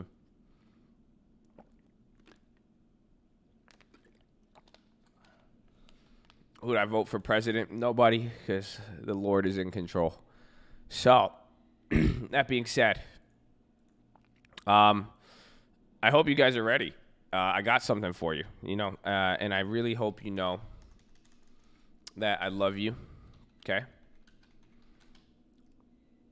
Because I read this stuff over the weekend, and it really had a good effect on me, and I want to share it with you guys. So we're going to do PHILO. It's going to be a little difficult for me to give it to you guys here. I'm going to have to read it to you. I don't know how this is going to work out. If I can't read it, I will pivot to another PHILO. We'll see. But I think we'll be good. So, ladies and gentlemen, it is time for PHILO.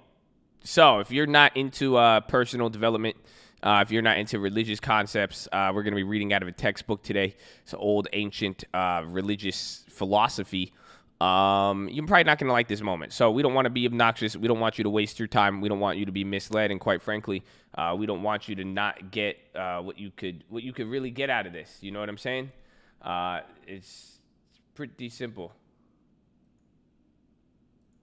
So, yeah, if you don't want to be here, you don't be here. If you do, you do. I encourage you to stay. But, yeah, is that the disclaimer? Did I give the disclaimer good enough? I think I did. I think I gave a good disclaimer. But we love you all, and we hope that you guys are here. Like we said, I hope you pursue peace and don't stay in situations or get so bothered or so quick to react. You know what I'm saying? So, ladies and gentlemen, you guys remember the Beatitudes, right? You guys remember where we left off? I'm really excited for this. I'm going to read you 2. I hope I could get through 2 of them. I think we're going to go. We stopped at the 3rd Beatitude. I'm hoping to get you guys 4 and 5. And now, I read this over the weekend, and really it changed a lot. And this is part and part where some of that philosophy came from, where I told you guys, it's really about seeking more so than finding. So you'll see. But yes, indeed. Blessed are the meek. So, the 4th Beatitude. Blessed are they which do hunger and thirst after righteousness, for they shall be filled. In the first 3 Beatitudes, we're called upon to witness the heart exercises of one who has been awakened by the Spirit of God. First, there's a sense of need, a realization of my nothingness and emptiness. Second, there's a judging of self, consciousness of my guilt, and a sorrowing over my lost condition. Third, there is a cessation of seeking to justify myself before God, an abandonment of all pretenses to personal merit, and a taking of my place in the dust before God. Here in the 4th Beatitude, the eye of the soul is turned away from self toward God for a very special reason. There is a longing after a righteousness that I urgently need, but I do not possess. There has been much needless quibbling as to the precise import of the word righteousness in our present text. The best way to ascertain its significance is to go back to the Old Testament scripture where this term is used, and then to shine upon these brighter lights furnished by the New Testament epistles. Drop down, ye heavens, from above, and let the skies pour down righteousness. Let the earth open up, let them bring forth salvation, and let righteousness spring up together. I, the Lord, have created it. Isaiah 45. The first half of this verse refers in figurative language to the advent of Christ to this earth, the second half to his resurrection, when he was raised again for our justification, Romans. Hearken unto me, you stout-hearted that are far from righteousness.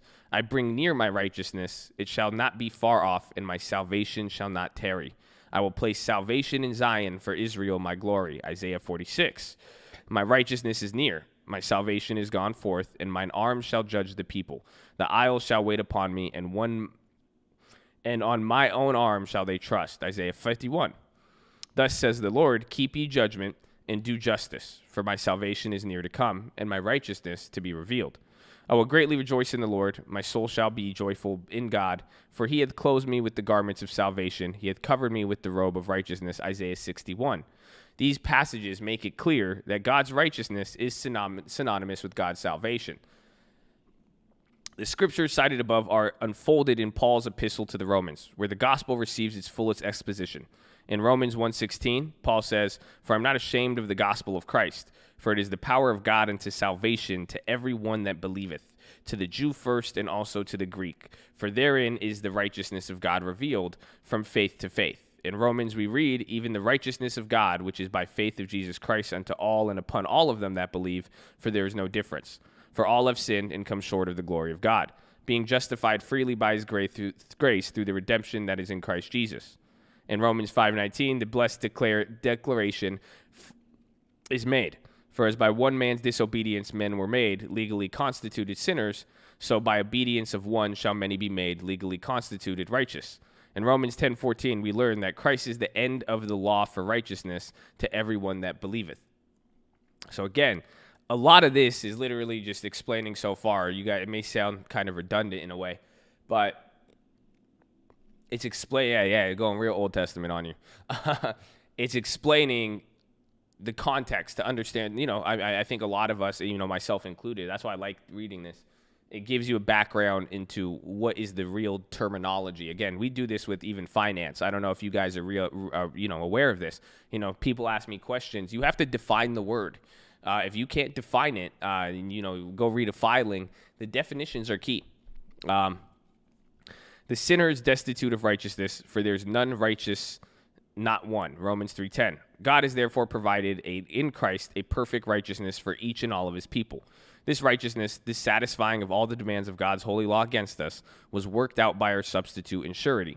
This righteousness is now imputed to, that is, legally credited to the account of, the believing sinner. Just as the sins of God's people were all transferred to Christ, so his righteousness is placed upon them. These few words are but a brief summary of the teachings of Scripture on this vital and blessed subject of the perfect righteousness that God requires of us and that is ours by the faith in the Lord Christ.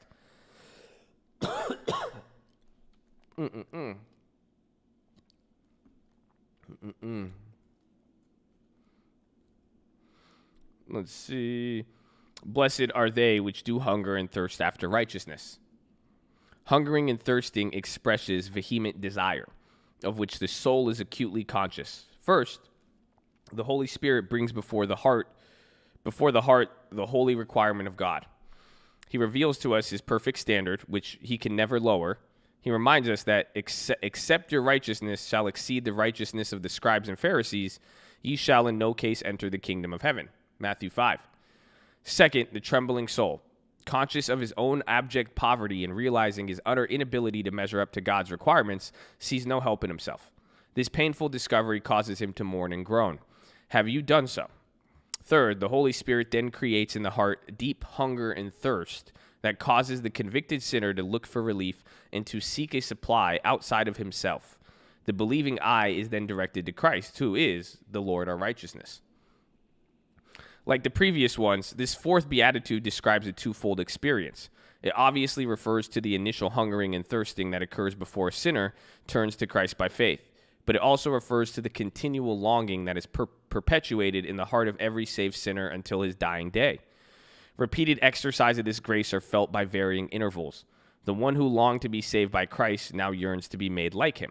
Looking at it in its widest aspect, this hungering and thirst refers to a painting of the renewed heart after God, a yearning for a closer walk with him, and looking for more perfect conformity to the image of his Son. It tells of those aspirations of the new nature for divine blessing that alone can strengthen, sustain, and satisfy. Our text presents such a paradox that it is evident that no carnal mind ever invented it. Can one who has been brought into vital union with him who is the bread of life and whom in all fullness dwells be found still hungering and thirsting? Yes, such is the experience of the renewed heart. Mark excuse me. Mark carefully the tense of the verb. It is not blessed are those that which have hungered and thirsted, but blessed are they which do hunger and thirst. Do you, dear reader, are you content with your attainments and satisfied with your condition? Hungering and thirsting after righteousness has always been the experience of God's true saints. Philippians 3:8. They shall be filled. Like the first part of our text, this also has a double fulfillment, both initial and continuous. When God creates a hunger and thirst in the soul, it is so that he may satisfy them. When the poor sinner is made to feel he needs for Christ, it is to end that he may be drawn to Christ and led to embrace him as his only righteousness before a holy God. He is delighted to confess Christ as his newfound righteousness and glory to him alone, 1 Corinthians. Such a one whom God now calls a saint, 1 Corinthians and in Philippians, is to experience an ongoing filling, not with wine, where in excess, but with the Spirit. He is to be filled with the peace of God that passes all understanding. We who are trusting in the righteousness of Christ shall one day be filled with divine blessing without any admixture of sorrow. We shall be filled with praise and thanksgiving to him who wrought every work of love and obedience in us as the visible fruit of his saving work and for us. In this world, he has filled the hungry with good things, such as this world can neither give to nor withhold from those who seek the Lord. He bestows such goodness and mercy upon us who are the sheep of his pasture, that our cups runneth over. Yet all that we presently enjoy is but a mere foretaste of that God has prepared for the love for him. In the eternal state we will be filled with the perfect holiness, for we shall be like him. Then we shall be done with sin forever. Then we shall hunger no more, neither thirst any more. So, that is the first part. I'm going to read you the next one. That one was kind of confusing for it, but really what I got out of that the first time is that I realized the whole idea, if one of the Beatitudes is hungering and thirsting, it's saying it's kind of this desire of development. Honestly, how many of you guys in here have made positive changes this year? Would you say? How many of you have made a positive change this year in your life?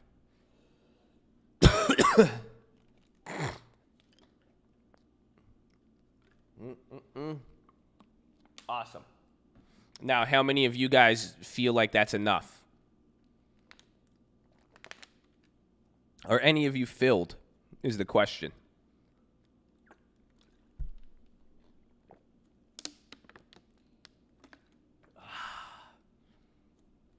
Well, there you go. Amen.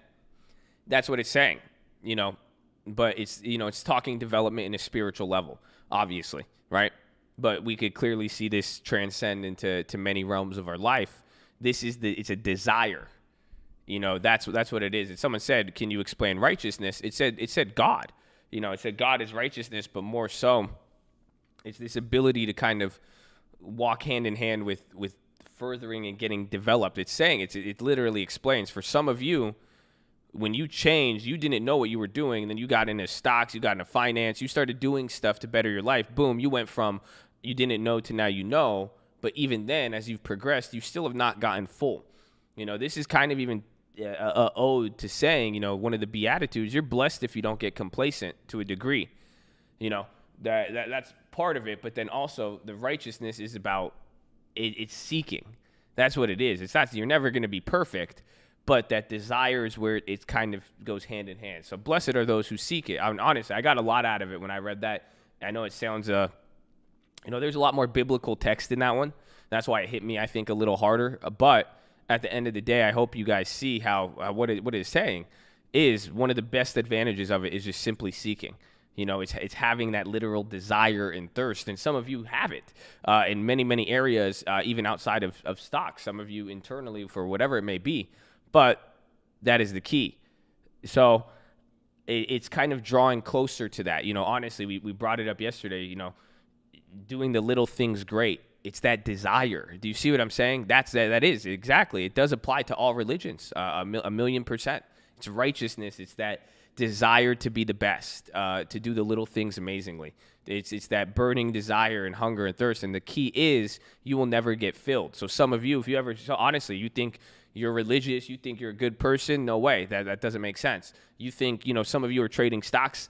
You think you've been here for 5 years, 10 years doing this. You think you know everything? No way.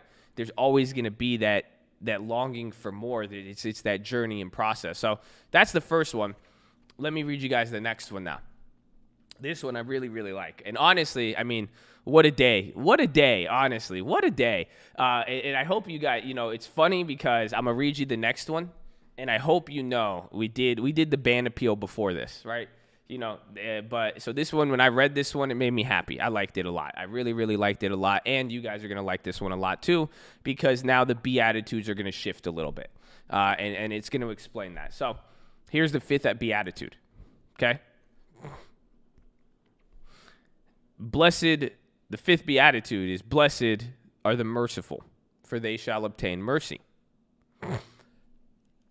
In the first 4 Beatitudes, which have already been considered, a definite progression of spiritual awakening and transformation has been noted as one of the thrusts of our Lord's teaching. First, there's a discovery of the fact that I'm nothing, have nothing, and could do nothing, poverty of spirit. Second, there's a conviction of sin, consciousness of guilt producing godly sorrow, mourning. Third, there's a renouncing of self-dependence and taking of my place in the dust before God, meekness.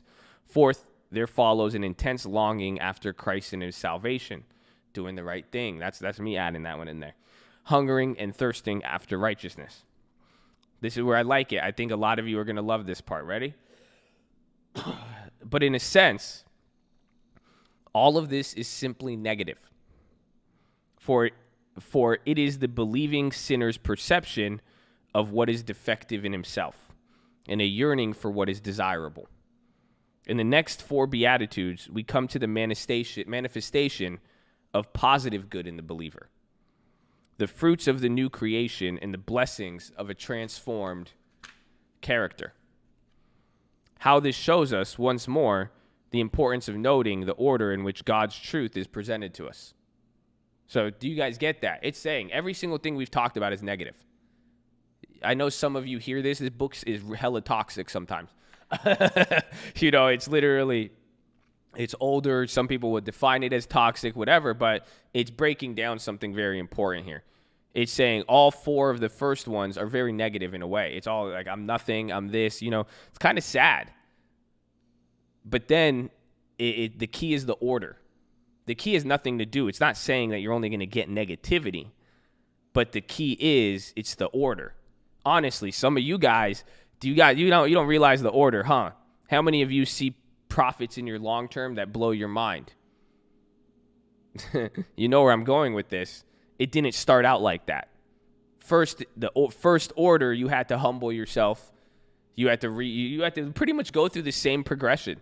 You had to be a little bit humbled. You had to realize, okay, maybe I'm not going to make $1 million with options. Maybe this, that, whatever it may be. But the order of operations is very, very crucial if you really, really think about it. That's why it's saying here, we're talking about transformation of character. Honestly, I love how that was put there, because some of you guys, you think, again, you guys think we talk Bible, religion all the time, but at the end of the day, it's telling you something. This is transforming your character. I said it the other day. Some of you guys, you want to be able to handle one of the hardest, difficult markets in the world, but you don't want to change yourself. You're not, you expect yourself to stay different. You're just going to learn something. I mean, come on. You have to be able to handle it. So the order is key. So now we're getting into a positive realm, and the importance is how it's ordered.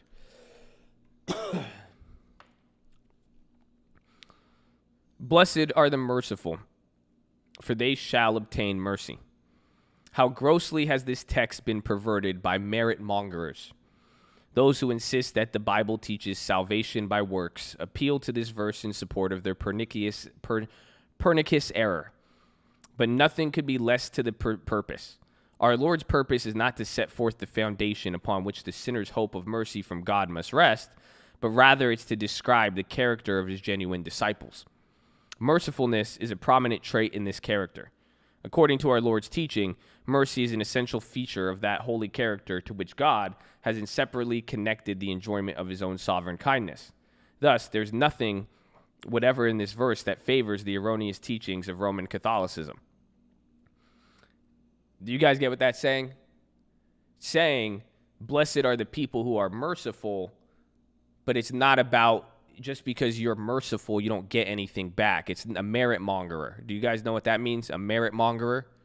There's people who want, it's like a fear mongerer. It's more, people think you don't have a transformed character just because you're merciful to people just for being merciful. Does that make sense?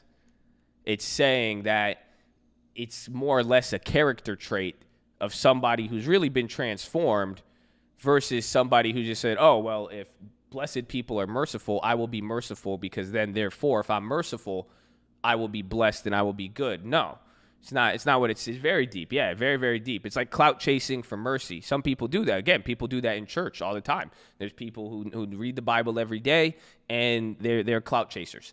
They think that God, I know some of you guys don't believe in God. Some of you think I'm crazy because how you've been taught God is that if you don't do everything right, you're not going to do it. That's why I never believed in God. My first experience with God is because I had merit mongers telling me that, oh, if you don't do this, don't do that, you don't operate like this, you say fuck, you can't do this. I was like, okay, well, shit. Then there you go. I'm disqualified. So that's what it's saying. It's saying this is more of a character. This is a result of it. Like honestly, like some of you guys being in here, I don't want you to be positive and respectful to each other just to be fucking positive and respectful for each other. Honestly, you will be here so much and you will see the effects of it. And as you start making small good decisions in your life, as you start getting a long term, you start making moves, you will notice that is a byproduct of your behavior if you really think about it. That's why there's people in here. That's why I'm like, man, there's people in here you could genuinely see it. They don't do it for appreciation. They don't do it for anything of this. It's literally they've transformed in that aspect, and it's amazing. So the position occupied by this beatitude in its context is another key to its interpretation. The first four describe the initial exercises of heart in one who has been awakened by the Holy Spirit. In the preceding verse, the soul is seen hungering and thirsting after Christ and then filled by him. Here we are shown the first effects and evidence of this filling. Having obtained mercy of the Lord, the saved sinner now exercises mercy. It is not that God requires us to be merciful in order that we must be entitled to his mercy, for that would overthrow the whole scheme of divine grace. But having been the recipient of his wonderful mercy, I cannot help but not act mercifully towards others. What is mercifulness? It is a gracious disposition toward my fellow creatures and fellow Christians. It is that kindness and benevolence that feels the miseries of others. It is a spirit that regards with compassion the sufferings of the afflicted. It is the grace that causes one to deal leniently with an offender and to scorn the taking of revenge. It is the forgiving spirit. It is the non-retaliating spirit. Is the spirit that gives up an attempt at self-vindication and would not return an injury for an injury, but rather good in the place of evil and love in the place of hatred. That is mercifulness. Mercy being received by the forgiving soul, that soul comes to appreciate the beauty of mercy and yearns to exercise towards other offenders similar grace to which they've exercised towards oneself. The source of this merciful temper is not to be attributed to anything in our fallen human nature.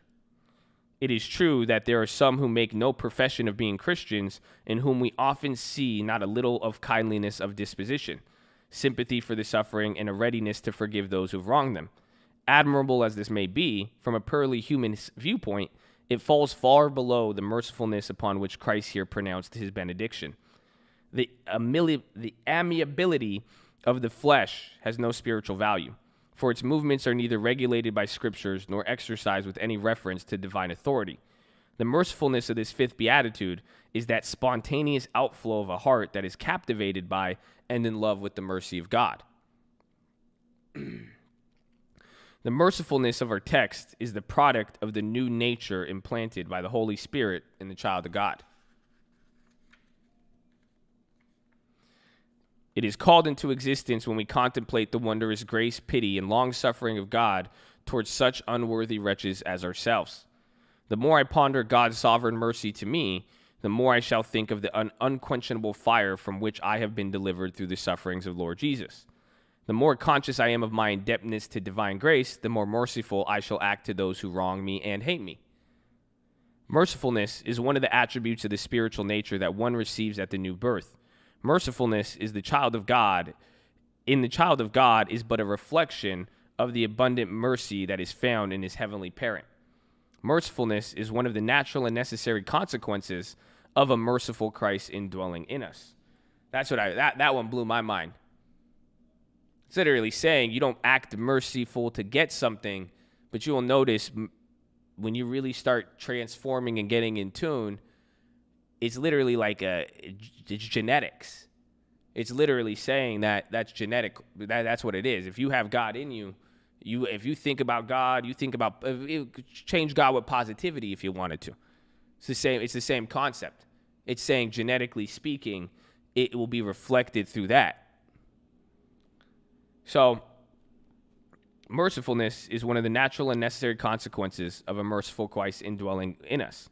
It may not always be exercised. It may at times be stifled or checked by fleshly indulgence. But when the general tenor of a Christian's character and the main trend of his life are taken into account, it is clear that mercifulness is an unmistakable trait of the new man. Let me say that again.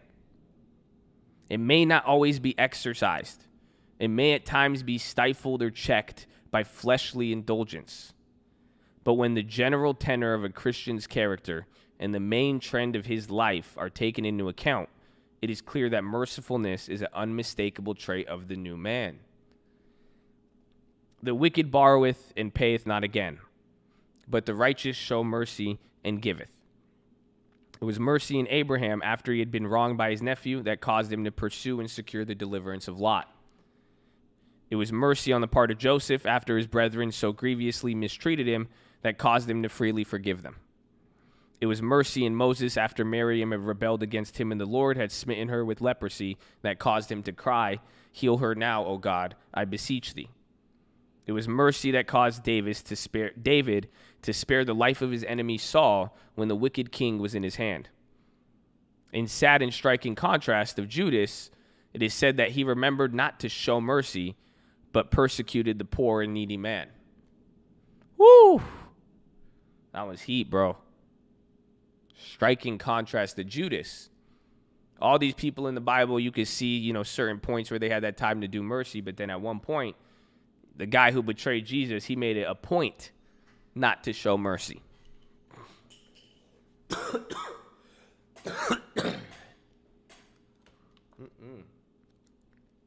Heat. In Romans 12:8, excuse me.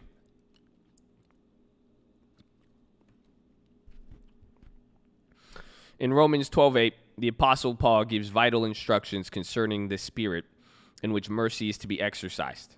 This is my favorite one. He that showeth mercy is to do so with cheerfulness. The direct reference here is to the giving of money for the support of poor brethren, but this loving principle really applies to all compassion shown to the afflicted. Mercy is to be exercised cheerfully, to demonstrate that it is not only done voluntarily, but that it is also a pleasure. This spares the feelings of the one helped and soothes the sorrows of the sufferer. It is this quality of cheerfulness that gives most value to the service rendered. The Greek word is most expressive, denoting joyful eagerness, a gladsome affability that makes the visitor like a sunbeam, warming the heart of the afflicted. Since Scripture tells us God loves the cheerful giver, we may be sure that the Lord takes note of the spirit for which we respond to his admonitions. So I believe it explains this a little bit more. It's going to go in depth of this, but this is one of the best parts about it. In my opinion, this is the part I like the most. It's saying to do so cheerfully. I think it does explain it, but the point is you do it for yourself. There's a difference about being... Did you see what it said? When you do so voluntarily, it spares the feelings of the one helped and soothes the sorrower of the sufferer. The point is, when you are through this transformation to a degree, when you start seeing that shift, you don't be merciful because, think about it. You do it because you genuinely take pride in it. It's actually fun to be merciful. Isn't that weird to say? That's literally what it is. So I think it explains it better here. But, for they shall obtain mercy. These words enunciate a principle or law that God has ordained in his government over our lives here on earth. It is summarized in that well-known word, whatever a man soweth, that shall he reap. The Christian who is merciful in his dealings with others will receive merciful treatment at the hands of his fellows. For with what measure ye meet, it shall be measured up to you. Therefore it is written, he that followeth after righteousness and mercy finds life. Righteousness and honor. That's Proverbs. The one who shows mercy to others gains personally thereby. The merciful man does good to his own soul. There's an inward satisfaction in the exercise of benevolence and pity to which the highest gratification of the selfish man is not to be compared. He that has mercy on the poor, happy is he. Proverbs 14. The exercise of mercy is a source of satisfaction to God himself. He delighteth in mercy. Micah 7:18. So must it be to us. You guys, I think it explains it a little bit. It's literally you get delight in it. It's a pretty crazy concept to think about, man. It's like it's in a way where it's like, wow, like I take pride in being able to do that. Like, honestly, in a weird way, you should take pride in being wronged in a weird way. And get that, there is a satisfaction that's brought about it because you get to exercise kind of your God genetics in you, is what I'll call it. For they shall obtain mercy. Not only does this merciful Christian gain by the happiness that accrues to his own soul through the exercise of this grace, not only will the Lord in his overhauling providence make his mercifulness return again to him at the hands of his fellow men, but the Christian will also obtain mercy from God. The truth David declared, with the merciful thou wilt show thyself merciful. On the other hand, the Savior admonished his disciples with these words, but if ye forgive not men their trespasses, neither will your Father forgive your trespasses. For they shall obtain mercy. Like the promises attached to the previous Beatitudes, this one also looks forward to the future for its final fulfillment. In 2 Timothy, we find the Apostle Paul writing, the Lord gave mercy unto the house of Onesiphorus. The Lord grant unto him that he may find mercy of the Lord in that day. In Jude 21, the saints are also exhorted to be looking for mercy of our Lord Jesus Christ. This refers to the ultimate acknowledgement of us as his own redeemed people at his second coming in glory. So, where is it? It says that accrues his own soul through the exercise of grace. I love it. Pretty much, that part really stuck out to me. Where it's saying you get to exercise mercy and it brings satisfaction to you. Honestly, it's saying every time you have a chance to do it, it's kind of like, that's kind of a signal that you did good, but hopefully you see what it did explain. It said at other times, sometimes things get in the way. The key is looking at the overall trend of your life. And honestly, for some of you, I will tell you, we talked about the ban appeal stuff way before this, and that's why I said this makes me happy. Because I want to ask some of you guys, if you really think you've changed development-wise, or you think as a purpose or anything. No. You can't think that verse for this ban appeal. Don't get it twisted. Go pull up 3 weeks ago. I didn't even read this yet.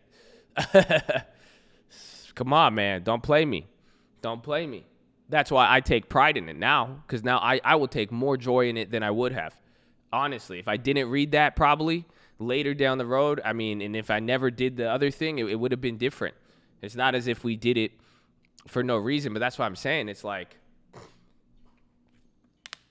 I take pride in getting to exercise it.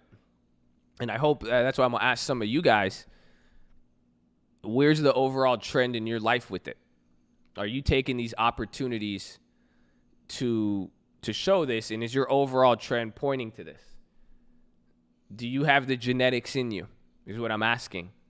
Can it be reflected through how you have mercy with other people? Are you excited to do it? Do you get satisfaction from being able to show mercy? And then overall, where's the overall trend in your life pointing to when it comes to this topic?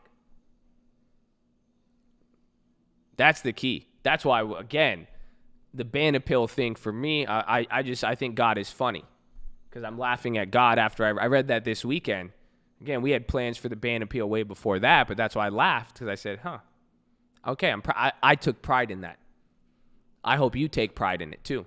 I hope you guys take pride in these opportunities where people do talk shit to you, where people do hurt you, people do violate you, but realistically, if you're viewing the bigger picture, your overall trend should be pointing to thoughts of mercy. You should get satisfied to show pity on somebody who's wronged you. That's where it's like I get more enjoyment now, even after reading that. Now that I've read it, I have even more enjoyment. Because when I first wanted to do the banana peel, I wanted to do it, but I wasn't as excited, honestly. I was like, I got to hire people. I got to do this. I got to do that. It's going to be so much work. But something did pull me towards it, because genuinely I felt the pain of other people. That when you guys are messaging me, I felt the damn pain. I know what the fuck it's like, okay? I get it. You don't want to be ignored. You got people doing I felt that was good, but I wasn't too happy about it. Because I was like, I'm fucking terrorist. I'm negotiating. People are soft. Honestly. But now it's different. Even after reading that, that's the difference. It just helped kind of solidify that I was on the right track. And that's what I would ask some of you guys. Are you on the right track? If we go zoom out and see the trend and trajectory of how you're treating other people and how you're handling it, your opportunities to show mercy, are you taking them or not? Or are you being damn Judas? Because that's the key. Some of you are really smart in here. And some of you know the fucking difference. Judas knew. He even said, he said, to the contrary, Judas made a point to not show mercy on people, to the poor and the people who needed help. So that's why I ask you guys, kind of what I asked you yesterday, where's that area of weakness? Where's that territory? But even in this sense, how does it play out with mercy? Are you making a point? Some of you don't like being wronged. I get it. You don't like, it's hard to show mercy because you get clapped at. People do fucked up shit all the time. But the real question is, some of you don't say you've made all these changes if you're making a direct point to not show mercy. Do you get the difference? It's one thing to not be excited to show mercy, but it's another thing to make a specific declaration to not show mercy, especially when you know. And that's what it's coming down to. But I like both of these, putting both of these hand in hand. I hope you see, we'll finish the rest of it, but it's the Beatitudes. Do you know what the Beatitudes are saying, right? I don't know if you guys, we've talked about it. The Beatitudes, these are the features of a blessed man. This is the features of a man who transforms into a blessed being. Some of you want to be blessed. Some of you already are blessed. Some of you are just as excited because you're seeing the transformative process. You're seeing step by step. You're like, damn, there you go. But that's what this is breaking down here now. It's all of these things, how you go through all this. And now seeking is one thing. Having the desire to do better. And as you get that desire to do better, you will notice that better actions come out of your new nature. Better actions, honestly, when you start saving money, you'll notice that better spending decisions happen. That's what it's saying. You go seek to develop, become a better person, you will notice you will treat people better. You will notice that you will actually want to show mercy on people. Not for what you're going to get out of it, but in general. Because you take delight in it. Honestly, even now at this point for me, even for some of you, mercy is like going to the gym. It's like, wow, I get a chance to exercise some mercy. I will take delight in getting to show that. Because if you have that in you innately, that some of you, maybe you're looking for confirmation, and that's why I got excited about this. That's your confirmation that you're blessed. I hope you know that. It's literally explaining to you what a blessed man is. That's what a beatitude is. So some of you are very, very blessed, and some of you don't even realize that you have that nature in you. You've been humbled. You've been meek. You've done all of this. You have this desire. You've sought to get better. That's why you ended up in the cult. That's why you ended up saving money. You ended up doing all this stuff. That's why you even listen to this shit. Like, come on. But then it's made that process. Like, you are blessed. I hope some of you can see that, like, really realistically. But the point is, keep seeking. And I hope that the desire never gets filled. And what you guys will realize in the order of operations, it is going to lead to something else. And it's going to lead to a change in behaviors. And those behaviors now, it starts to become positive. And that's the best part why I wanted to share these with you, because you guys are getting to see this process. Just like I said with stocks investing, it starts off slow. It starts off negative. It starts off boring. It starts off like it seems like it's just like attacking you. It's like, okay, I got to change this. Seems kind of unattainable, but you'll see how it starts to shift into, once you're able to look at it internally and handle your shit, it starts to change on how you start to outwardly direct things. And these are the parts of it. And some of you, I'm excited, and I hope you recognize your blessing in that. And I hope you guys are able to keep going. And please don't ever lose the hunger or thirst to keep getting better. And at the same time now, you know, if you really think coming into 2021, some of you want to do a lot of stuff. Some of you want to make changes. Some of you think you've changed a lot. Think about this order of operations. And think, if you're really changing, you're really growing, and a new nature should come out of that. All right? So look at it and see. And if you got to that point of mercy, or if you're not doing it and you're doing the opposite, you might have to go back to the couple of the other steps: meekness, poorness of spirit, whatever it may be. Because that's where it starts. That's where it is. It's looking back. You know, and I had that whole process. That's why I think it's hilarious with the ban appeal. Because it is. Because I had that whole process. I had other things in my life. I'm dealing with other stuff. But even in that little realm, I had to look at it, and I was like, you know, I feel bad for banning people. I had to get back. I had to humble myself. I was like, okay, I could have been more meek about it. Oh, I feel bad. I can't believe I did. You know, some people got banned. I can't believe I hurt people's feelings like that, honestly. Some of you got to get to that point. If you could never admit that, accept that, you're not going to get back to that stage. But what I'm trying to say is all the things you guys are hungering and working for, you need to keep it, but it should lead to outward reflection. And it's not always going to be money, but fortunately, a lot of times the money does show that, like realistically. That's why I love wealth and some of the stuff I do as it relates to this stuff, because I think money's interesting, how money does show some stuff. But that's not what it all is, because some of you have money, but you're a dickhead. I'll be the first one to raise my hand. I beat you to it. So don't, you know, but the point is, how is that going to allow you to grow and grow and grow and to get into opportunities and to not miss out the opportunities that will give you either wealth or enjoyment in life? So, blessed are those who hunger and thirst for righteousness. Blessed are the merciful. And I think a lot of you guys are blessed in here. And I hope that you guys are excited, even coming into 2020, 21. I hope you're excited to keep growing and transforming into the best version of yourself. And I hope you guys hunger and thirst to do that. And that you have that desire to keep going. And, you know, before you do that, though, remember, it starts with the other stuff. You got to be humble. You got to realize where you failed. You got to be okay with it. You got to realize that, hey, honestly, you need something different. That's the whole point. When you get humbled, you realize I got to do something different. And that thing different is positivity. Honestly, it's God, if I'm really being 100 with you. But for some of you, I have to say it's positivity.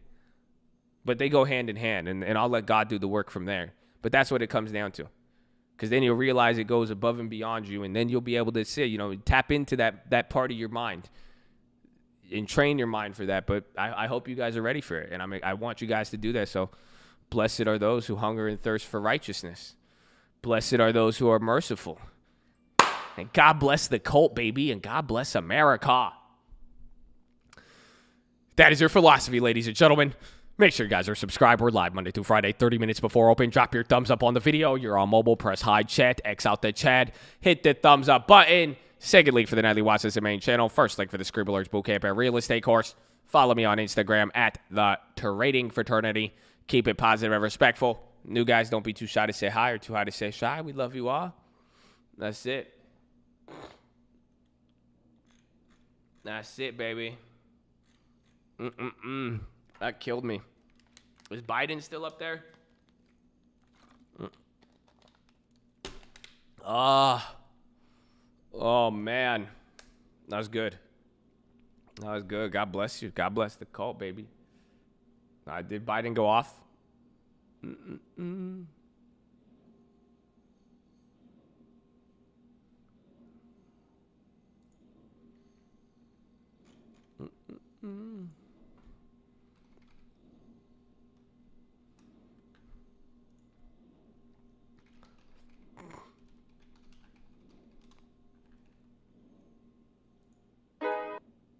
Ooh.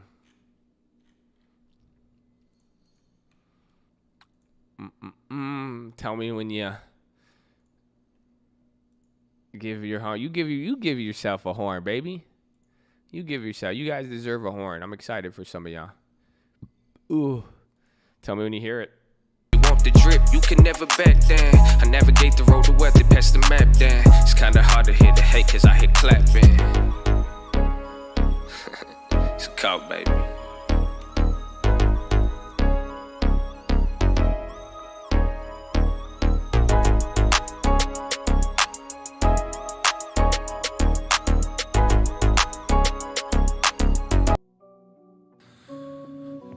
All right, baby. Every hour, you know what to do. You ready? It's a call, baby. Lucas. They ain't do they push-ups. They just laid around. Started at 1 unit. Now on the 10. I think you could do it. Tell me how that sound. They said I was stupid. You should ask them now. Tell me what you had, not what you don't. Don't be getting mad. Get some hope. I don't want a bag. I want a boat. I don't want it fast, I want it slow. Know exactly how the money grows. Cup is overflown, not withdrawn. Don't condone the bitch and moan. There's a bigger goal. Gotta get more homes for my bros and my moms and my motherfucking coat. Hope you watch the plan unfold. Yeah, I'm not seen but unforgettable. You got dreams, don't tell me, go and get it, bro. They got some nice things, that don't mean they always credible. Don't do the nice scene, that ain't me, I had to let it go. So, tell me what you holding on. I hold batons, I pass it on. You sprinting this a marathon, I'm Farrakhan. Only if we talking million men that march. I start computer screens, I made 1 million looking at some charts. Yeah. Easy said, but it's hardly done. No need your bread, but I tell you when them shots gon' run, I'm poppin', son. But I don't do this to be popular. I just prefer the hottest car. The crib is on the toppest floor. Collect the rent, I am landlord. I make a check when I get bored. Love what I do, my job is fun. I read the news and smoke a blunt. I'm woke as fuck. That don't mean I never been asleep. Be careful of the friends you meet, the different types of foods you eat. I use this fucking beat to preach, but they don't value us for free. My life is good, my God is great. So what's that even mean to me? Put that shit right in the door, but they won't even turn the key. So if you good, I'm good. Let's get this bread. You know I'm trying to eat. Beast. Turn that mode on every time I wake. Validate myself, don't matter. Pay you what they say. I know I'm great. So I just thank them every time they hate. Hits, I'll find my God divine. Get 10 for what they try to take.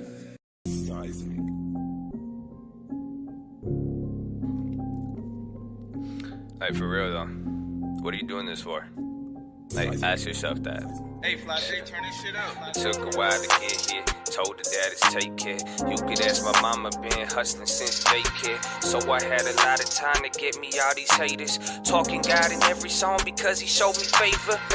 But don't get it wrong, Tyrone, you meet the maker. I'm a weirdo. Study coaches around the planet. Learn the earnings in the balance. Serve a purpose, not a man. I'm a working in the famine. I learn working from the end. I'm the sickest motherfucker that you never seen before. I care about the final score and worry about the leaderboard. What the fuck you smiling for? Start acting like you been before. I'm just trying to live my life. Watch all the seeds I'm planting grow. Yeah, there's some shit you probably read about. Business and constituents, some words to make you sleepy, yeah. But I just made $1 million trading news up off the TV, yeah. I put that shit on YouTube, now the youth is trying to be me now. So, take notes and not granted. Stay woke and upstanding. Buy hope and sell panic. That's a lesson in disguise, so you might wanna rewind that. Sell it on the high, decay time, then I buy back. I'ma take it, it's flagrant, but take patience. I'm stalking, then waiting, then trade it. Support it or hate it. I love your engagement. I came from the basement, like Drake said. Started from the bottom, how I get here.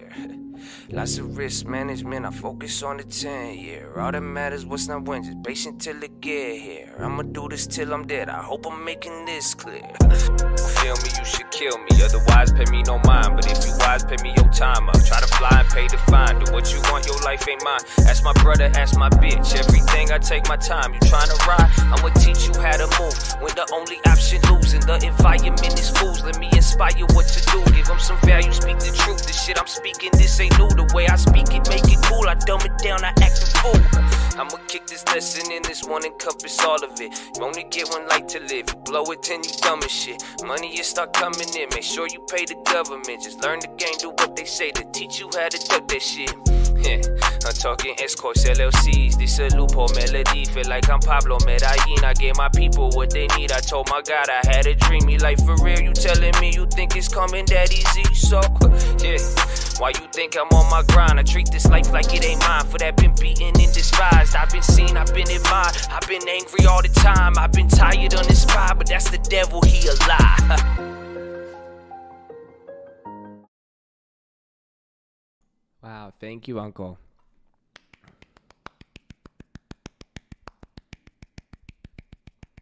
Thank you. Uncle's great. That was great. Hopefully you got your post-PHILO marination.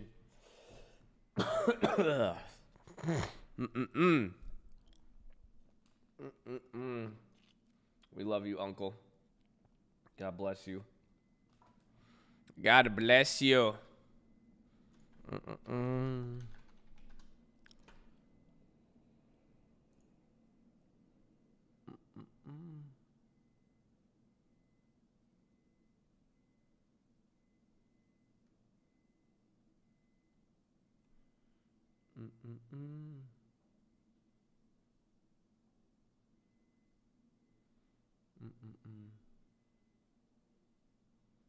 Okay, I think it's good. I'm looking up the color of my phlegm.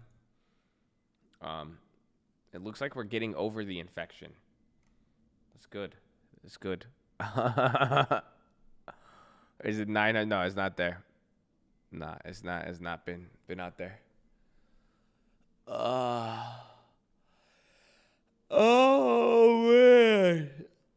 Those were on that was SoundCloud, Uncle. You have a new mixtape on the way.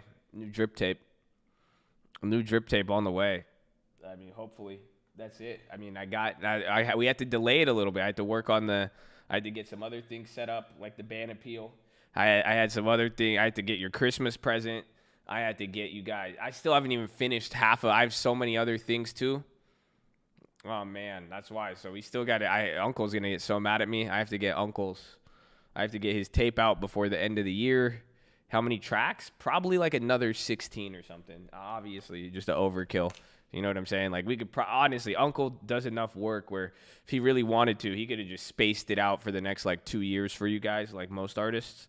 But you know, we'll see. At least 10. At least 10. You're gonna at least get 10. You know. You know, it'll be good. It'll be good. You never miss a day. Yeah, I'm sick. I know. Somebody said that earlier. They're like, do you think you got sick because of you're exhausted from streaming? I was like, nah. Like, if I get sick, this is what I would do. I would sit at home and kick it with you guys. Nah, I have other stuff to do. Like, I work a lot, but I really even think like, you know, natural. I've been going pretty hard lately. I thought if this was like last year, I would have been sick for like 3 weeks or like 2 months. Like, I'm getting over shit hella quick, and my bench is ridiculous now. So that's all I'm saying, bro. Like, bro, I was curling those 40s the other day, bro. I'm not even sore. That's it. This Rolo, are you in here, Rolo? I didn't go to the gym yesterday. Hopefully I see Rolo today. Let's see. I might start doing some CrossFit. Who knows? Who knows? Beast mode. Oh, no. I never take a night off. You on the live with him? You know, I met him the first time like a couple days ago. Like I've known him, but like, or we met like 5 years ago, but he didn't remember me. You know that? He didn't remember me. 5 years ago, he met me. I was fat.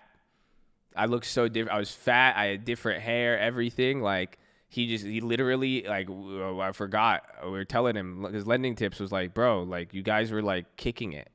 Like 5 years ago I went to his other CrossFit gym like 5 years ago, and like not apparently, yeah, like he was like, nah, what?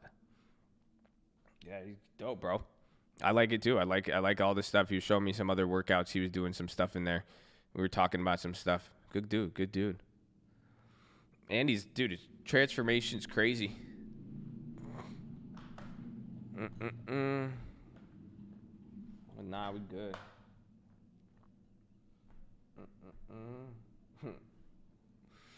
I get more exhausted. I wish I could just stream and not do anything else.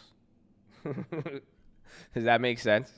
Like if I just didn't have to deal with people, like if I didn't have to like real estate stuff, man, y'all don't even know half the shit I'm doing on real estate. It's crazy. I wish I could just like, that's why like I'm going outside. Like I have to like, why can't I? I mean, I just don't, I guess, because I have other stuff. Like I'd rather, like, I don't know. I like real estate and like other stuff. I set it up.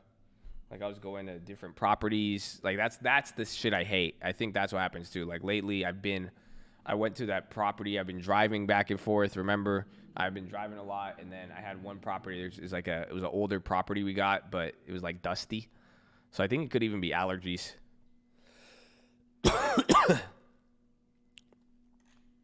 But we have about 2 hours remaining. We made our plays. Our Abbey is still holding up. I kind of want other plays, but today is pretty chill besides the morning move. In the gym 2 times a day. Oof. Get ready. I have more machines coming. I should, hopefully in like a week or two, I should have my gym set up. And then I think I am going to start working out 2 times a day. But then I'll have to do less real estate. We'll see though. That should be. Maybe I'll do that 2021. Maybe I'll quit I'm going to quit in 2021. I'm only going to do streaming and lifting. That's it. I might take a year off from real estate. But no, that doesn't even sound appealing to me though, too. That just doesn't even sound appealing.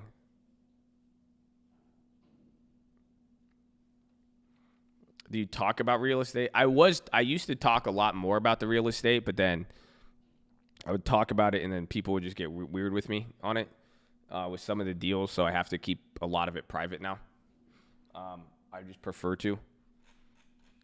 But I encourage you guys to get really actively involved in real estate if you have not made that decision.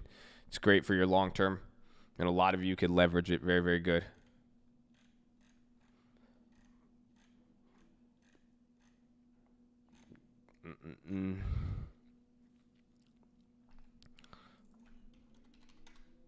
So low. So how did the EV, I mean, it's still holding up from that first run. Remember when we started talking about it?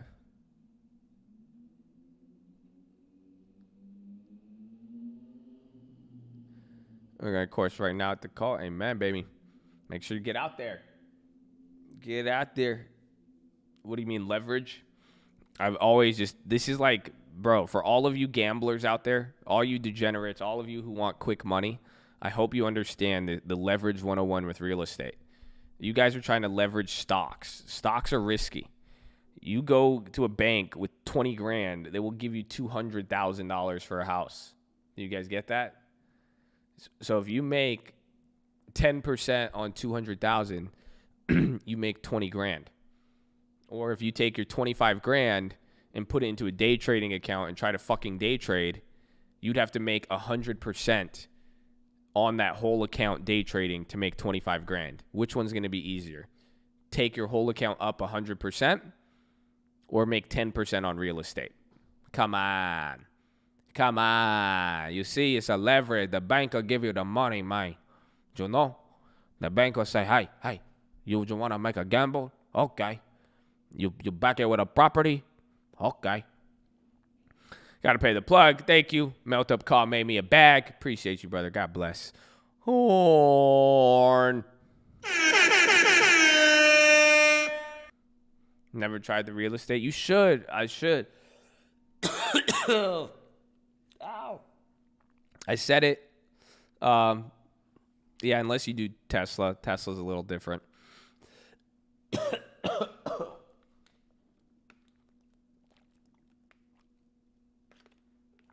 But what were we saying? We talked about a lot. That explanation hit different. That's how it goes. Yeah, it's easier. It's easier to get more money in real estate with less capital up front, and it's easier to make a bigger bag in real estate. That's it. That's real estate has always funded my trading up until the long term fucking took off. That's it. And then it would just allow me to have trading money. Because again, you flip a house, you make 50 G's. Go get 10%. It's easy to do 10% on a fucking property, especially if you're buying it 30% below value. It just takes, you don't have to click buttons. Some of you guys, I want to work from home. Why don't you just work at a home that you own? How about that? You might have to go to Home Depot. Apparently you can meet girls at Home Depot now. Apparently Home Depot is like a pickup spot. So like you get to go work, you get to go outside. You might get sick, you might get dusty like me. Like I get dusty. But that's what's been happening. All these property, that's why you'll probably get sick. That's it. I'm going.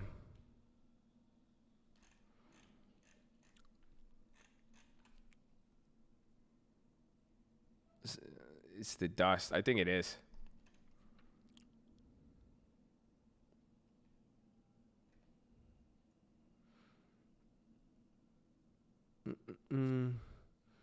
Kind of weird question. Do I pay myself a salary? Or do you have deposits? I have everything structured. So I pay myself. It's all through the tax strategy and the accountants and all that. So no, it's not. It's very heavily organized. Heavily organized and protected.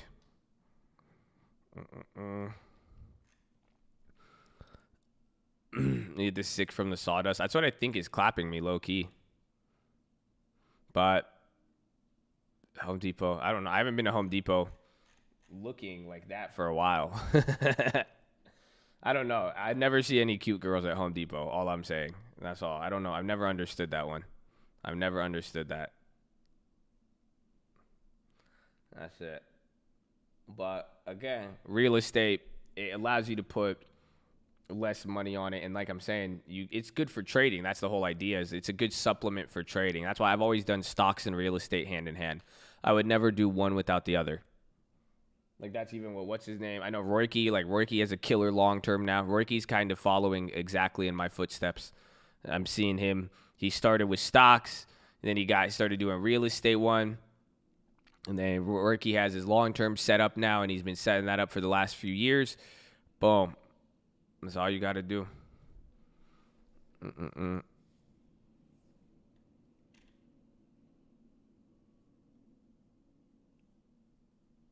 Vicks. I have some Vicks somewhere.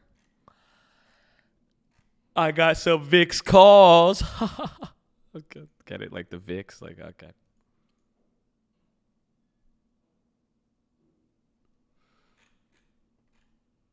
How would I find the absolute cheapest plot of undeveloped land in America? Go to Texas. Lots of undeveloped land. Very cheap. Very good. Have you ever flown over Texas? It's the craziest shit ever. I was flying over Texas the first time, and I was like, dude, this shit is huge. And then it's just like flat, and there's just land everywhere. Everywhere in Texas. Everywhere. You got more land than anything. It's crazy.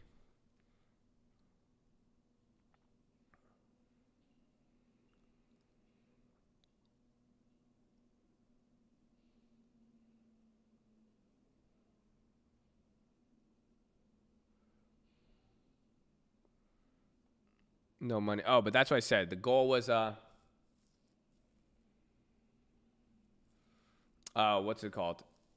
The goal for last year, I said everybody should look to get like a $50,000, $100,000 renter property. Again, you could get like a $100,000 rental property for like what, 10, 20K down, probably less.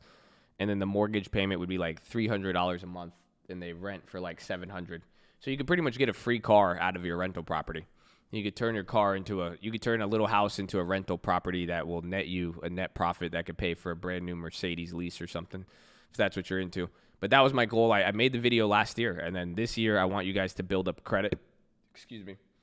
But I think it goes hand in hand. You guys should seek to do both. I would seek to do both, you know? Where are those 100K properties? Everywhere. Texas, Arizona, Indiana, Carolinas.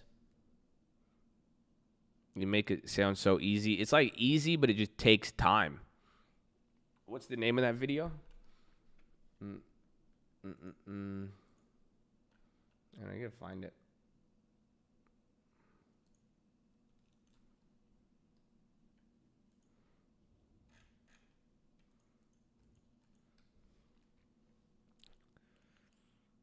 My first two cars, one car 2% gas, another nice.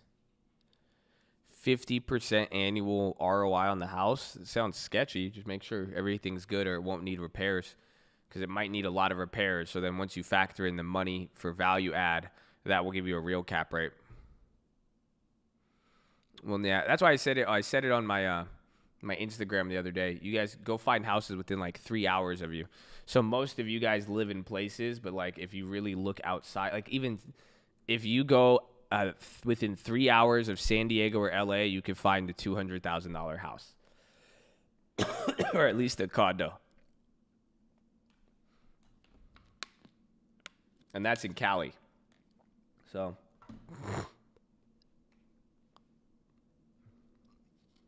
do I like ghetto houses? I like any house.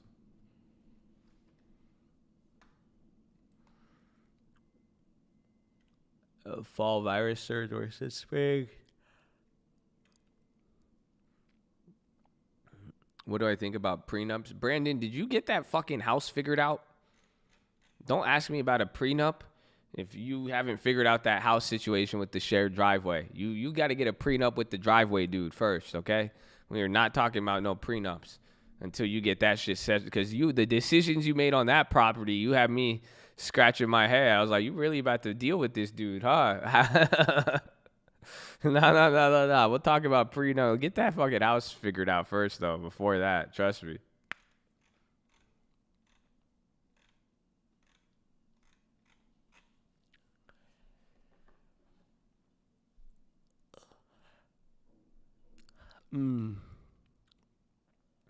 Not gonna lie, you want the house? Did you talk to it's fine. I totally emotional. I get you. I get like that too. Have you Tesla CEO says if rival offered to merge with Tesla, he would have that conversation. Says he would not consider buying a rival. See, I told you, Elon wants to exit, bro. Y'all never listen to me, bro. Y'all never listen to me. That's how everybody, that's it. Wait till your fucking Tesla gets bought out by GM and they start making that shit with like weird, even worse plastic. And then that's it. Oh man. Then you have to go to a dealership to buy your Tesla.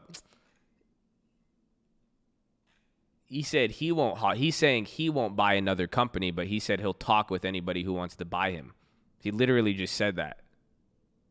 That's just what he just said. Come on. I told you he wanted to exit, man. How come no one ever listens? Y'all thought Elon was going to take y'all to the moon with him? Ooh, that's nice.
Widespread voting, far AG bar.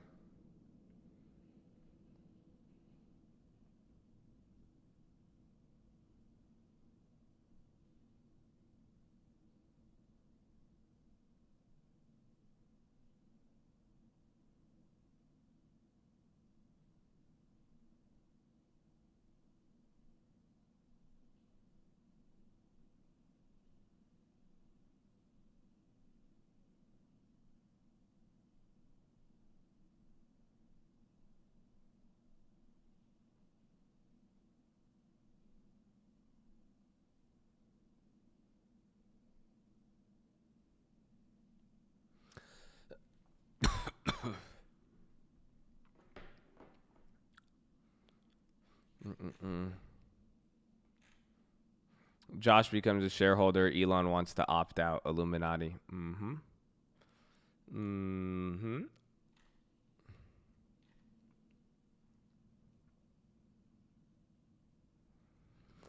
About to make people lose money. Not. I think just understand. I mean, I think Elon's just talking. I mean, Elon has a longer time frame.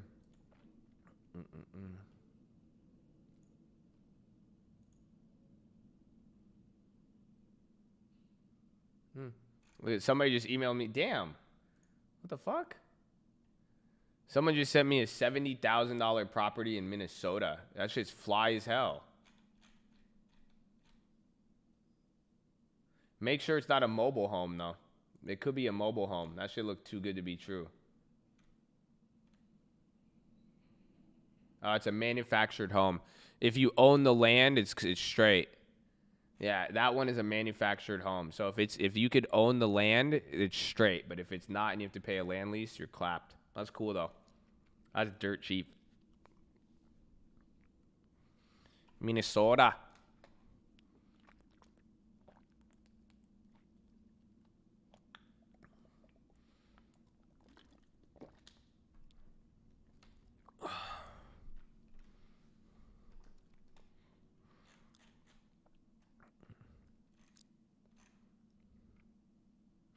New constructions are great. I've bought a couple already. I like new constructions a lot. Because it depends where you get them, though. Because some places are going to run out. That's what people don't realize. Some of these new builds, you're going to run out of space.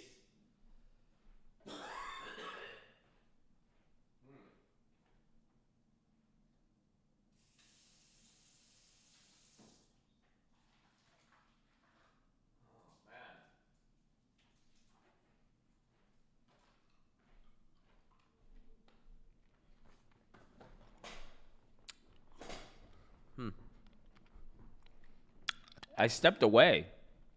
I was walking away and you guys heard that. Don't come at me.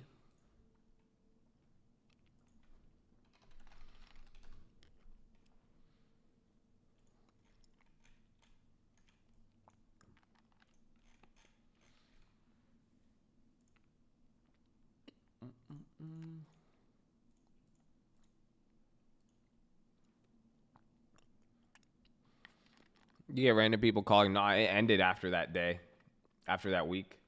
It's been nice. I got a new phone number. It's been chill.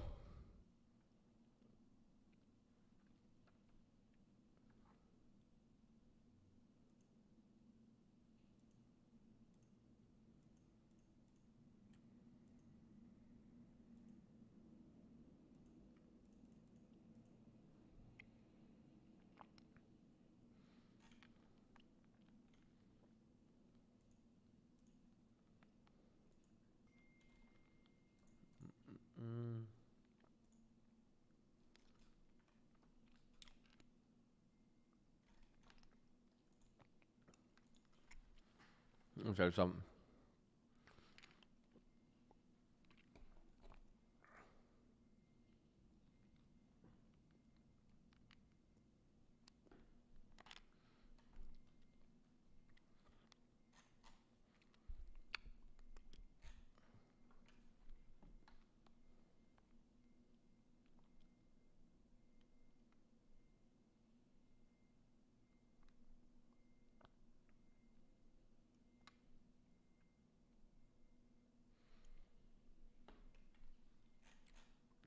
No, I'm not going to play CRM earnings.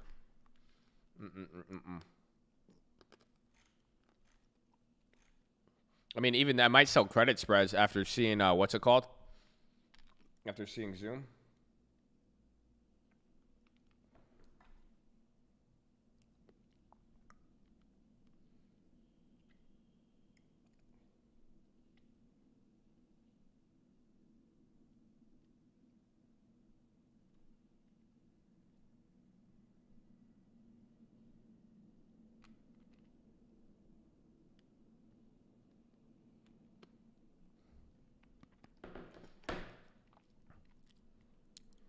Square's on the low. Yo, why is Square selling off? Someone check news on Square.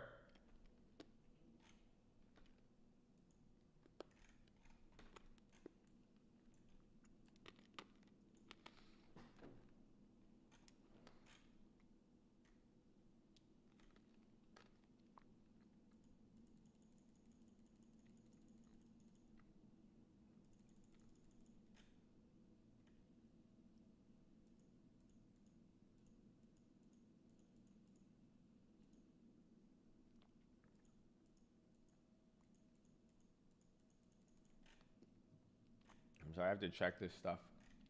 I'm looking at some other property stuff.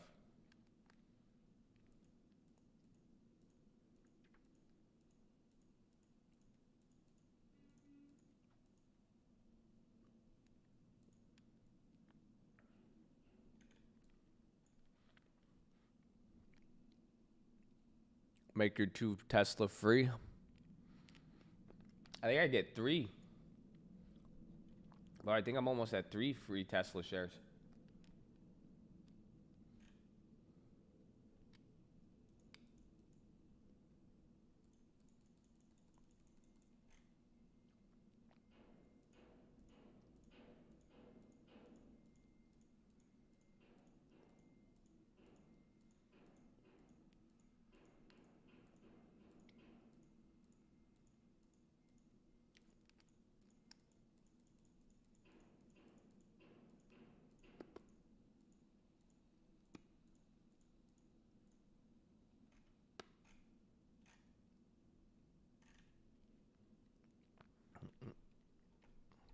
The big calls up. Should I Ghetto Spread it through the holiday season? If you want, we talked about that yesterday. I think the Ghetto Spread is great right now just because there's so much, like, you don't know what's going to happen. So, like, things are randomly popping and you can make a lot of money. So the Ghetto Spread is, like, the Ghetto Spread's solid right now. I mean, you're getting high premium if it's working in your favor. Because remember, the alternative is you either sell it now, take all the money, and you miss out on future gains. If it goes against you, obviously you'll lose some of that profit. But I think right now there's a it's heavily in favor of the Ghetto Spread.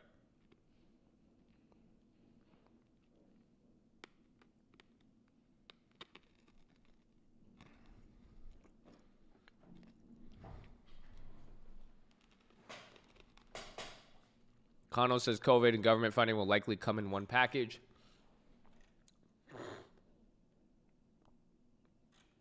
Appreciate you. So my friend just asked me about space. SPCE Myrna's dropping. Space had that the NASA thing. Damn, they're up 8%. My bad. My bad for dying on the mic. But I haven't looked at space. I mean, I'm not a fan of it for the long term. It probably would be one to trade, you know, if it starts going crazy like the EVs. But I'm surprised this thing is even held up. I'm not a fan of it, though. But it looks kind of crazy.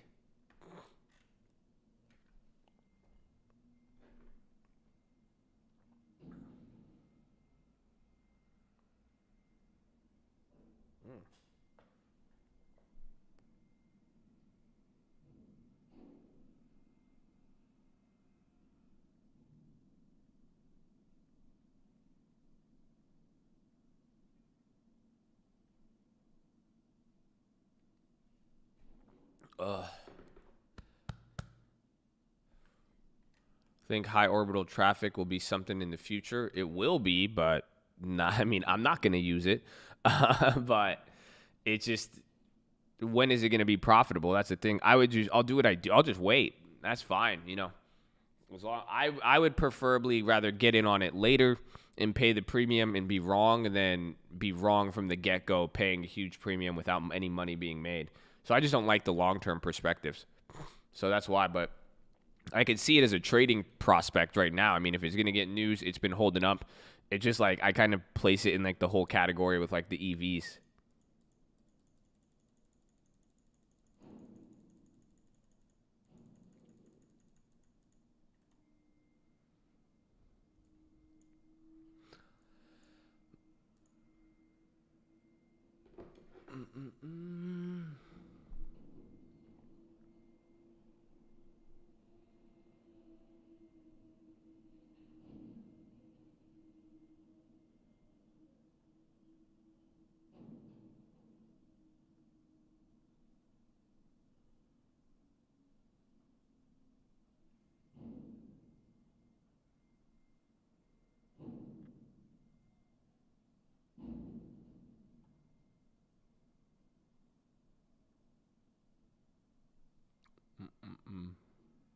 Under Armour Steph Curry, that's been around, bro.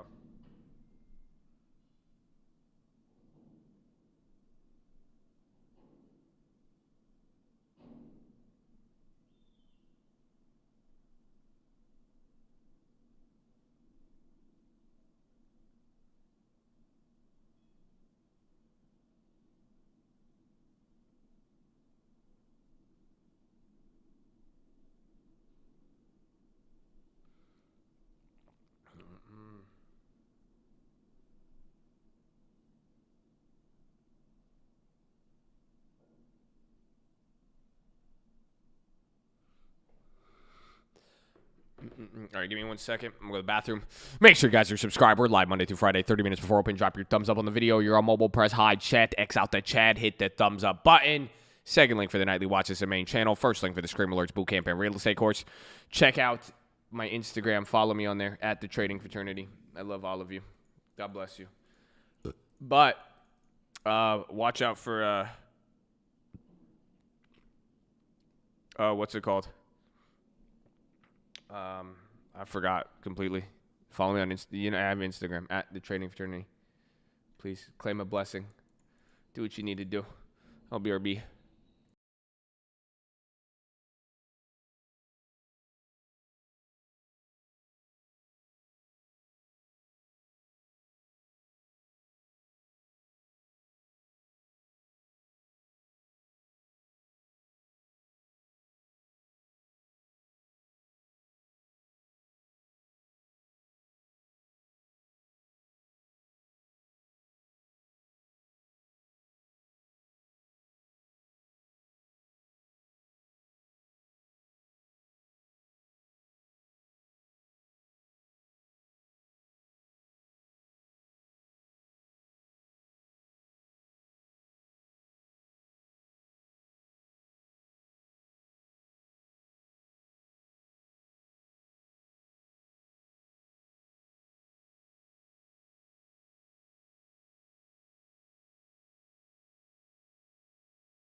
Bathroom claim a blessing. Are there any Bro,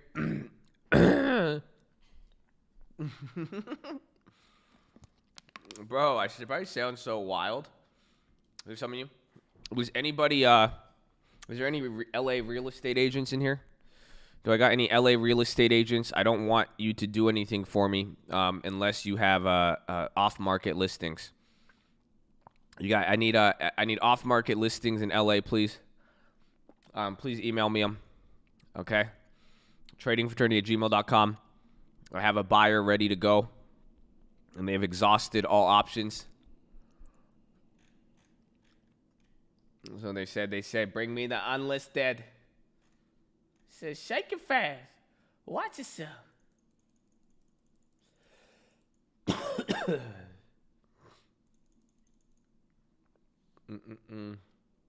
your license 16. Nice. No, it doesn't have to be cash. It could be nice. Even the range, they're looking for a nice LA property, and they're moving from out of state.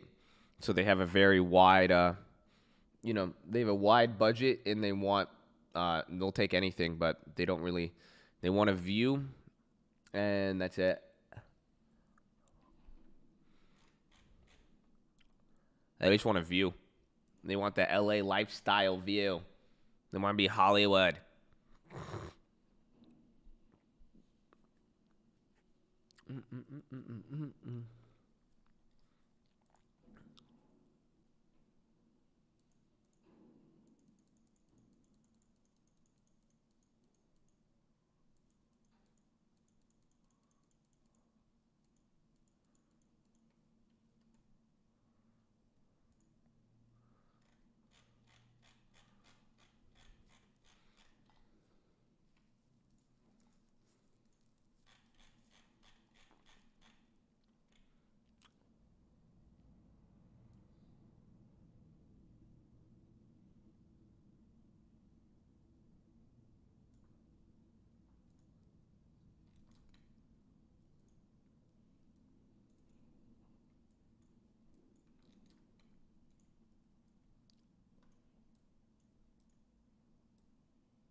Sephora I wanted the Ulta play today, but they're so expensive.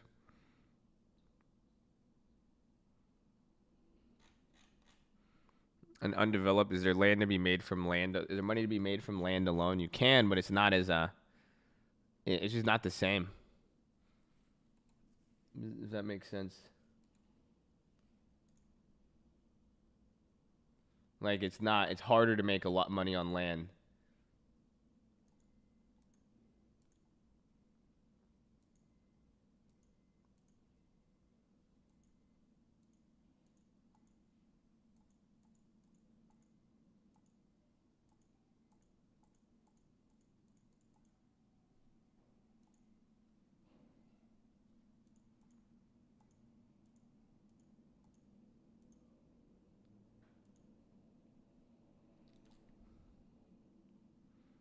Beverly Hills, 1 acre sold for 33. Yeah, come on. Y'all ain't buying Beverly Hills fucking land, and that land probably cost $4 or $5 million 20 years ago. Still a ridiculous amount. But it's like everywhere else to be able to profit off of it.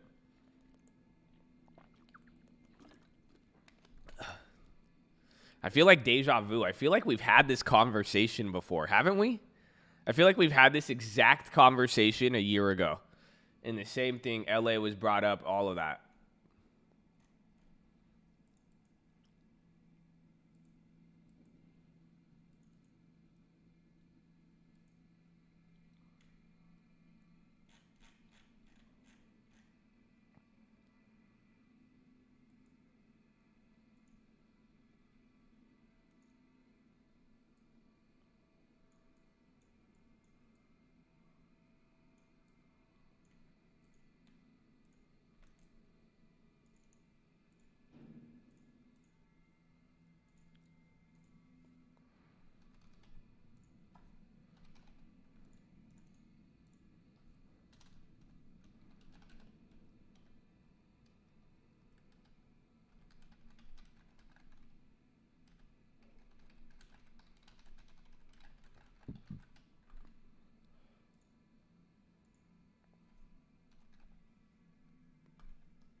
Samsung stopped production of the Note. Oh, really? When I first made the switch, I switched one time in my life to Android. I got a Note.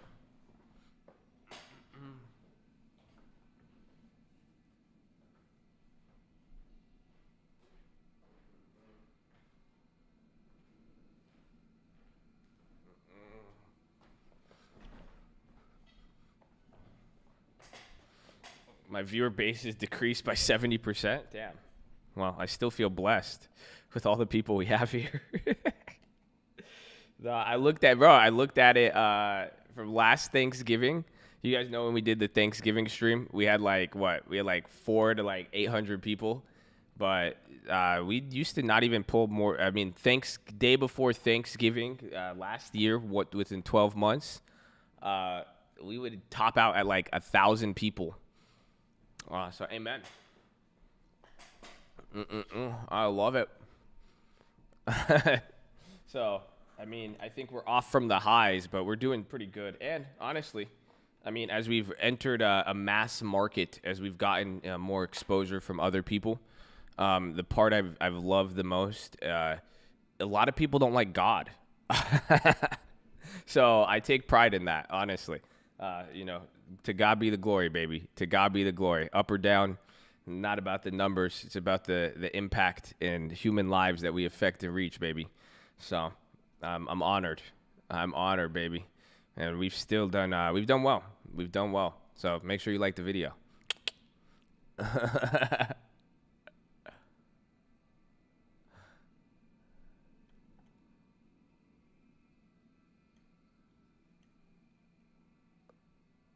Oh, I'm an anti-theist. It's not even, right? It's not even like, what's it called? It's not even atheist. It's literally anti. People do get really, really mad about it. So it's not, again, that's not, I mean, honestly, God isn't really a mass market God. I hope you know that. Like, that's why we've seen people do it. I mean, that's why I take a lot of pride in it. You have no idea. I really do at this point, because I'm like, it's like In-N-Out.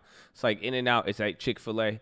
These people aren't going to do it, but I hope everything we do is with God in mind. And that's what's there. There's a blessing from that alone. I'll bless it, baby. That's it.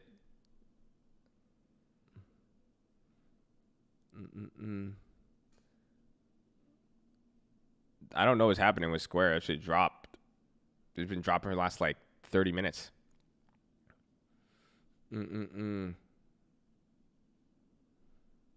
Farming trees, amen. A non-fanatical way. I try not to be. I mean, I get it. I mean, I'm not that crazy when it comes down to it, because I don't like certain things, but it's good, man. It's been a fucking awesome year. You should find the flow of a company. Are you saying option flow? If you're looking for order activity, a lot of people do it, but Trade Flash is probably your best here. If you go to TD Ameritrade, come up to this little plus sign and then add Trade Flash, it'll show you big delta trade. You could see when there's order flow, but you just got to be careful with how you use it. I don't trade off of the order flow.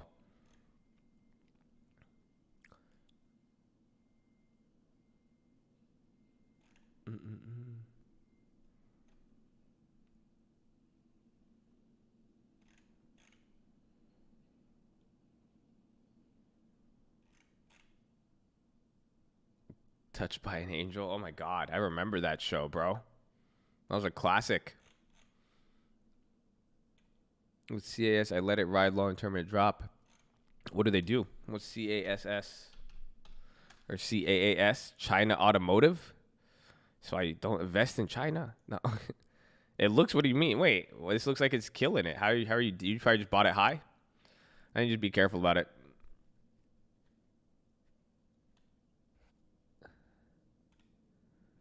TLT's moving. That's what we need to see. If we get another crash in March, will you make a big play? Nah, dude. I'm going to just watch. Of course we will. That's it. Any big global play, I mean, God is good, God willing, we'll hit it. I don't think we've missed it. in the last like 5 years.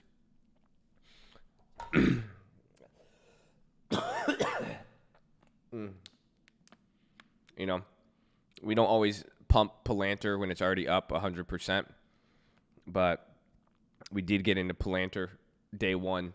But those trades, like, it's not about the small trades. Any global broad play I've never missed. So God is good, God willing. You know, never got caught sleeping on any of those. And that's where I've made my big money when it comes down to those plays. Not to mention the upside on just random stocks that, like Snapchat, and picking the right ones.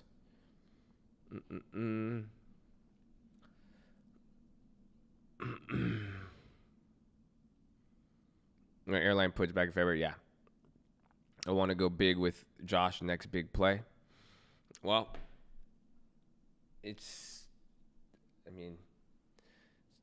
let it come. Let the opportunity come its way. I hope you have enough patience. That's it.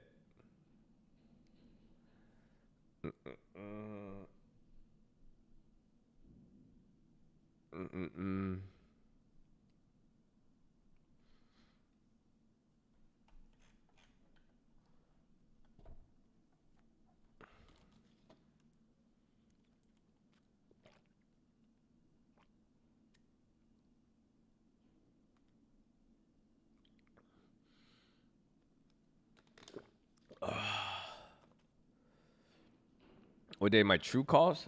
Did I get the options?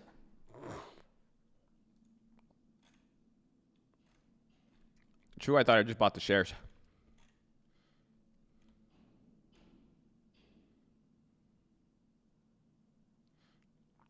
It's funny because all I could think of is PHILO and people mentioning the next big play. It's good, bro. It's going to be nice. We'll go to 14. We'll just be careful with that, honestly. I mean, this is a little, I mean, you're saying long term, but this isn't, I mean, I don't know what you know about China automotive, but it looks like, this play looks like it's motivated more primarily by speculation versus like a long-term investment. Just be careful. But no, I'm excited. I mean, somebody brought it up the other day. Like, you're even seeing a disposition, or like people are changing opinions now. So it's harder to see, you know, the next real big move that's going to happen. It's going to probably be one worthwhile, just because you could see it right now. You could see how there's not a what's it called? People aren't reacting the same way. So it's creating, it's now it's going to really be confusing. Whereas, you know, a couple months ago, everybody and their mom was waiting for a crash. Or even some sort of run up. Again, think Snapchat on the upside, which I love.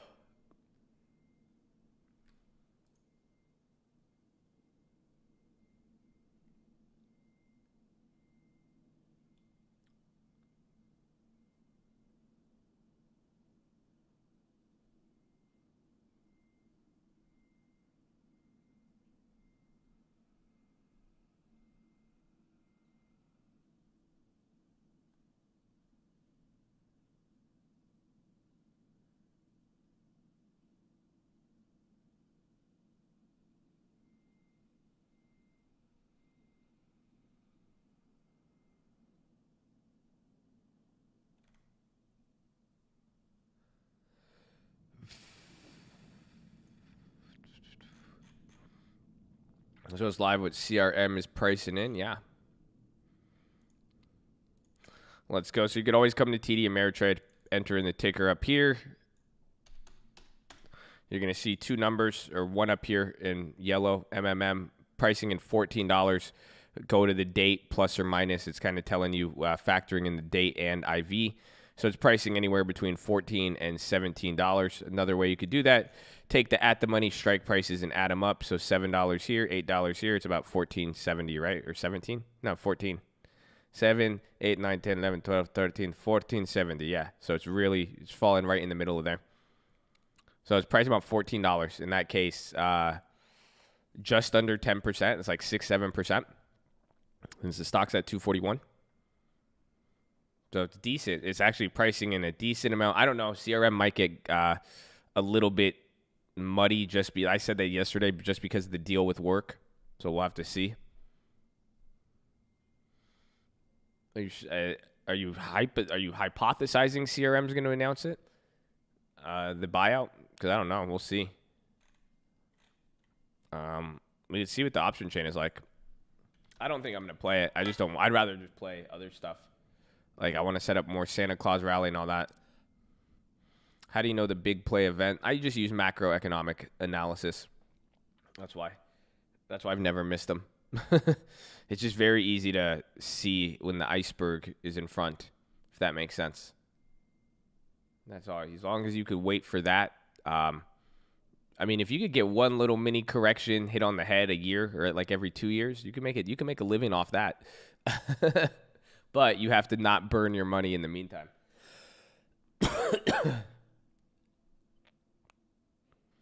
Oh, Slack. Oh, CNBC headline. Oh, nice.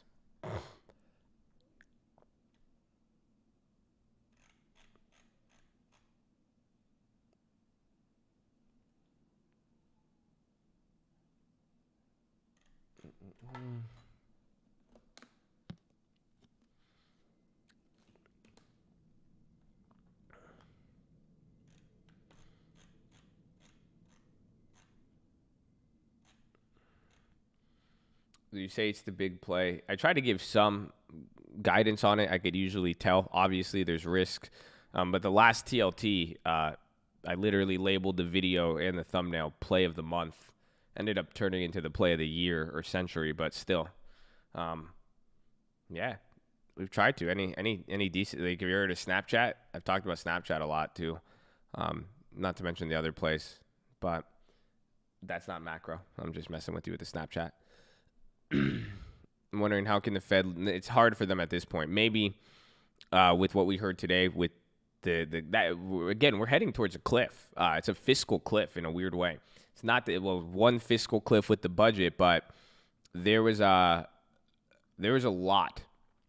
There's just so many different things expiring at the end of this month.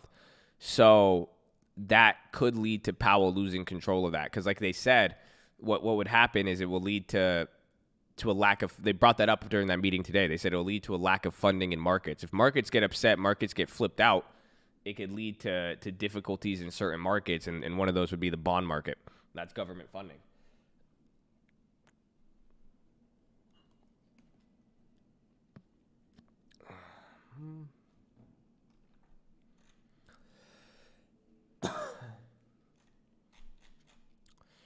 End of the day, material. Well, we just kind of had that gap up from today. Just a good start to December. I mean, you could kind of even see the pop here. Let's see. This is we're like right here. That's where I'm kind of placing it. You're like right in here a little bit, but we'll see. But there's a lot of optimism. That's why I even brought it up yesterday. Gold is tripping me out right now. I don't know what gold is signaling anymore. Gold was either signaling risk on or, again, depending on, at least it's not, if it kept cratering with the dollar being weird, it would have been above my head.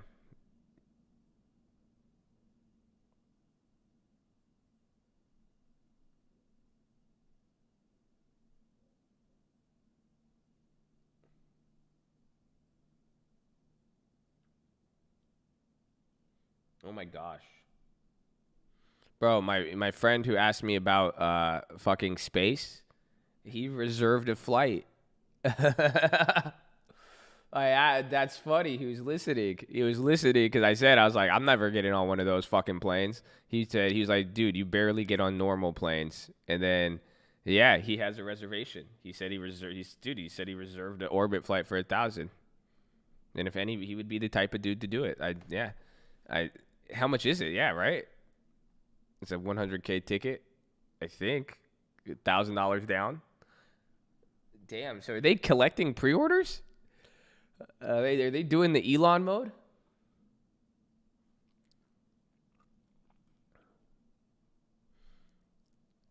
Okay, now y'all just making up numbers. Y'all like 250, 100, a million, $1, $1, Bob. No? Okay. I wonder if you could flip those reservations. What? That would be crazy. That's crazy. I didn't think you would get a fucking... Who the fuck is reserving these? At least I know now. I don't know, man. That's a mind fuck at this point.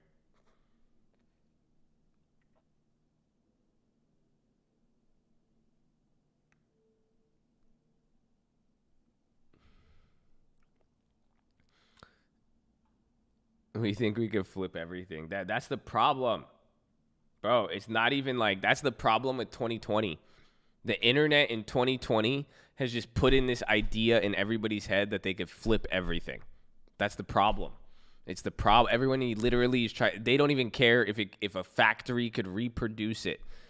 Literally, somebody said they were trying to sell a PlayStation 5 for $15,000. It's like, dude, Sony is just gonna make more. Like, you know what I'm saying? Like, it's crazy. You say Gary V syndrome? That's funny. No, man, it's wild.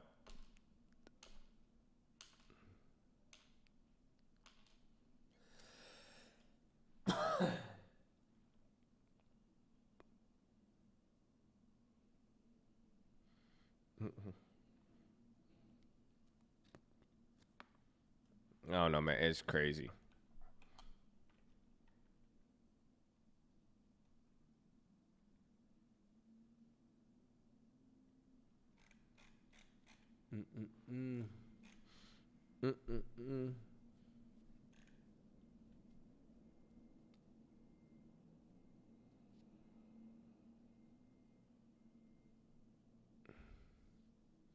Real Saul Goodman, I got you, bro. Let me see.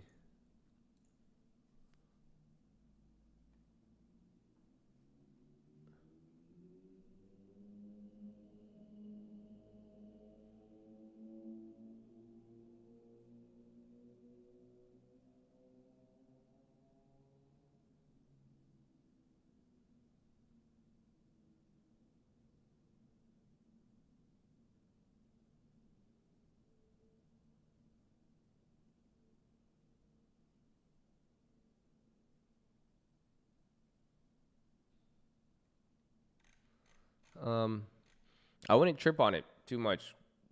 Approach this situation, Mr. Goodman, with some love, but just make a better offer. I mean, that's it. Just say, hey, if you're gonna pay for the house, if you could take over it, just say, offer some incentives, or I'll put it up. I'll tell her I'll give you a loan for the house. Tell her you could come with cash if she's willing. It's your house.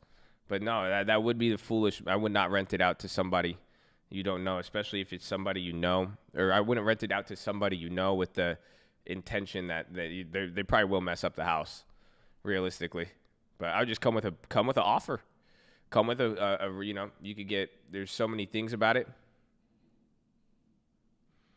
Well, you gotta just try to. That's that. Or otherwise, I mean, hey, everything will happen for a reason. But I would just keep trying, and see if you could sweeten up the offer. Those demons, well, the steps of a good man are directed by the Lord, my friend. So have no fear. That's when it's all said and done, That's what I'm saying. I wouldn't give it too much energy in that sense. At one point, people will have to deal with stuff, and it's just like, a loving attitude will have a different view, if anything. Some people manipulate, some people show love. Take that advice to the bank.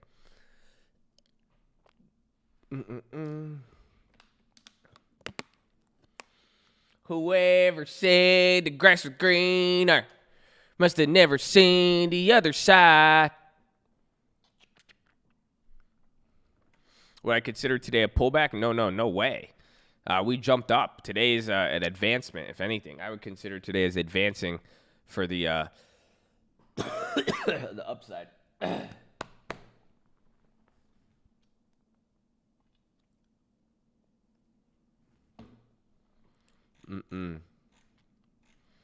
Sure sound like a lie. I'll give you, if that CRM play hits, I'll give you $40K to invest with me. I'm not in this agreement at all. I'll just tell you what. How are you going to give me $40K off of CRM? What's the initial investment? What you got right now? So how am I going to walk away with $40K from CRM? So just so I'm on the same page as you, I'm trying to. What's the initial investment? 10 G's. You got 3K on weekly calls. All right, well, listen, I'm not going to tax you for 40K. Like, that's a lot. Just give me 1,000 right now. You see what I'm saying? Like, if you really intended to give me 40,000, you know, if Santa comes, just let me get 1,000 now. I'll take the front end. You could keep the back end. That sound like a good deal? I think it is. And then if it doesn't work, I could just give you the $1,000 back maybe. Or I could just take that 1,000 and then put it into stuff and then go. It's a win-win. You get to keep more money. I get my money now. But if it does work, I know that's fine though. I want you to be successful. So if it does work, you get all the profit. But nah, just let me get the one. Just let me get like 1,000 right now. I'm giving you a $39,000 discount. Yeah, we are picking up here. The market is selling off a little bit. Low key.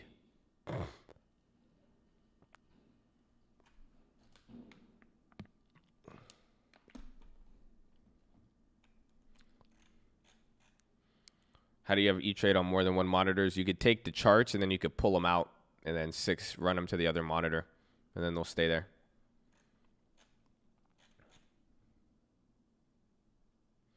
Sounds good, honestly, but let's risk it, my brother. No, Jack. The point is, I could do a lot more with that $1,000 in hand than an imaginary $40,000. That's it. I don't care about the play. I don't care about the calls, but it seems like you're YOLOing everything. So, remember, you could do anything with $3,000. Why not wait for the best opportunity? Market is really selling off right now. Low key. That shit's selling off right now. It's picking up. News, what? No, that's old. 7 minutes ago, Black Friday sales down.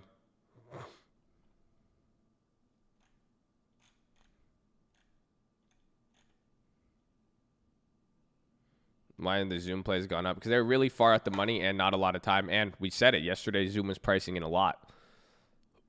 I was a little surprised by that, though, too.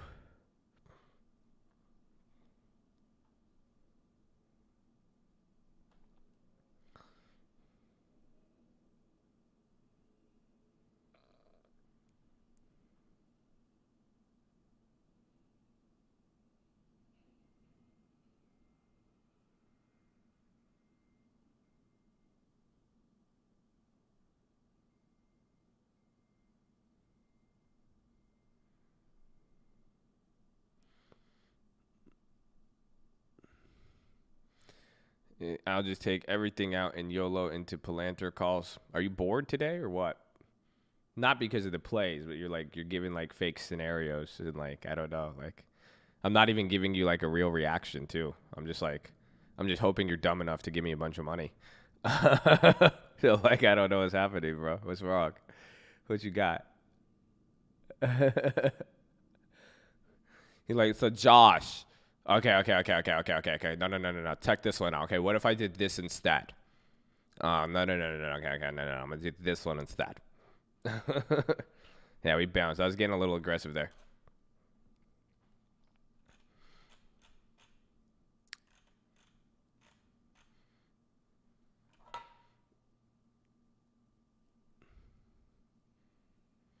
When you go long on a strangle far out the money, how do you end up winning? You need it to move. If it's far out the money, that's why usually it should be like a low float play, or the play would have to really, really just rock it in that case. That's why I did it with Boeing. I didn't get as much time so I could get closer to the money, but that one's further out the money. I played both sides.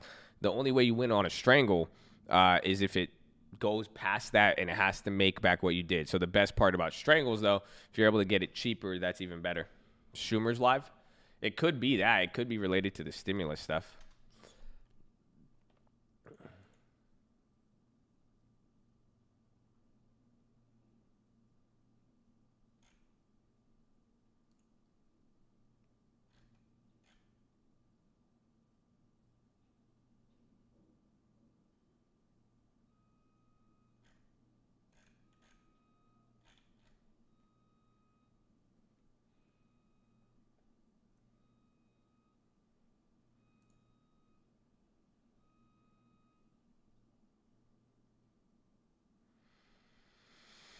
There's Schumer and McConnell. I got Schumer and McConnell. I'm gonna run it up. Ooh. Schumer and McConnell. I'm gonna run it up. Yeah. Schumer and McConnell. I'm gonna run it up. Yeah. Schumer and McConnell. I'm gonna run it up. Yeah. Schumer and McConnell. I'm That gonna run it up. President-elect Yeah. Biden's foreign policy and national security team are exceptionally qualified, accomplished individuals with the expertise to protect our nation and advance American interests abroad. In addition to Tony Blinken and Avril Haines, she corrected my pronunciation, it's Avril, President-elect Biden continues to roll out an impressive slate of nominees to his cabinet and other key administrative positions. Now, after all we went through over the past 4 years, I would expect that almost all of President-elect Biden's nominees would be widely acceptable to the Senate. After all, Republican senators looked the other way and confirmed several of Donald Trump's unqualified, ethically compromised, and scandal-plagued appointees. Republicans argued that a president deserves broad deference when it comes to the cabinet and official appointments. Well, Republicans ought to give President-elect Biden the same deference. But we're already seeing more pearl clutching about overblown complaints from Republican senators who conveniently ignored scandal after scandal in the Trump administration. Honestly, the hypocrisy is astounding.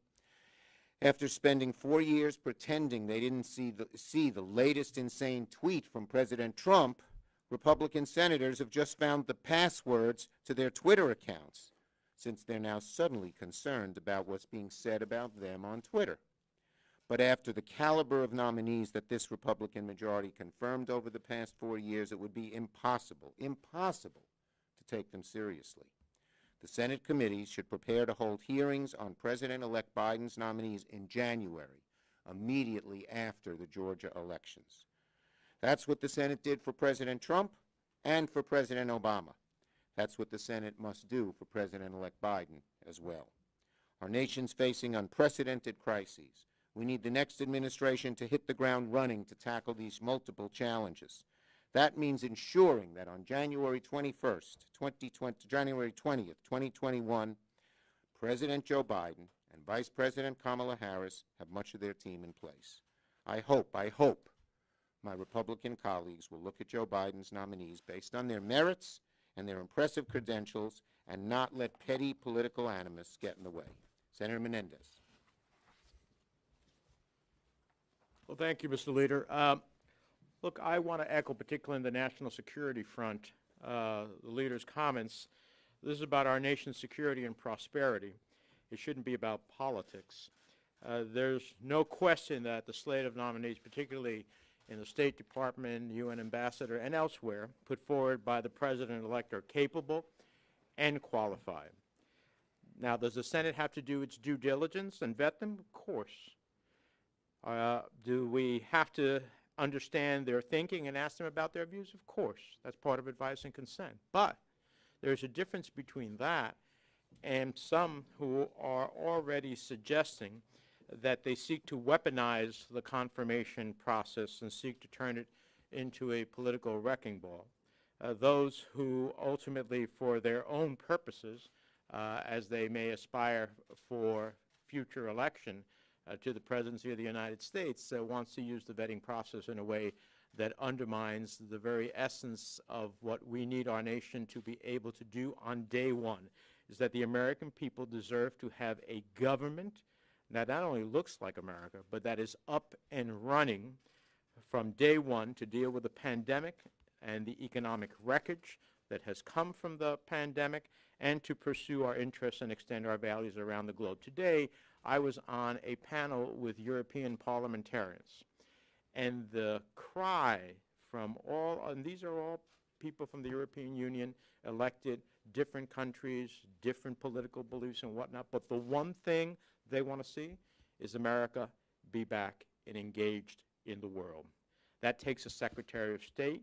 Tony Blinken is an incredibly qualified individual to help us once again be back on the global stage, engaged, creating more allies, less enemies, creating more prosperity, less challenges, and that also takes a UN ambassador and Ambassador Greenfield is an extraordinary. I know her. I helped her become the Assistant Secretary of State for Africa. When I was the chair of the committee, she's an exceptional example of an exceptional career diplomat. That's who we need helping lead the national security of the United States. That's what we need to get on day one, which means we need early hearings in January and a vote in order to guarantee it. Senator Klobuchar. Thank you very much, and thank you for your leadership, Senator Schumer, at this critical time, and thank you, Senator Menendez.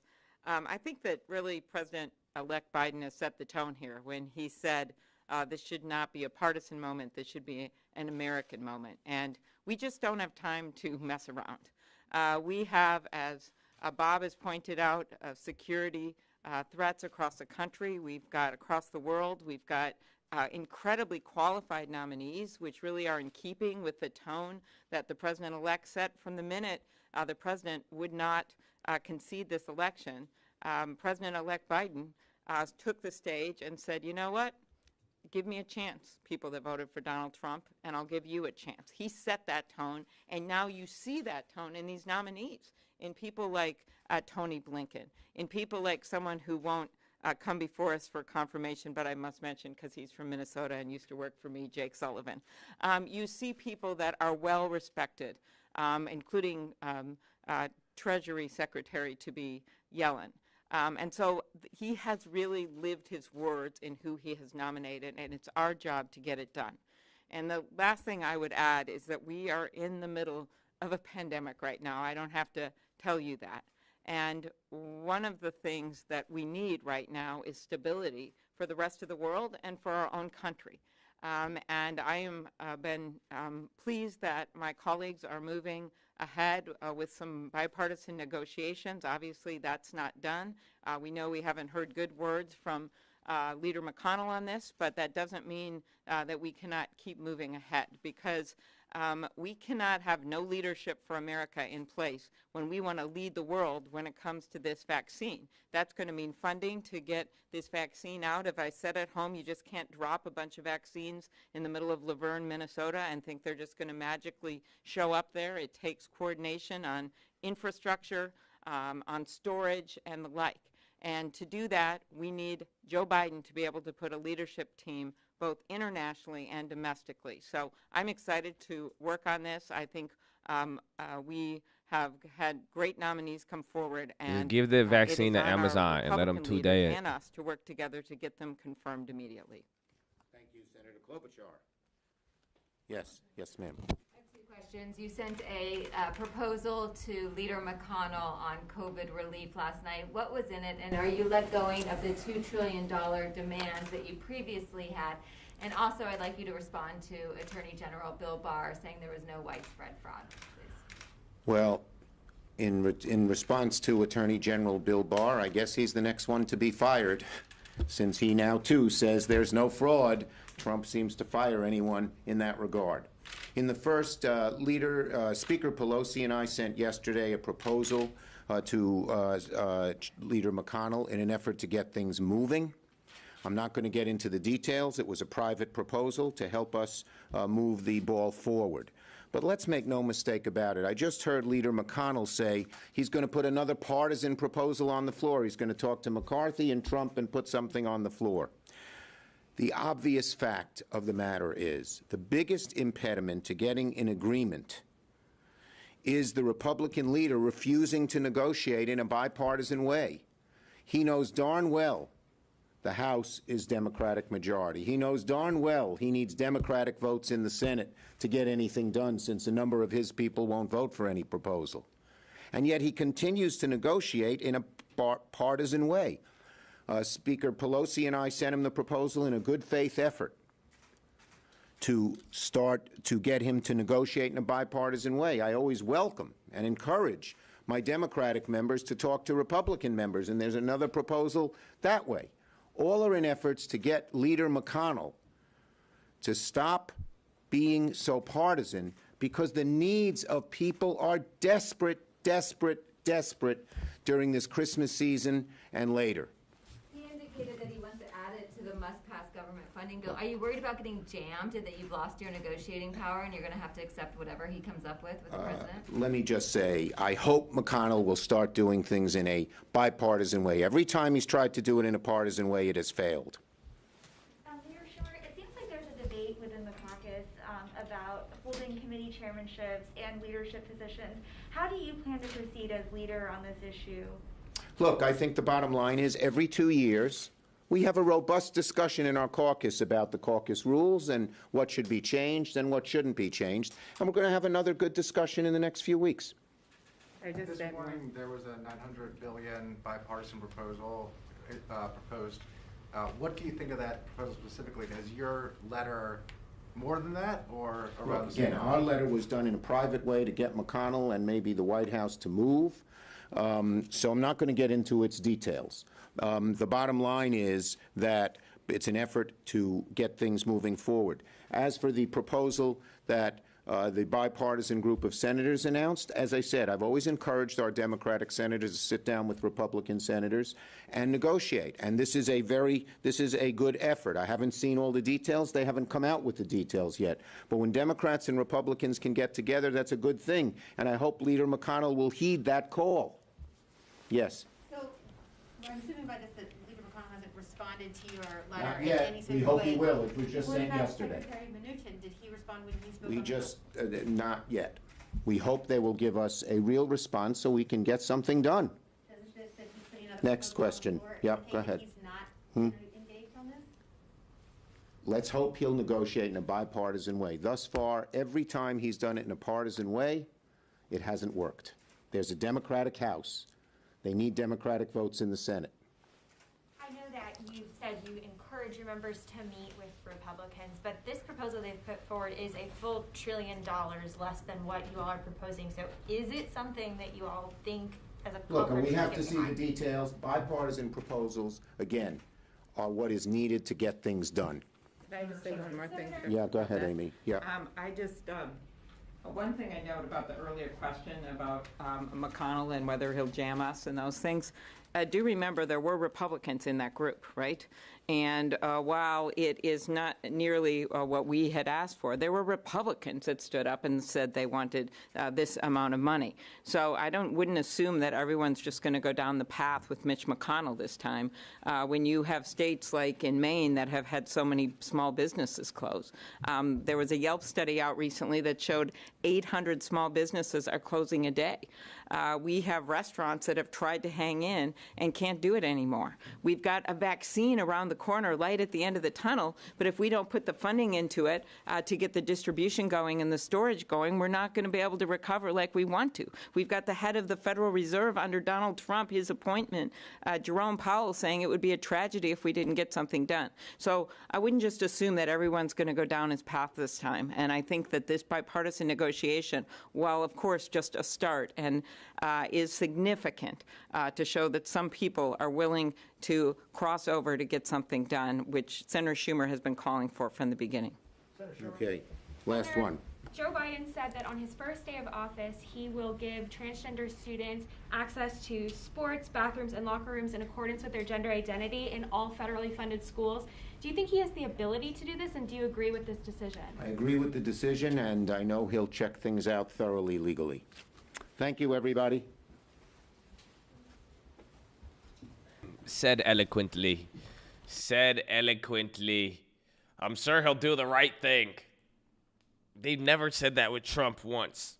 That's crazy. That's crazy.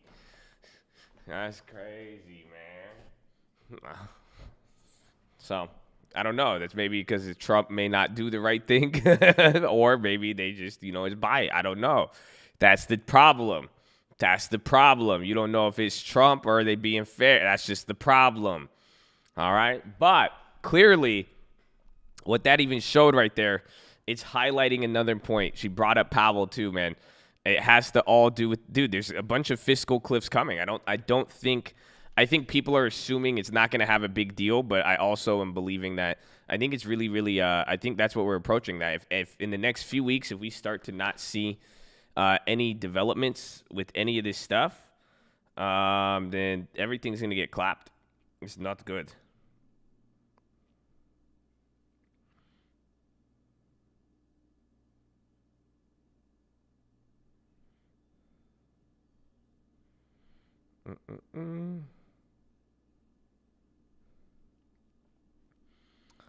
But, yeah, so more stimulus, more talks. We're going to hear back and forth. I think that might start to take the headlines here. But I also think we're going to fiscal cliff mode, low key. So we will see. But I'm sure it could. I mean, if they do solve something in the next few days, that's it. Time to build a hedge. Ironically, our hedges are already out there. Why do you think I've been buying a lot of calls? You see, I want my hand in the cookie jar with the leaps on the melt up, but all of the put plays we have are until we bought put leaps, if you guys remember. So some of them are down, but we made them free. Some are down like 50%, but we got those for free.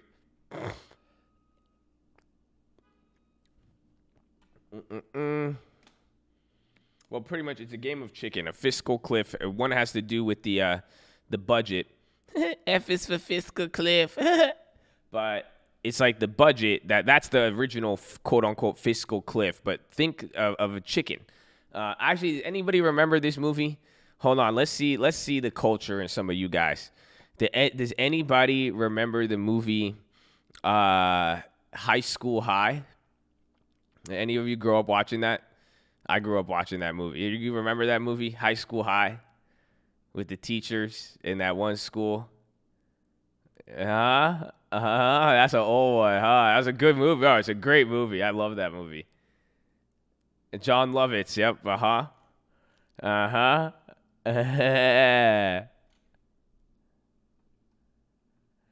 This, bro, it's a good one. And then they played the game of chicken. See, in that movie, they play the game of chicken. Josh is plus 30. Look at that. See, hey man, look at that. Look at all the young people out here. Let me teach you something. The more you get culture, they're never gonna know how old you are. That's it. These guys are like, yo, are you 40? Are you 30? Are you 20? Man, I know about Saitama. You know, I got a TikTok too. Come on, man. You don't know if I'm 12 or fucking 120. Come on. Where you at, son?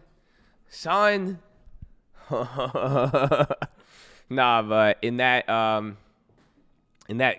movie, there's that clip. They play a game of chicken, and that's what it means by fiscal cliff, is that pretty much all of these deadlines are cliffs. So they're really easily avoidable. Like the fiscal cliff, the budget, they just have to agree on a government budget, and then they would avoid a government shutdown. So that's the first one. The next one is going to be with these credit facilities, and now with the PPP extension, and now the stimulus, all of that. So what's happening is it's all a cliff. You're driving towards a deadline, and the deadline is a sharp cliff because what's going to happen on December 31st? The money's gone based on the law. If you don't vote on the budget by the 11th or the 16th, it's clapped. That's it. The government has to shut down because there is no appropriations for anything. So that's the what's it called? That's what a fiscal cliff is. So pretty much in this final month, we are approaching like 3 key deadlines that are all cliffs essentially, because if there's not a decision made there, it automatically drops. It automatically leads to something happening. That's why it's a cliff. So it's like a game of chicken where you're driving, like that movie. It's a good, that if you know the movie, it's a good visual. It's just like that. Yes, the train running out of track. But it's like it's like the train, the train is coming towards the end of the track, but the end of that track is facing a cliff. Why a cliff? Because the point is like you could stop it. You know what I'm saying?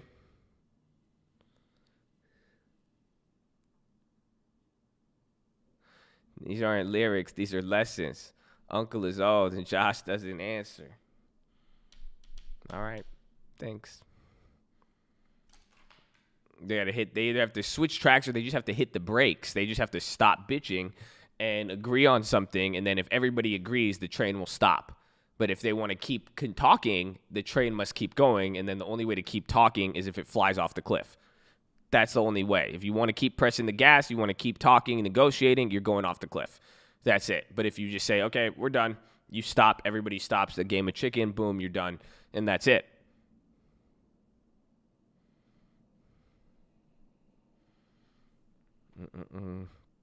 Man, High School High. Wasn't that a good movie, though? UPS and FedEx getting clapped.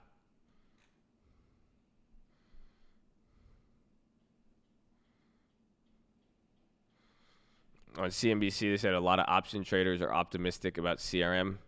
A lot of option traders are always optimistic every day, man. These guys, always, very optimistic every day. They say, what about this one?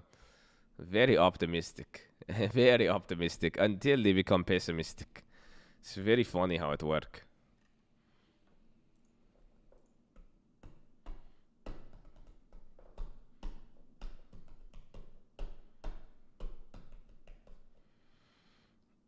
Yeah, I don't think I'm going to play CRM. We talked about the pricing in $15. Oh, man. We did good today. I thought I was really going to get clapped today. I was feeling awful this morning.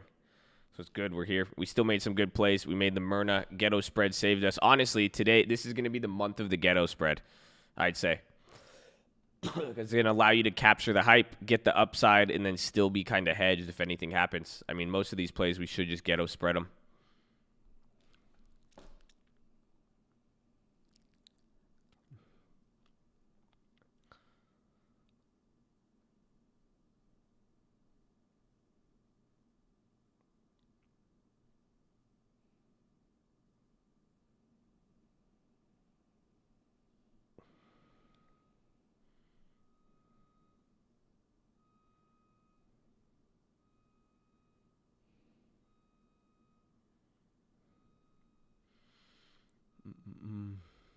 You need to study. I will talk about it on the watch list. I talked about it yesterday. Watch the video. But Ghetto Spread, very, very simple. We did it today on Myrna, so hopefully you guys can see how it played out. So we bought the Myrna Weekly. I bought this piece of shit, this 225. Was that the piece? Yeah, right? Yeah, I bought this 225 for $300 this morning, 285, right? So we own the right to buy the stock at 225. But then what happened to Myrna? Myrna was popping this morning, low key. So when we got it, it started to move up a little bit. And then within that first 3 minutes, you could see I bought it at 931. I bought it within a minute of open at 285. Paid a lot, but then in 2 more minutes, it started going up. The premiums were all over the place. I then short the 230. So the 230 is the option below, but I got paid more than what I paid for the option above it. So I shorted and collected more money than I spent. So now I have no risk on the table, but since I own the right at 225 and then I owe the right at 230, I have a $5 difference. That's it. This is the option chain right here. This is exactly it. So I bought this one for 285 right here.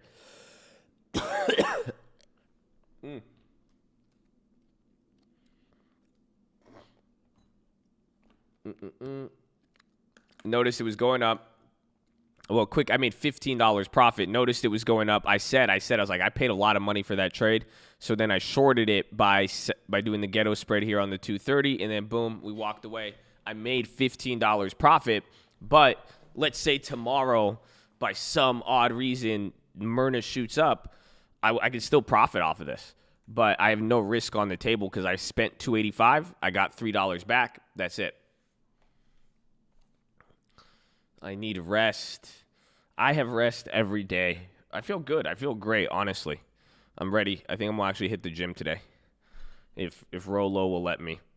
I got a COVID test. I got a flu test. It all came back negative. I feel a lot better. You know, I think I could hit it up. So it's free. It's free. I got paid. They paid me $15 to have a $5 maximum play. The idea is you buy a contract and then you short a worse contract for more than you spent. The only way the Ghetto Spread works is if you buy a contract and then the contracts appreciate, so that way you can sell the other ones. There. Stay your sick ass home at the gym. Colds are the worst. Why? I feel great. It's just my stupid throat. And then I'm just coughing. Like, that's just like, my body feels awesome, dude. I love it. It made me ripped. I didn't get to eat as much food yesterday. I looked in the mirror. I was like, whew, this kid's jacked, bro. I liked it. It could be I think it really is allergies, if anything. Don't be selfish. I got multiple tests. Okay? I spent hundreds of dollars, and I rushed to medical professionals to make sure. I was hesitant to even going outside to not spread the virus. And everybody just called me soft. They say, you're a little beep. They called me Joe Biden. You know that? That's what one of my friends called me. He called me Joe Biden. He said, Donald Trump straight up got COVID and didn't die. And then you over here complaining about twisting your ankle. I was like, damn. I said, why you got to do me like that, bro? I was like, why you got to do me like that? So I was like, man. That's what happened.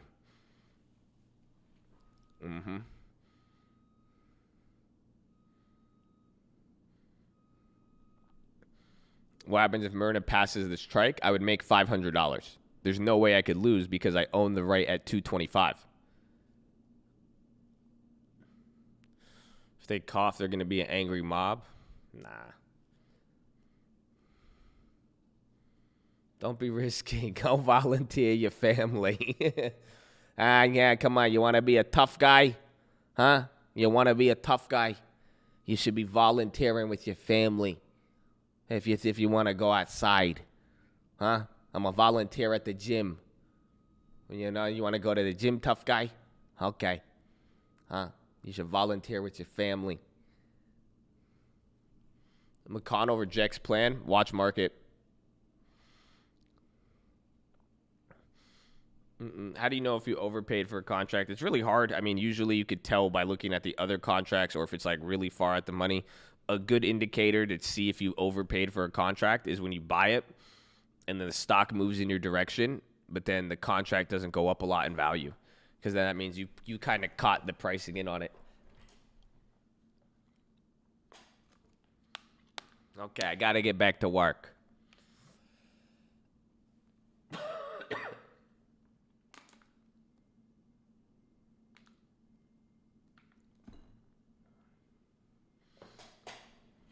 Calls for rescinding. Oh, wait. Senate Republican proposal calls for rescinding $429 billion and repurposing 100 in small bit. What does that even mean? They want to rescind it. That means they want to continue with taking it back and then use 140 billion of it, I think.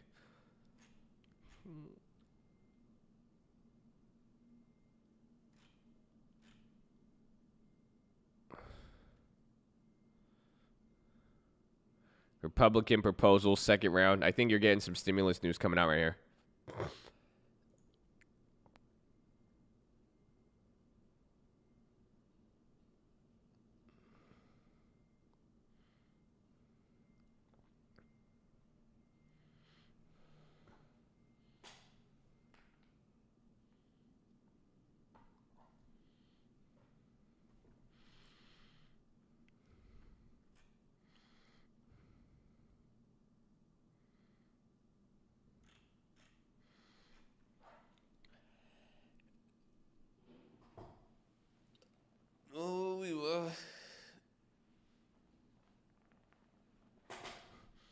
Pull it up on stream. Are they live? I don't think they're live.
Oh, shit. Wuhan. Bro, I was so disappointed I didn't get it yesterday. It was weird.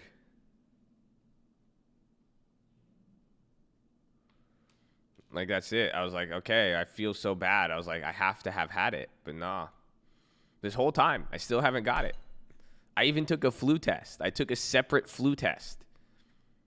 They literally said, nothing's wrong with you. They said, just go sleep. I was like, damn.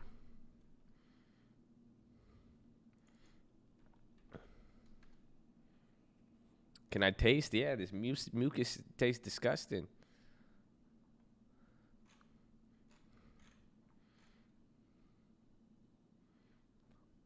I tested negative the first time. A day later, tested positive. Why did you do 2 tests? Because I feel better than yesterday. I woke up worse, but then I started feeling better. Like,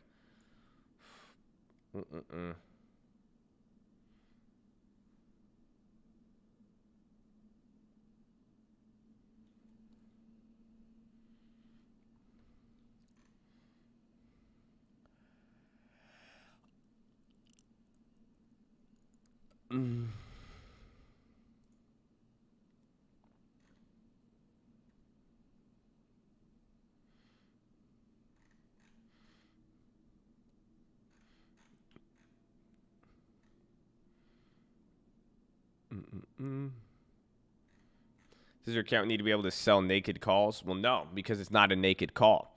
So if you do a ghetto spread, it's technically it's not really a naked call because you own the right at a lower price.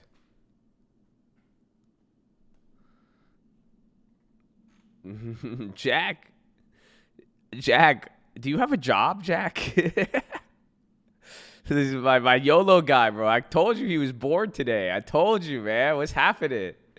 Like, why? You gotta, bro. Like, listen, I got like properties up on Redfin. Like, I don't know if you believe me, but like, I'm looking at some houses and shit here. Like, you can go look at real estate. If you ever feel like while you're sitting here, you could troll, you could do your thing, but like, you could be very, very productive. I don't know how old you are. I don't know your desire for accomplishing things or money, but I mean, you could do some other stuff on there. But like, today is one of those days, huh?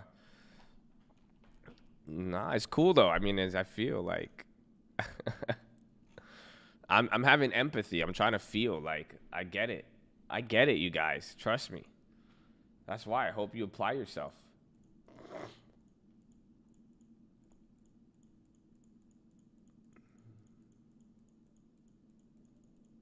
See, look at look at now I'm starting to click through these houses. Like, I got super distracted. See, look at that.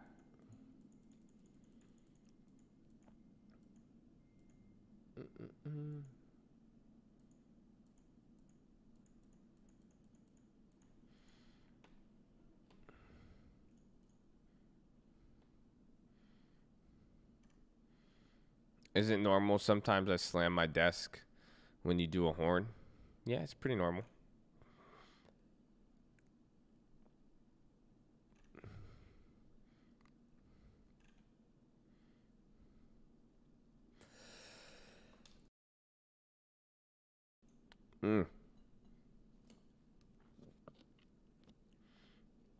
You're an Amazon driver, get to listen every day. Amen, baby. See, now you putting in work. You just hustling out there. Putting in the work. Thank you for being an Amazon driver, bro. I appreciate you. I appreciate all the people out there putting in the work. I said thank you to the guy. Like, the guy who's like sticking shit in my nose, like halfway, like touching my brain. And I was like, I appreciate you, man. I was like, thank you for being out here, man. I appreciate you doing what you're doing. He was so surprised. He's like, thank you. I appreciate that. I was like, I appreciate you, bro. Now get this shit out my damn nose. Stop trying to talk to me with that shit in there, okay? Hold on. I could talk. You need to pay attention. Okay? No. I'm not as essential as you. Okay? Don't fuck this up.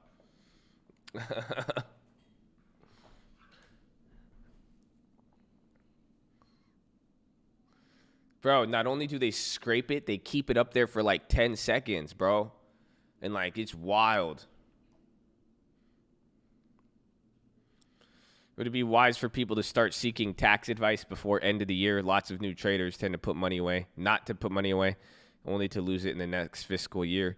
Well, yes, but I've been telling you guys about taxes since March. We've been saying tax professionals. I think we say taxes once a month. At this point, I might not even talk about taxes for December. At this point, that's it. You're clapped. But if you do have a tax strategy, you need to do everything by the end of this year. So remember, once the year is over, it's all done.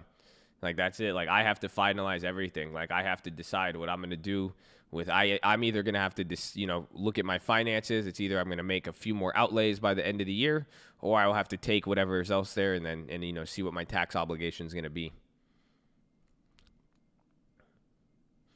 If you lose money, you don't have to pay taxes, but you might be able to get money back. Come on, you guys could roll it over. You could pull a full Donald Trump. Some of you were like, oh, I lost money. I don't have to do anything. That's right. But if you do it the right way, you could probably protect your taxes for the next 3 years with the money you lost today. Oh, they don't feel me. Y'all thought, you guys thought it was a curse. You thought you lost all your trading and you didn't know that you could roll all of that over. So then next year when you make money, guess what's going to happen? Now you have credit. Oh, damn, you didn't think about that, huh? You should have read the New York Times article. Damn, would you look at that? Ah, shit, that's crazy.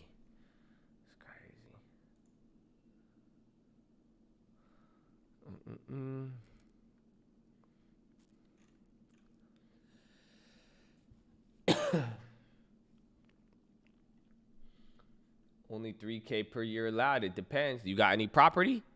Oh, y'all ain't listening to me. Y'all ain't getting no damn. Y'all can do a lot of things. I am not a tax professional, though, and neither is anybody else in this chat. So you should go contact a tax professional and see what would make the most sense for you and go from there and understand that being wise will help. And the coat loves you.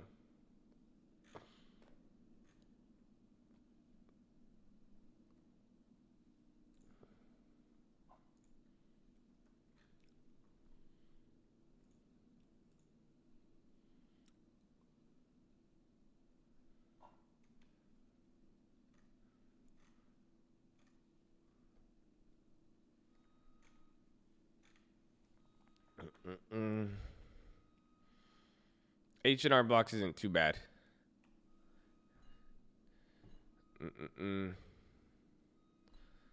You're very professional with tax. No. You wouldn't be chatting. I've never seen my CPA comment in my own chat room or any chat room. I say if he did, I'd be like, don't you have clients? The hell you doing in here? He don't listen to one stream at all. He's busy. That guy's busy as hell.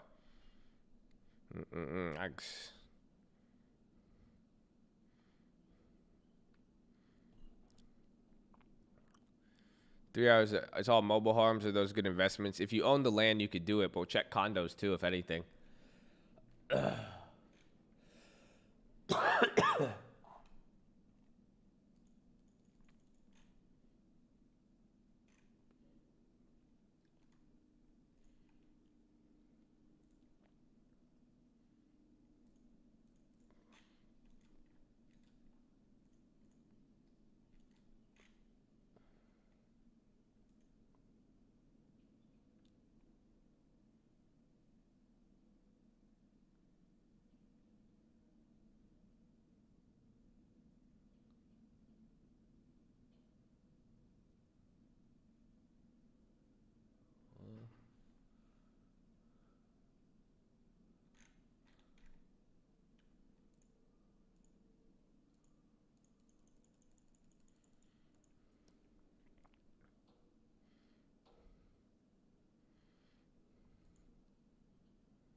How much is KR pricing? You tell me. Go pull it up. Pull it up on TD Ameritrade.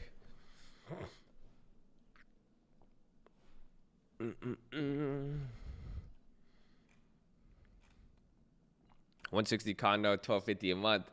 Agent says, if I don't love there, I need 20%. She says she doesn't matter if it's cash flowing. If it's an investment property, it's probably because if you're on FHA loan. That sounds good though.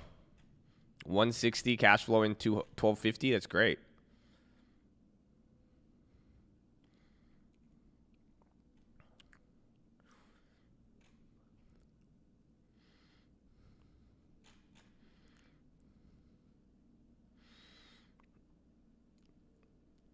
a teaspoon of baking soda, and 6 ounces of water, alkaline.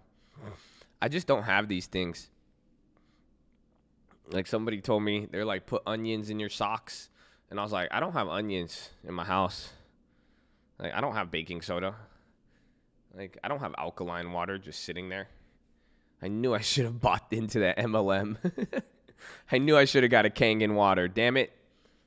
The one time. It's great. You don't have 35K. Email me. Send me that. tradingfraternity@gmail.com.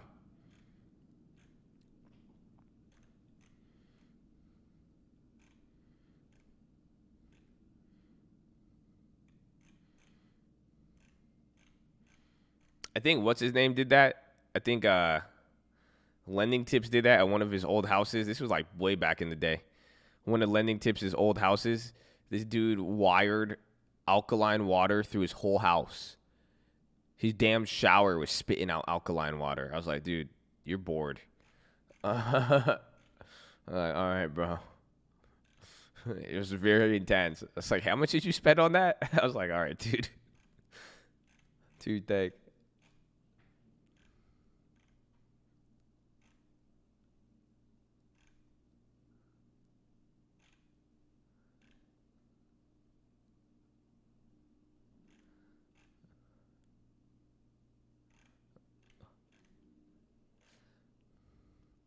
Vitamin C shower filter. Wow. I got a Bluetooth shower head.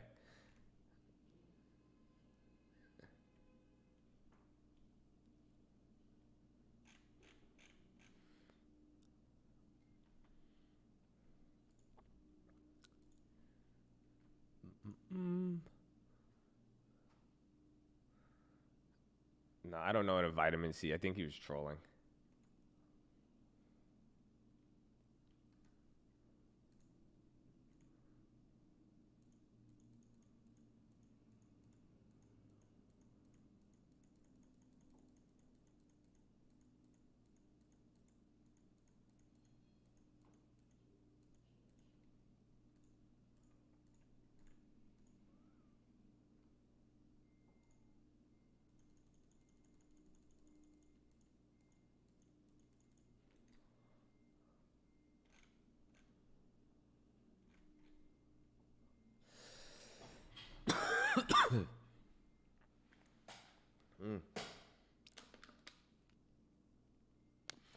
Any beginning or end of 2021? It depends. Like for taxes too.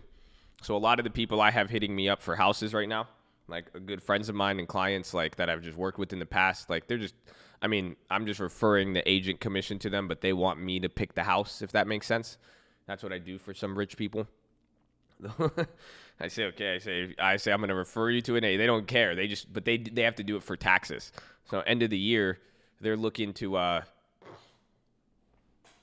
they're trying to they need to spend the money by end of the year. So it goes both ways, really. And I think by 2021, you know, depending on who your tax obligation and how you're going to refer it will be good. Yeah, they want the plays for real estate. Exactly. That's exactly what happens. But they actually pay me technically. You see that? That's the difference. That's the difference. They don't yell at me too. They're nice to me. Okay? They take me out to dinners. Okay? They give me food. You know, that's fine. You know, one guy lost like $1 million. One guy, like, he lost like a ton of money like the first year on the investment, and he was so nice to me. So nice to me. And then the next few years, it came back to him. I was like, see, relax, bro. Just chill, dog. Just chill. We overpaid a little bit. Don't worry. I said it'll come back. So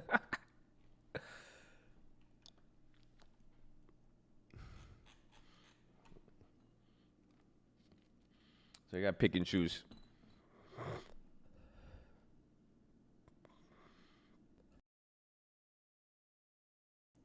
$2 billion market on close. 4 minutes remaining. And learn more from this stream than I ever did in high school and real life, how money works. Awesome. Now go look for a fucking property and let's get some real life experience in there. That's the difference. Okay? I don't want this to be like school where you just learn a bunch of shit and you feel good about yourself and arrogant because you put in time to learn. I want you to turn it into something. Okay, get a long term. Can you elaborate on the shower head? Yeah, it's a Bluetooth speaker. So it's like a custom shower head. It's like, I thought this is very common. And then it connects to your Bluetooth, so then you could listen to the pastors. See, I listen to pastors. I listen to like TD Jakes in the shower. You know, you could listen to PHILO, TD Jakes in the shower as well. Very, very worth it.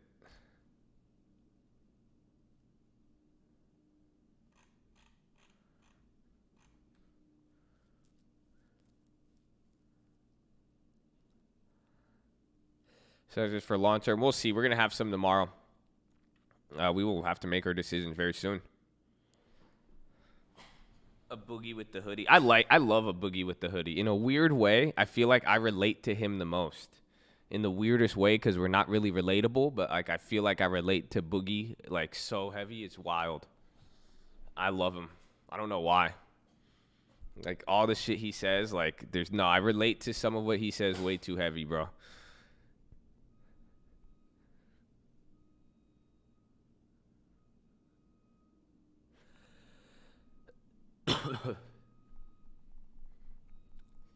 You think Abbey Vi? I think Abbey Vi is interesting. We'll see. All right, ladies and gentlemen, we're making our final approach here. As we make the final approach, please do not get out of your seats till we have fully taxied into the gate. You will hear a bell. If you guys are holding on to any bags, please stow them in the overhead bins above or firmly beneath your seat. We'll be coming through the aisles with the trash bag if you'd like to dispose of them. As we make our final approach and landing, we're going to be landing into the second link terminal. Second link terminal, that's in the description there. That will take you to the nightly watch list and main channel. That's where your layover is going to be. So second link terminal for your layover, 5:30 p.m. And then we should be taking off promptly around 6 a.m., 6:15 tomorrow morning out of San Diego, California. Weather is about 67, slightly cloudy, but should be a pretty cool day and a cool morning coming into here. But as always, we appreciate you guys' business. If you're interested in Colt Rapid Rewards program card, please flag down your flight attendant. We'll get that to you as soon as possible. As always, thank you for flying with the Colt and have a wonderful evening.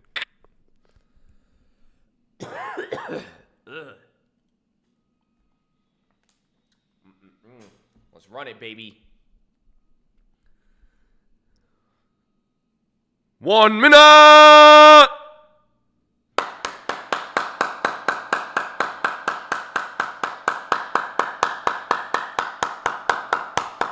Come on, man. Sleeping on me. That's it. This is what that jungle does. Woo. Nah, man. Nah, give me a real rating. Fuck that. Don't handicap me. Nah. That's fine. I'll compete even with the flu. Nah. Give me a real rating. Nah, I don't want no adjusted flu rate. Fuck that. Yeah, there you go. Nah, that was an 8. That was at least an 8. You're crazy. I hang. This is what that jungle do.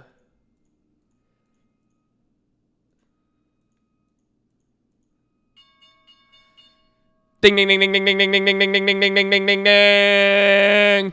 Horn.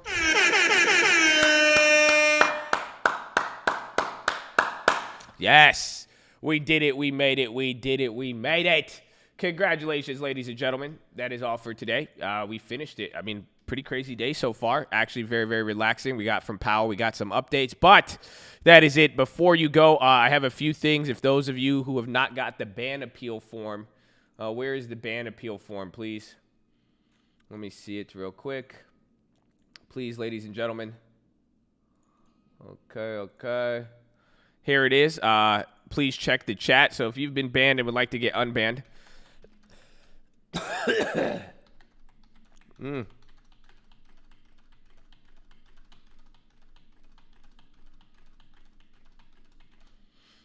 So that is your ban appeal form. But if anything, I love you all. 2.4 likes, baby. Horn. I'm gonna have to whisper it now.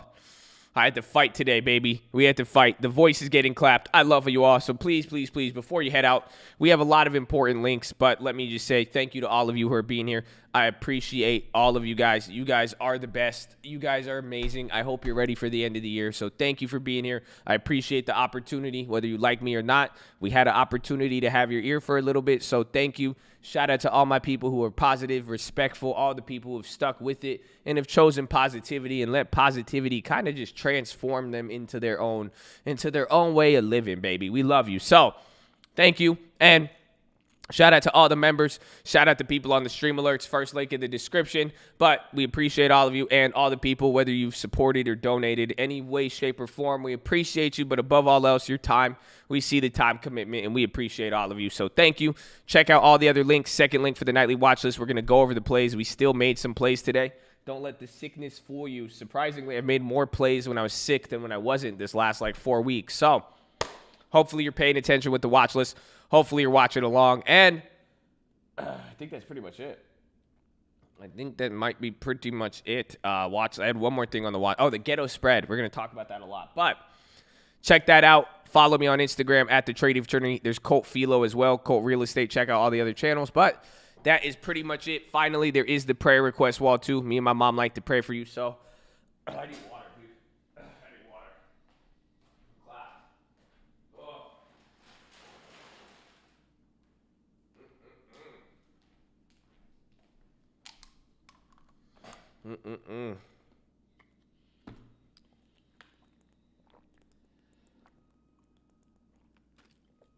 Oh. Wow. Feels good. Oh, I'm dying out here. So, I love you. God bless you. Fill out the prayer request wall. We don't really care what you believe in. All we care is that you're here. And if you want us to cheer for you and cheer you on, we got that. Let us send some good vibes your way. But that's it. That is all. Read Richest Man in Babylon. Strangest Secret in the World. And Proverbs, New Living Translation. But I got to get going here. I'm going to try to nap my ass off here or see if I could maybe get 18 more COVID tests. We'll see what happens. But I love all of you. Be safe. I'll see you on the watch list tonight. Y'all just hold it down. I love all of you. Watch your earnings. Be careful. And that is it. I will see you here in the morning. But don't ever forget, to God be the glory, baby. First and foremost, finger to the sky. I love all of you. Serum's going crazy, I'm sure. Oof. All right, I love you all. I'll see you tomorrow. Have a wonderful day. Oh, hey, this sounds weird. I love you. Okay, bye.